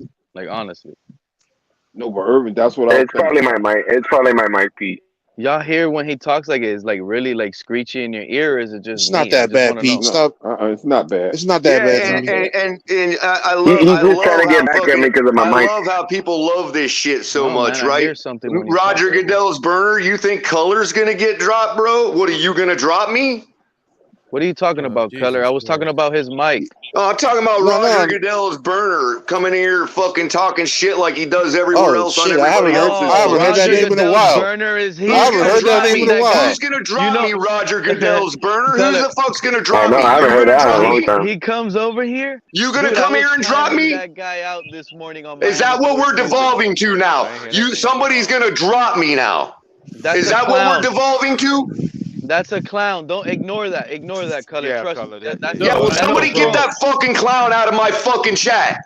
Somebody time him out, guys. Before I fucking do it. That's probably somebody with that's mad that went to their second account just to talk shit and get under somebody's skin like he was doing under this morning. Because that's what he was doing this morning on Miami Sports Music. I hope you guys know. And then he's like, "Oh, Pete, nobody likes to hear from you." This is what he said. This is what he said in the chat. You fucking come to fucking West Palm Beach and fucking drop me if you think you can. Okay. Go right the fuck ahead. I ain't hiding. He said, "Oh, Pete, the only reason you're a mod on Miami Sports Music is because they enjoy your donations." So then I'm like, "Oh, really?" So then I timed him. And if you fucking threaten me like that again, there are ways to find out who the fuck you are and get the fucking law on your ass. So keep fucking chopping it up in chat like you think you're anonymous. I'm glad. Who timed him out for me? He was timed out for 5 minutes from somebody. All right. And nobody got to put up with that shit, and I'm fucking tired of it. All right, Now let's let's get get back to He's a conversation about special teams. Tell him to come in his real account with his real name now. Urban, what you were saying about special teams now? What was that? What was that again? I'm sorry. No, you're trying to finish what you were saying about special teams. No, I was just saying about the special, like the returners. I think that we're finding that department. I think where we got to get better is punt coverage, man. I think we can't be giving up those touchdowns Kickoff coverage like we did against That's what I'm Baltimore. talking about. Yeah, It was a lot of missed yeah. tackles. Yeah, Man, Oh a yeah, lot of missed tackles. I can't believe this goes yeah. from That's crazy got to to get a lot special better. teams. You know? Right. See, that's what I'm saying. Yeah, that Hey, kickoff this return. panel goes from craziness to Hey, boring Mr. special Paul, who do you teams think wins the battle? in Who a do you think wins blink the of a battle? coin. Hold on, Pete. Hey, who do you think wins the battle between the two punters, Bailey or Matt Turk's nephew? Oh boy. Yeah. Oh man. That's gonna be a good one. That's gonna be hard because Well, the punter thing from I'm the Patriots is a seasoned vet, so and I think he did pretty well. So I don't know. Hey, he's a former All-Pro too. Yeah. but from what I'm hearing about Mac Turk cousin, he ain't bad either. Or nephew, yeah. Nephew or whatever. Yeah, he has a big leg too, bro. They say he got a got great big leg, game bro. time. They say his hang time is off Yes, the he chart. does. Yeah, I think he was one of the I think he had the fourth highest in terms of like Hang. punt yards, air yards. Oh, okay. Like it was like 45 yards or something like that. I heard it was a pretty good stat. That's gonna be a battle worth watching. I'm looking forward to that. I'm looking forward to it. Absolutely, bro. Me too, man. Y'all know Matt Riser's still out there, right? Who? Matt Riser. Oh, the left leg of God. Yeah, yeah. That's what we used to call him. Yeah. I'm surprised Buffalo hasn't fallen over themselves to re-sign him. You know, nobody wants to talk about the fact that Buffalo is like, doubly stupid. They don't even know the shit's going on. They draft the guy. They actually did know it was going on, but they drafted him. And then when it came out publicly, they throw him under the bus and ruin his career. There's no liability there. Like, if I was Matt Araiza, I would sue the Buffalo Bills just for the sake of it. I agree with you, Color, 100%, bro. Defamation, right? That's what you call it, defamation. Defamation. Well, yeah. by them not standing behind him like most teams in the NFL do when a player is in trouble, you could argue that, Pete, that they were kind of backing up the quote unquote facts. They pretty much toe tagged him. They gave him the guilty tag. That's what they did. You out of here. You cut him. Like, what was the other player not too long ago going through something, but they didn't cut him or anything? Oh, was his name Deshaun Watson? Yeah, like everybody. Well, Pete, like everybody. I'm sure we got a guy on our roster that's got something going on. Deshaun Watson got accused about rape about 20 plus women, but this guy gets accused by one in a party, and like, come on. And the Bills cut him right out the gate. That's okay. He can, because their thought is that the Chargers might even give him a shot because of the whole San Diego Steelers are willing to give him a shot. That's why I'm bringing his name up. It's because I heard it again. And he'd be deadly out in Los Angeles, man, because that's where he can punt 95 yards. Well, in our reality, the Bills went a couple games. I wish there was a Bills fan up here to confirm this right now. The Bills went a couple games last year where they didn't even punt the ball. Or did that happen? Like, they didn't even punt the ball, dude. Yeah, it was a few games, yeah. Right? Amicus down there. They had like maybe a few. They had like maybe 3. We had 1. Their punter leg it went to sleep. When they had to use that guy's leg, he probably squibbed the kick by accident. Yeah. Amicus is still in the chat room. Amicus is down there. You're asking what? I just want to know how many games in a row. Our punter seemed like he was getting a lot of work in. Come on out, Amicus. Well, in December he did. Oh yeah, with the sorry trash backup quarterbacks. Hey yo, Spider-Man. Yeah, they was kind of like those Pittsburgh Steelers quarterbacks. Uh-oh. Yeah. Spider-Man. Hey, yo, Spider-Man. Hey Where's guys, Mary J? Mark here. I just wanted to kind of chime on in on the number of punts that the Bills had. Mark, What's what's up? Yeah, I What's up, don't think Mark? it was. I don't know. I'm doing just fine. I'm enjoying the commentary tonight. I don't think they had a lot of punts, but as the season went on and the offense got worse and worse and worse as it did, they started using Sam Martin a lot more. But they did sign him to a 3-year contract. Michael, they kind of share. I think Michael or Emmett shared that already in the chat. So they're not gonna sign Ariza, and I don't know what else, to be honest with you, they could have done. You had those horrific charges against them. You know, you couldn't tear your team apart by letting him stay. They handled it as best they could, and he doesn't have any animus against the Bills for what they did. And I hope the kid gets another shot. You know, right? Maybe he goes on. Maybe he goes down to Miami. I don't know how good Turk is, But Mark, did you hear what I was saying? Like, did you guys punt a lot last year? Like, wasn't it a stretch of and games? Peter, that's a great question. It wasn't a stretch of games. It was more of a stretch of games back the previous season that they didn't punt. They punted like once or maybe twice a game, and then they started having offensive. They really started having offensive problems because their line really wasn't good. Saffold was at the end of his career. Spencer Brown with his back issue, was allowing pressures all the time. The only thing that saved them from getting like a huge amount of sacks, the fact that Allen could move. Now, fortunately, they made a bunch of replacements in the offensive line. They moved on from guys who couldn't play. They added, some strong running backs to the team, and obviously the tight end that they drafted is a weapon, not a tight end. So they'll use him in the Beasley position. In effect, they're replacing a 5'8", 174-pound Cole Beasley with a 6'4", 246-pound catching machine. So that should help the whole package of what they're doing. And then, of course, they drafted Osiris Torrance at guard to replace Saffold, and then they made a couple of other signings. But as far as Ariza is concerned, I don't know why he doesn't deserve a shot in Miami. He's better than the guy that you got from New England, and I think he's probably better than the Turk kid. So he's certainly worth a shot. Hey, were you guys asking me a question? I heard my name. Q was asking for you. Spider-Man. Q, what was the question, though? Q? You there? Yukovsky? Who's? He didn't say anything. He kept mentioning your name. Oh, my bad. Oh, cool. All right. No problem. Y'all playing phone tag now with each other. I have a question for caller. Don't bother because I can't. Don't bother because I can't read it on my phone anyway. No. Listen. Do me a favor, Roger. We don't have a banning. We're not gonna ban you, but we can delete you and put you in timeout. Just leave the whole Color and Lewis situation alone. All right, bro. Thank you. Thank you. Go find somewhere else to play, please. That's a troll, Shake. He's not gonna listen now. He's the type to do it. No, more it ain't. Now. It ain't. He ain't gonna listen.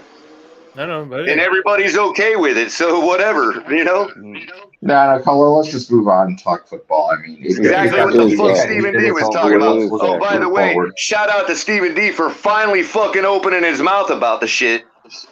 What happened, Color? Maybe I missed. All right, let's talk about football. Go ahead, Mark. Continue. I can't believe I'm saying that. I had finished it, but if anyone was any questions for me, I'd be glad to answer them for you.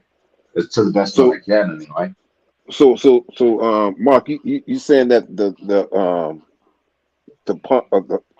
punter kicker that y'all lose is better than the one that we have, and also possibly Turk as well? I don't know about Turk because I didn't really see him all that much. I know the guy in New England. I think he's a left-footed punter, if I remember correctly. So that gives you a different spin on the ball, and that's good. But for whatever reason, there was an issue between him and Belichick. And Belichick seemed to have this issue with a number of different players over the years. So I don't know, but I don't think it hurts Miami to bring Ariza in to try him out. To be honest with you, the guy has a great leg. He has a problem with he has some hang time issues, and all that stuff has to be coached up. Yeah. But that's what Turk supposed to have. He's supposed to have good hang time. But like I said, we haven't seen them yet on the NFL level, so we just gotta wait. I have and a see question. on that. Yes, sir. This question's for caller. Hey, caller. What do you think about the Dolphins?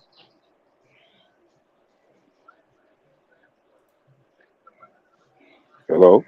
Damn, that cell tower is just treating Yeah, we him lost like the question. dog shit tonight. Hey, no, Color, answer the question. What do you think about the Dolphins? No, that's not the question. Hold on, I know caller. there was more. I know there was more. I'm sorry, Pete. Cut you off. Hey, you boys are watching the Heat game tonight? Go ahead. Wait. Go ahead. Go ahead, 72. What do you think about the Dolphins personnel right now fitting Vic system? Do you think they have the personnel to fit his system? Ooh, that's good. That's a good question. I could answer that. Well, I didn't understand. You know, what, I mean, I I believe we got the personnel in the secondary to cause the coverage sacks that he's expecting. Okay. I mean, because he's not a blitz heavy guy. There is a lot of zone coverage. There is a lot of we're expecting a lot of pressure on the quarterback coming from coverage. In the secondary. And I think we have the talent to do it, given the people that are coming back from injury. I am a believer in Jalen Ramsey. So, Color, hey, Color, you don't think there's going to be more like delayed blitzes with Well, yeah, I'm not saying there won't man. be any blitzes, but well-timed blitzing can be far more effective than just straight blitzing all the time. But Collier, I'm sorry to interrupt anybody. But no, Collier, go ahead, 72. My bad. Go ahead, brother. Do you think that Vic's system, it's more his system, his idea, his brain is 4 linebackers and 3 defensive guys. I mean, that's his system, isn't it? I mean, let's be honest. No, Fangio is a zone system advocate.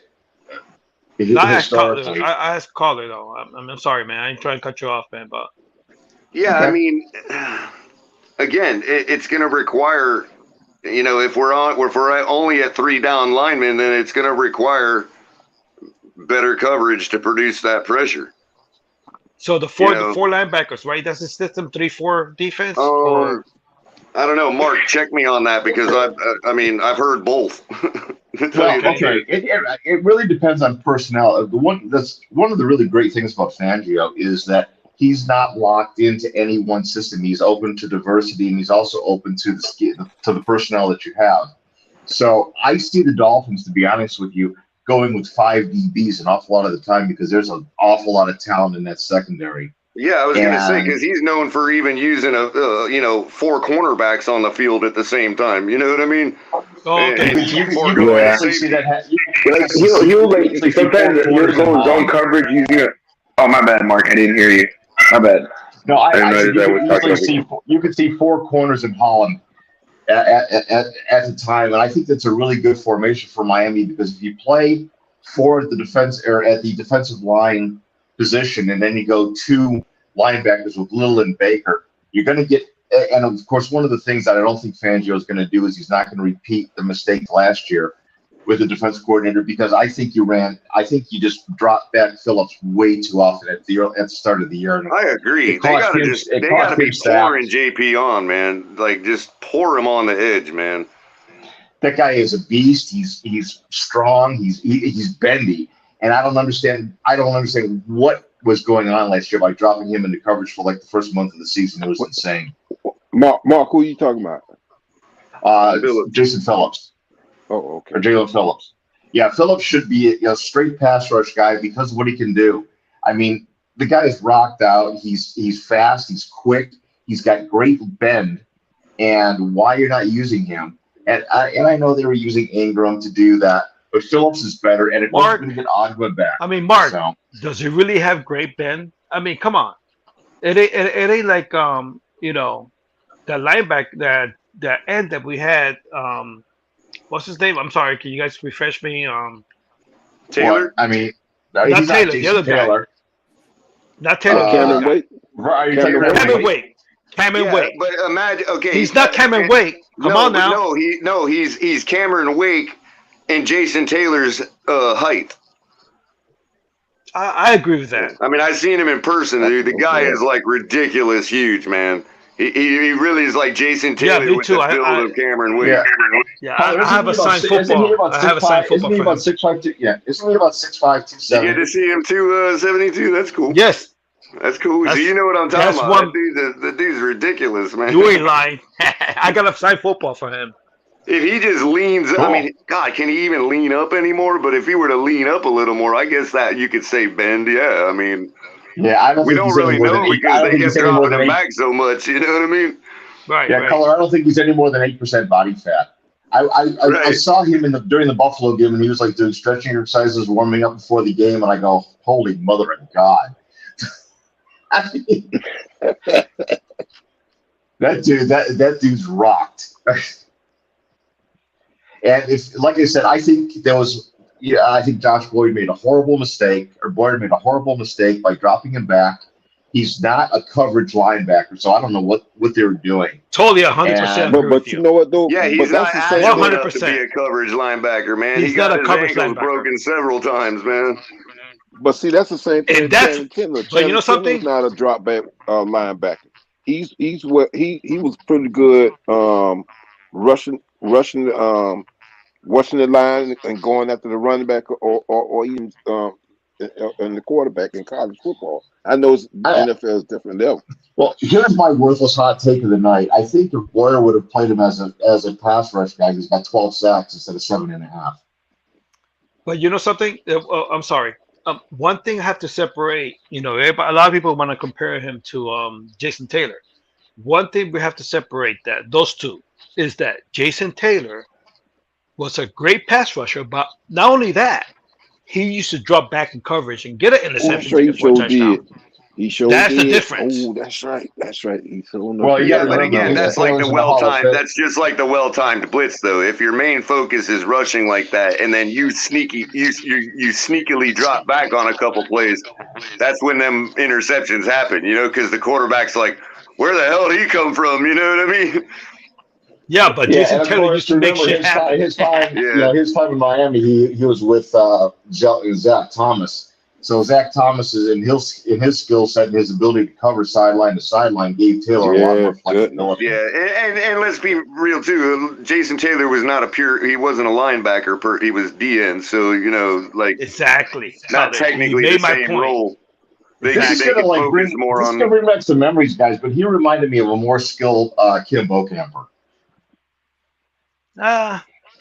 Comparable build, same type of usage in the system. Bokamper was a good player. Taylor was a Hall of Fame player, but Bokamper didn't go back in coverage. Cubs grab beat an the interception, Phillies take it for a 10-1. touchdown. Just giving you the update of the world's greatest baseball team. Yeah, because didn't we move Jason Taylor here to like an outside linebacker at one point?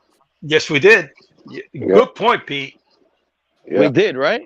Yes, we and did. we also did that to Cameron Wake. I remember that. Am I not mistaken? And we did it to Cameron. You ain't lying. Yeah, that's right. We did. I was thinking right now. I knew we did it to one, but now it's confirmed we did it to both. Yeah, because I think under day once that we were running a 3-4, right? With Jason Taylor would have his hands on the dirt a lot of the time. Yep. At first, no, we ran the 4-3, but then he switched. I think Jimmy Johnson. I think we ran a 3-4. No, what did we run under Jimmy Johnson? No, it was a 4-3. Yeah. Under Jimmy Johnson too. I know they want that for sure, but I don't know about Jimmy Johnson. Yeah, Jimmy Johnson was a 4-3 also. 4-3. But Yeah. it's amazing. Yes. But it's amazing how we hit the home run with Cameron Wake. Because did Cameron Wake play for any NFL team before he went up to Canada when he came out of college? Well, you know something? He was drafted by Pittsburgh, by the way. Oh, okay. I got a question. And he got cut by Pittsburgh.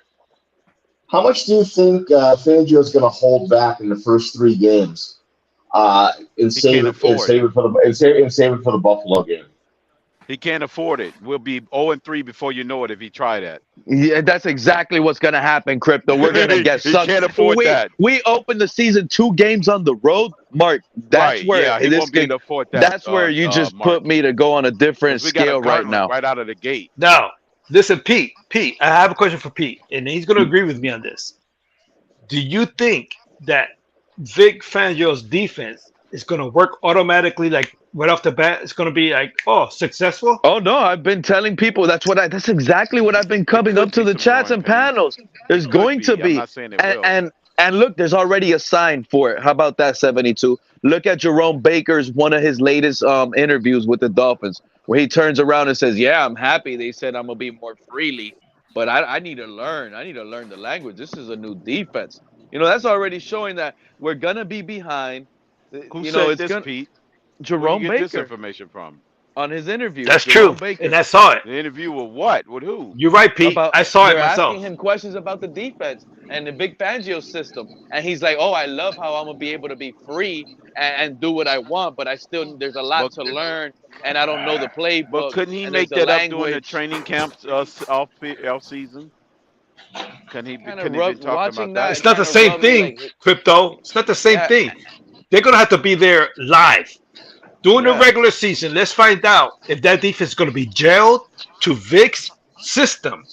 It takes a while. I don't give a shit what anybody wants to tell me. Back, to Mark's question, that would scare the daylights out of me if he trying that nonsense. Like check this scenario out. Look, that being the case, I'm let gonna me give ask you a the question. perfect example. Hold on, Mr. Paul. I'm gonna give y'all the perfect example. Let's say we do win week 1, right? This is what's gonna happen. I'm gonna give y'all the perfect example.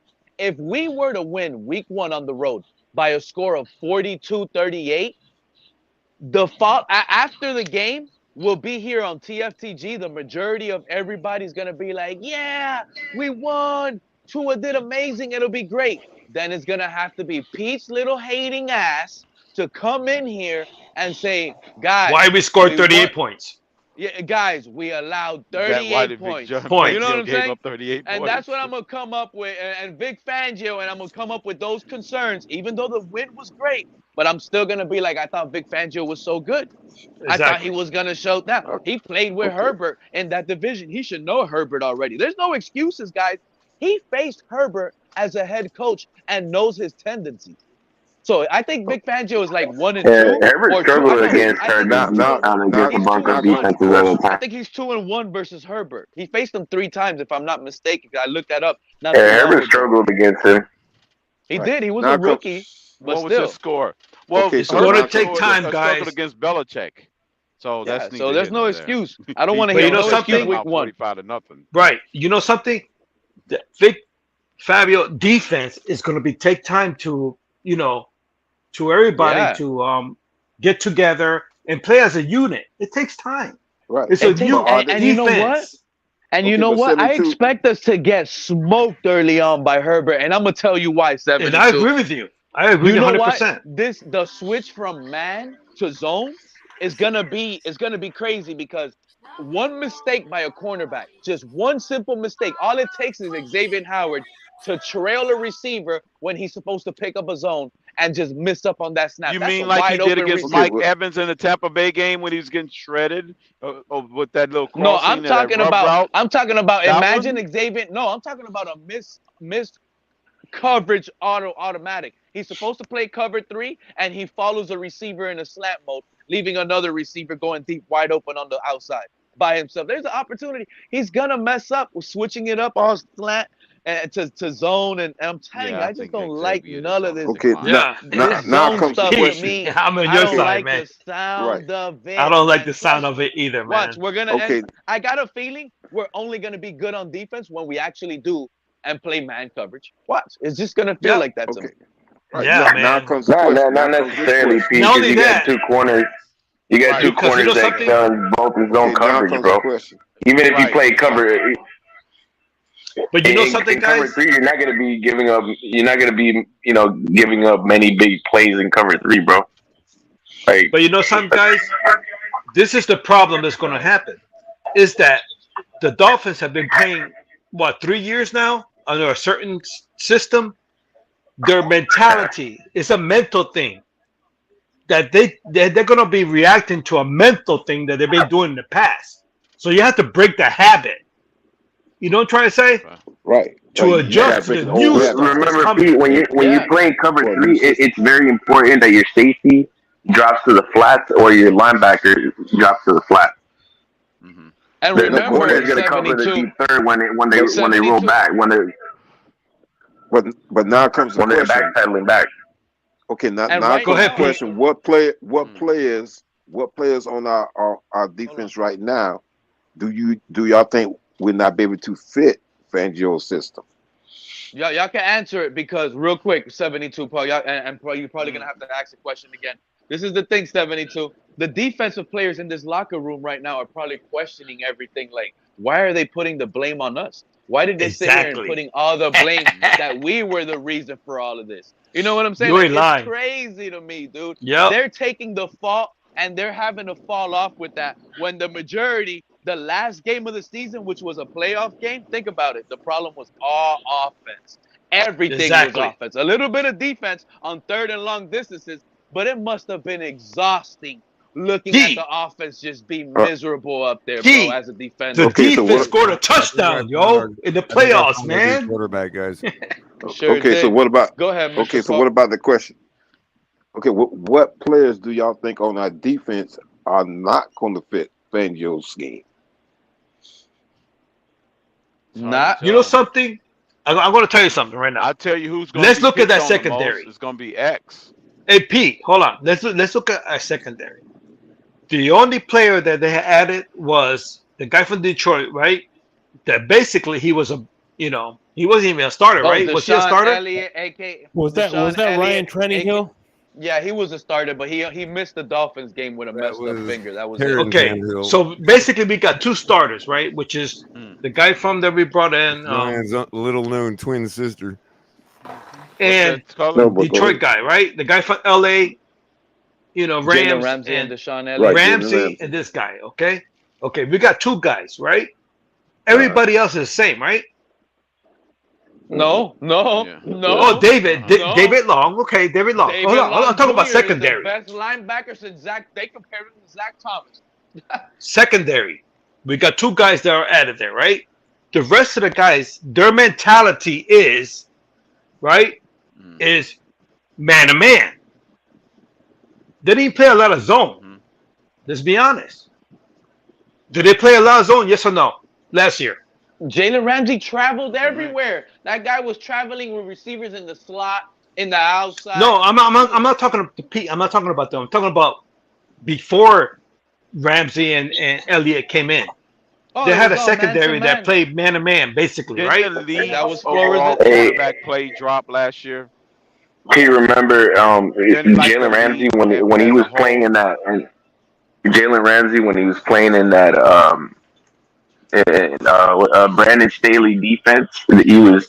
He like you said, he would travel on the boundary. They put him in the slot. They also line him up in the box. They put him in the box as a box safety. Yeah, he was like that star safety role. He was a rover. They have to play like a nickel safety. They have to play like an invert coverage. He was playing that nickel safety role. You think that guy's gonna just sit there in one zone? Who's that? And accept that?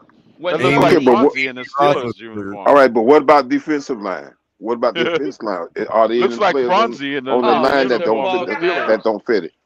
No, I'm just asking questions. Yeah. Shit, he even played deep half safety, bro. You know say? Mrs. Tannehill. You got to mute your mic. That's Baker Mayfield. Come on, guys, come on. Mr. Puck, say that again because you're kind of breaking up. Ah, damn. No, I was saying, what about the defensive line? Did y'all see any defensive linemen not fitting the Fangio scheme? I'm telling you right now, the only guy I see fitting the scheme for him is Jalen Phillips. Jalen Phillips is the only guy. Man. Like Bradley Chubb, man. I don't trust Bradley Chubb, dude. He was too slow last year. You guys seen him? There's no way. I think the sack leader, and you know what? Jalen Phillips, I wouldn't be shocked, Mr. Puck, if Jalen Phillips does not get to that next level. Statistically, does not. Is that Kirk Cousins? Because they counter him. Oh, damn, that's ugly. We have. That's the only real good passer we have. If they just use their I can see him getting more sacks. You're right, man. It doesn't do him any good being able to. Because in this system, Mr. Puck, how well it's so different, right, Pete? Yeah. What you said? You're right, Pete. It does look like him though.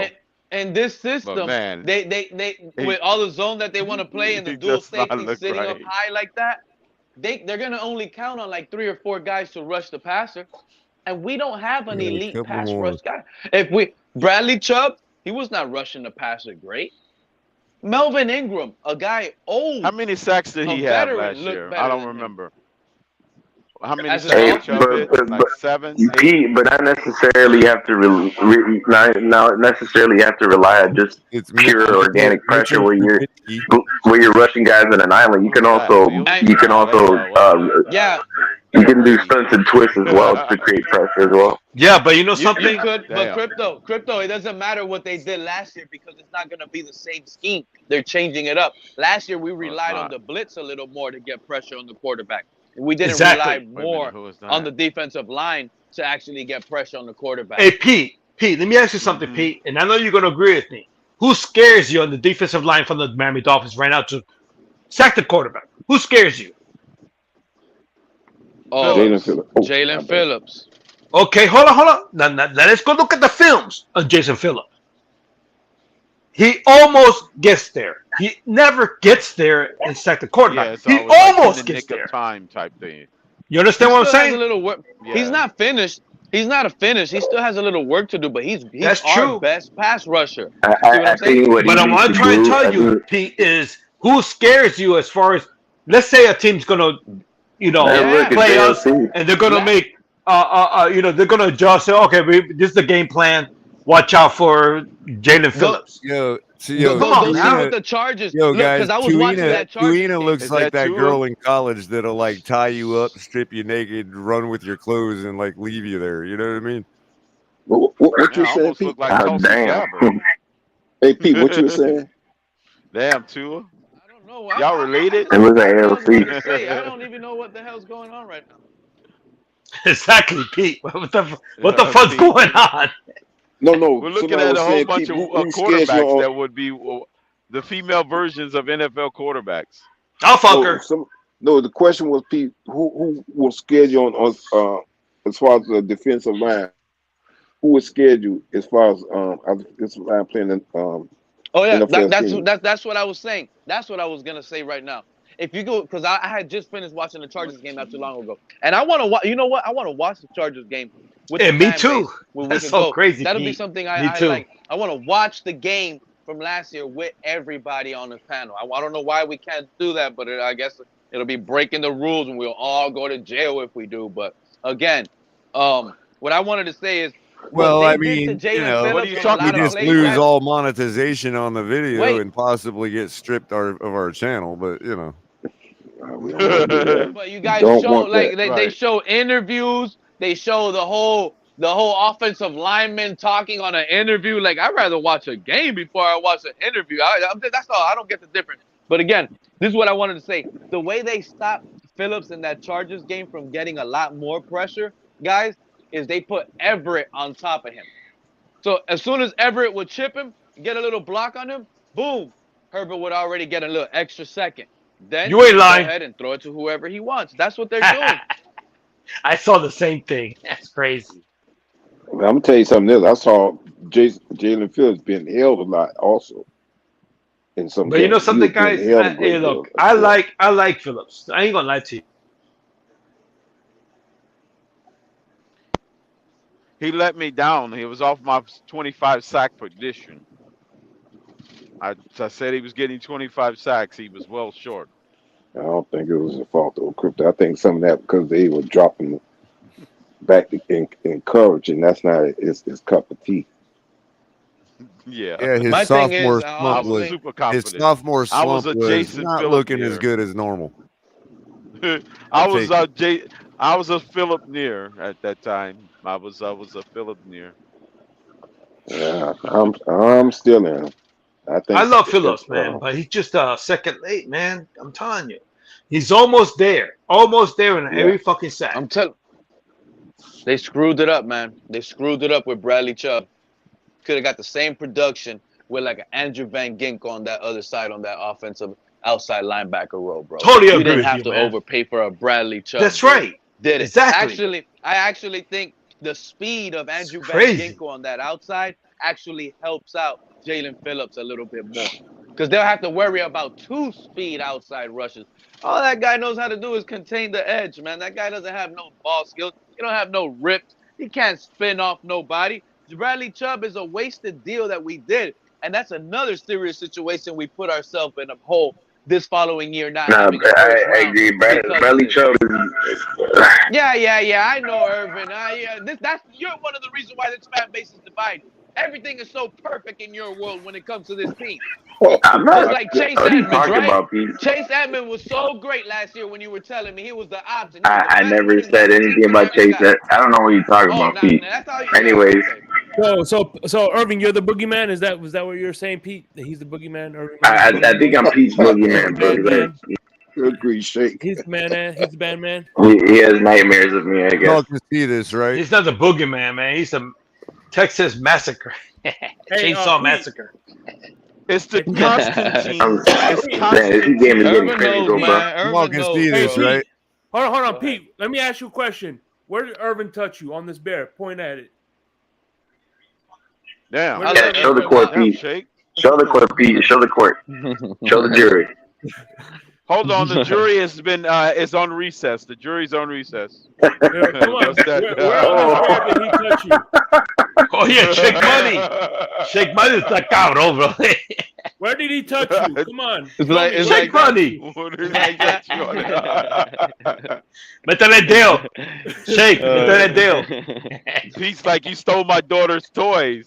No, he done cooked me with too many stats for nerds. So check this out, guys. So check this out. Check this out, right? So last season, or in his first year, rookie year, 1 pass defended. He increased that to 2 this year. 0 forced fumbles. He increased that to 1. Fumble recoveries went from 1 to 2. Sacks, he went down a sack and a half to 7. Increased combined tackles to 61 from 42, 37 solos up from 23, 24 assists up from 19, tackles for loss down 1 to 8, QB hits up from 16 to 25, and this is a sophomore slump. I'll take it. Thank you, Color. Color, you the man, bro. That's for real. That's what I'm trying to say, man. I'm telling you guys, man. You guys all think that Phillips is going to be the man. I'm sorry, man. Bro, Jalen Phillips was like the highest graded pass rusher in the NFL, and had the 5th best pass rush win rate in the NFL. He's going to get that 25 sacks. You hear me out? Look. So you got to remember that Jalen Phillips wasn't asked to rush the passer all the time. Hold on, Pete. Guys, real quick. Guys, Phillips, he is off the line. Like, tried to rush off the line. He's not fast, man. He's slow, man. I'm sorry. Stop. He ain't Jason Taylor off the line, man. He's slow. Hey, but you guys remember Jalen Phillips. You know why he's slow? You know why he's slow? Because he doesn't get sacks. That's why he's slow. God. No, he's getting held. He's getting grabbed. Yeah, all right, whatever. Every free. And Jason Taylor didn't, right? Get the hell out of here, man. No, but this is different. This is a different situation. Listen, no, I've seen. You're a hater. Stop it. It's not that. A great deal. I love you, Crypto. It's not that, Crypto, man. Let's be honest. Come on, man. Let's call a spade a spade. The guy's slow coming off the line. I don't have to call a spade a spade. I got the Joker. What are you talking about? Two things. But I got an ace. When I'm sitting with a freaking Joker in my hand. But I got Crypto, who's your ace in the hole? Crypto, who's your ace in the hole? 72. Let me tell you something. 2 things could be right, okay? We could love you and still say you're dead wrong. I'm sorry. Jalen Phillips is not slow, dude. That guy's explosive off the point of attack. He really is. Pete. Right. When it comes to getting off, bro, off the bat, getting off, he's slow. Compared to Jason Taylor and a whole bunch of Von Miller and all these guys, the guy's slow, man. I'm sorry, man. Hey, but you guys gotta remember, Jalen. Hold on, later on, you guys gonna come back and say, "You're right, Ray. You're right, 72." That's my name. My name is Ray Barretto, by the way. Anyways. Listen, cool, all I know man, is I heard about guys getting off. What are you talking about? They're getting off? What the hell? We talking about? Shake Money, stop. Damn, Shake Money. What you call it? Shake Money. He just went to Dolphins OnlyFans page on that note. No, I just heard that. Like I heard some. I'm like, what the hell are we talking about here, bro? We seen these female quarterbacks now. We're talking about guys getting off. What the hell? Guys getting off. Oh my goodness. The only thing I gotta tell you guys, film don't lie. And Phillips, I love him, man. He's from UM. I'm a UM guy. Come on, man. I saw the first championship from UM, man. What I'm trying to tell you is, off the bat, he's slow getting off the bat. Like, boom, he's slow, man. How we rarely saw him. Like when did I can't even. We use that guy as an So outside Pete, linebacker so much. so Pete, why doesn't he have a whole bunch of sacks? We don't use Pete, tell me, why doesn't he have a whole bunch of Yeah, sacks? but listen. He's almost there, but he doesn't get it. Come on, Can I have the man. floor for 1 second? I just told you, What 72 quarterback? sometimes. What lineman has gotten a sack by dropping in coverage? That's kind of difficult. Exactly. Can I have the floor for 1 second, real quick? They have their eyes on him. So go ahead, Listen Irvin. to what I'm telling. I'm gonna let Irvin go, but listen to what I'm trying to tell you, 72. Okay, when teams are lining up and they're in a pass situation, right? They don't care about Jalen Phillips in a run. They don't care. But when they have to pass, the guy they're worried about is Jalen Phillips. So they're gonna call a slide to his side. They're gonna give a tight end on his side. That's what they do. So he's a second late, but he has to worry about those things. That's why he's late. Okay. All right. Oh, okay. Now, Pete, I'm gonna push back a little bit with you. They key on him. Now, the great ones. I'm not saying that Phillips is not a great one. What I'm trying to say is the great ones, like Von Miller. Let's go back even back in the days, back in like New York when they had the guy that did cocaine while he played. Mm-hmm. Those guys, when they came before the ball was snapped, those motherfuckers were sacking the quarterback.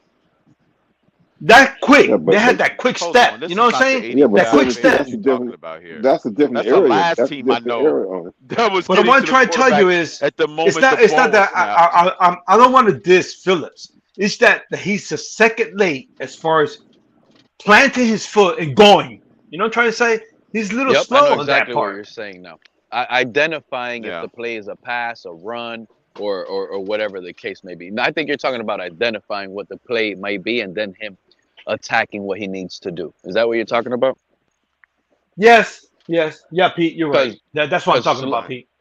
Because slow, he's not. That's all I'm trying to say. Right. It's like in his brain, you know how it is? It's like he sees it, but in his brain, it takes a little while to get it. You know what I'm trying to say? Yeah, but that can be corrected. That can be corrected, though. It could be. It could be. But you don't want to. It because I still think he got a lot of upside. Like when Cameron Wake, you remember Cameron Wake? You remember Cameron Wake? You remember? I mean, you guys. I know you remember this shit. When the guy, when the quarterback went, bro, he was already. By the time that offensive lineman was gonna make a move, Cameron Wake was already gone. You guys remember Cameron Wake? How fast he was coming off that edge. You see that in Phillips? Hey, you guys want to know? You guys want to know? No. Hold on. You guys want to know what Jalen Phillips's raw score was? It was a 9.87. His composite speed grade was considered elite. He ran a 4.58 40-yard and a 2.69 20 split and 10 split 159. Yeah, they're all considered elite. And he had an elite 3 shuttle cone 418. Shuttle 4.18 seconds and a 3 cone 7.13. So yeah, he had his measurables are considered elite. I just think with Jalen Phillips as a pure pass rusher, I think he just needs to work on leverage a little bit, and he needs to especially on his pad level, and he needs more pass rushing moves.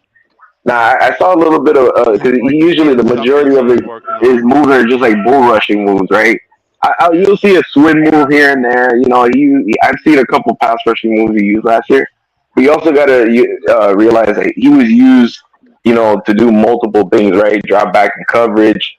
Sometimes if they were, defending the run, sometimes they'll play him as an inside 3 technique. use him as a four tech. Like he had that B gap responsibility. So he was used all over the defensive line. He wasn't always asked to put his hands in the dirt and always get after the quarterback. You know what I'm saying?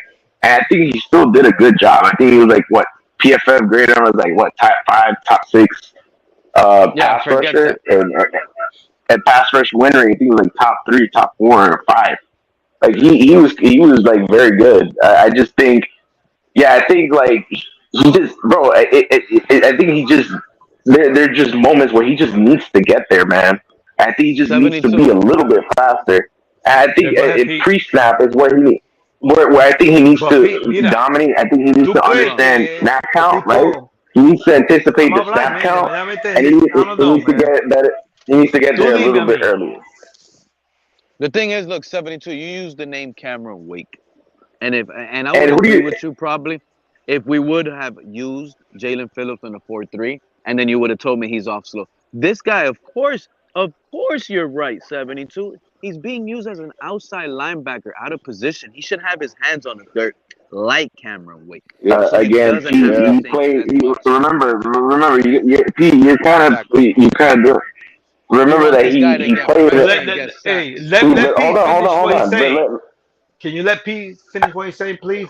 I was pretty much finished. To be honest with you, we just need to have Jalen Phillips on a 4-3 and a defensive end, just like Cameron Wake. Then we could judge him like that. Yeah, but the thing is, like, you got to remember that Jalen Phillips played in a 3-4 as an outside linebacker in UCLA, bro. Like, he played 4-3, 3-4 also in Miami. Like, he's a versatile defender.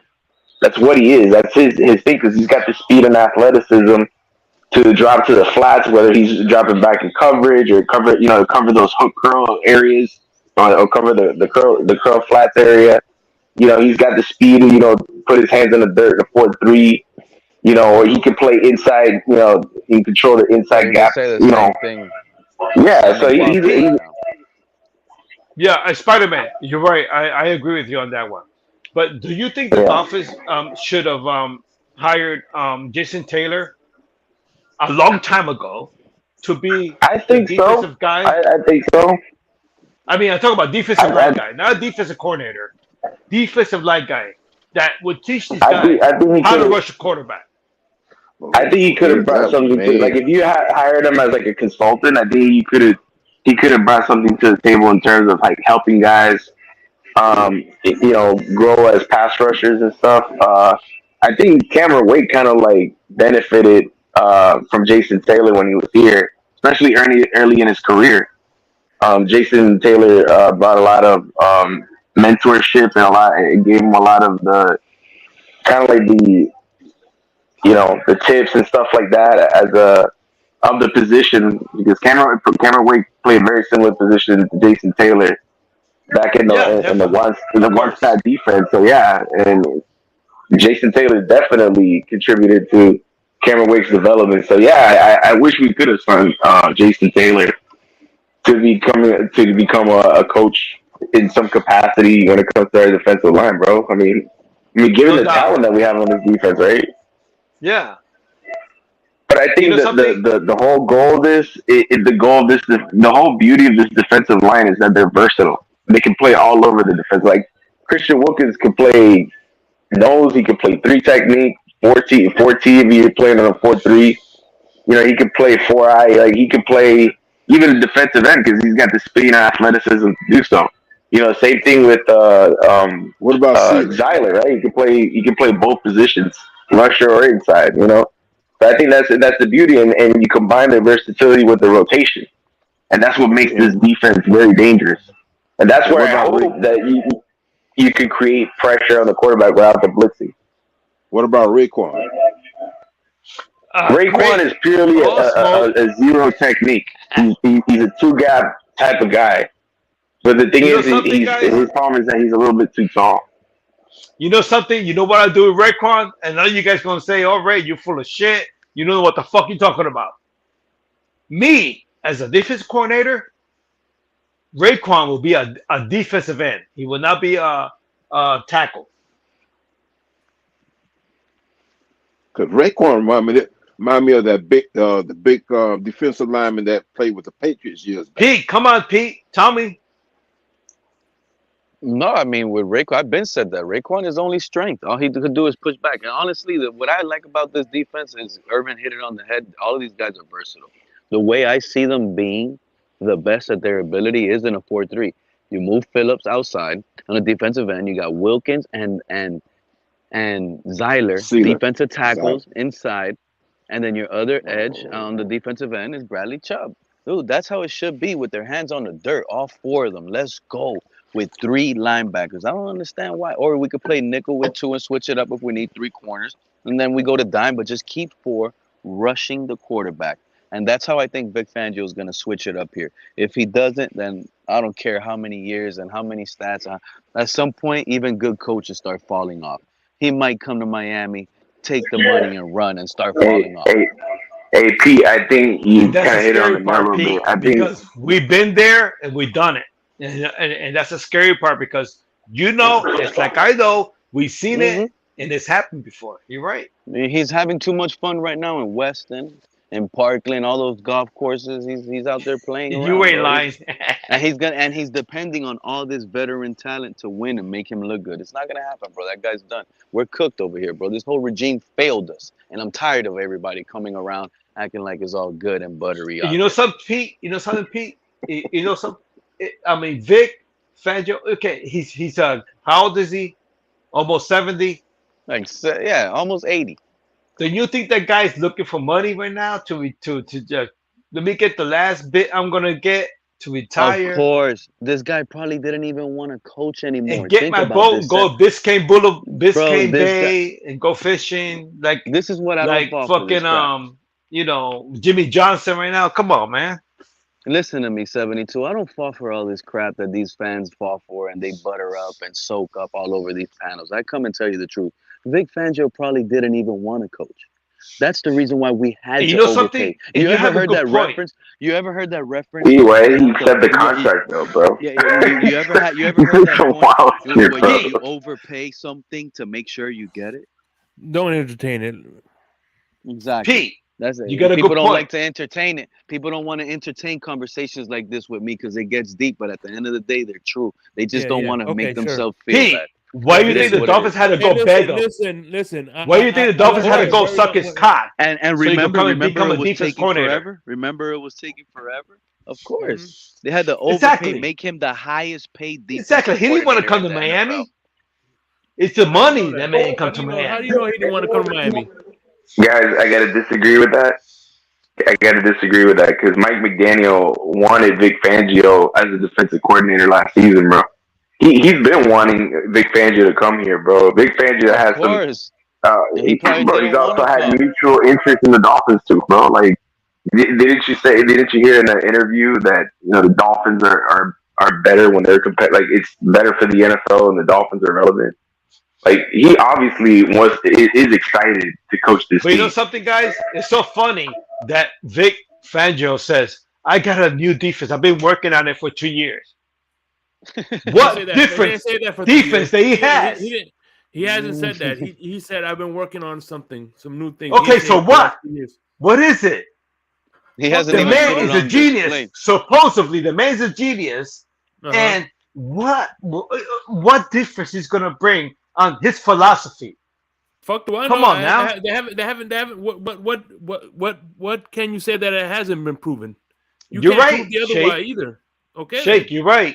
You're right. But Shake, on the other hand, Shake, and the other side of the coin. Look, nobody's saying that Vic Fangio is going to come in here and be the best defensive coordinator either. But we're not gonna say either or. We just got to wait and see. Oh, but I could already see how the bad is already outweighing the good. Well, I just think, that's your and I'm telling you right now, I'll put my house on the line, man. I'll put my house on the line. The Dolphins, defensively, they ain't going to be top 10, man. They're not going to be top 10. Hell no. Hey, man, Vegas is open, bro. Go ahead. Go for it. Okay. You know what's and the only reason I'm saying that, Shake Money, is because it takes time to what we have personnel as defense, because we only added like 3 guys on defense to all of a sudden be all this big ass defense and we're gonna be top Junior 5, Black. top 6. It ain't gonna happen, bro. It takes time. Junior Black. Do you know how to click the link? It's not illegal to click the link and come talk positivity up here. You know that, right? It's so easy for you guys to sit here and chat away in the chat and say, oh, only thing that's being spewed is negativity. If you want to change the tune, this is TFTG. This isn't Pete's show. I clicked the link. They didn't call me and tell me, hey, Pete, come here. No. They just open it up. You click the link. You come up and you talk your Dolphins. So come bring the positivity. Come up here. Yep. What the hell's wrong with these people in the chat sometimes? I tell you, Shake. They like to talk all that stuff on the text, but won't sit here and click that link and give content for us, right? They won't sit here and talk. You have your own viewpoint, just like Irving has his own viewpoint, like Mighty Fence has his own viewpoint. That's pretty much it. I don't give a fuck what you think or. Hey, Shake Money. And you know what, Shake? And you Shake know what, Money. Shake? That goes I'm out gonna to back all out. of those. I'm gonna send you $50, all right, bro? Huh? I'm gonna send you $50. I'm gonna get out and I'm gonna send you $50, bro. No, you're good, bro. But no, I'm gonna send you $50 right now. You know why? I want to help the channel. Awesome. That's what's up. Yeah, Yeah, I want for to sure. Appreciate you. All right. Shout out to all of those guys. Shout out to all of those guys that don't click the link, but will only critique everything that comes up here. You want to change the tune? How about all of you little positive Nancy's? Click the link and don't let other people get up and talk the negativity. How about that? Irving was talking positive about this team. Yeah, but I'm never going to talk positive about this team. What you think? So from yesterday or today, Shake, something switched? So today I woke up and I'm like, oh my God, today I watched the Chargers game for the 15th time. I finally saw that Tua is going to be the guy. That's going to happen one day. That's the beauty part. You don't have to. Just like Irving, have I ever tried to silence you in your opinion on when I'm hosting here? Never. Okay. And I never will. So no, I'm just saying. Some of these guys in the whatever he wrote, you saw what you posted. I ain't post that, by the way. Whatever you put on the screen or whoever did. I didn't put that on the screen. Yeah, it wasn't me. I thought it was you. Bye-bye. No.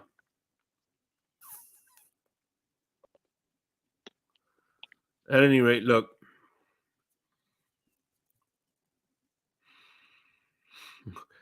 So what else is new? All right, I'm about to close this anyway, but it's about to be 5 hours. Fuck that. I need some rest. I've been working since 7 o'clock this morning. Damn. So, what are your any final thoughts, my man Pete, before we close this thing up? I'll say, hopefully I appreciate tomorrow, you coming, bro. I appreciate you coming. By the way, hopefully, I guess I have to fall off a ladder, hit my head, and wake up tomorrow positive. I don't know. Shake is just crazy right now at this point. I love coming around. Same thing, different day.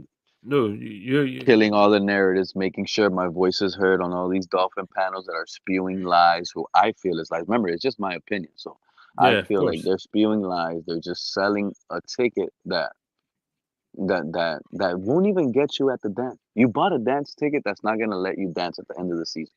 Because at the end of the season, late in the season, that ticket's gonna get lost. It's gonna go missing, and the coach might tell that ticket, "Hey, you know what? Take the season off, man.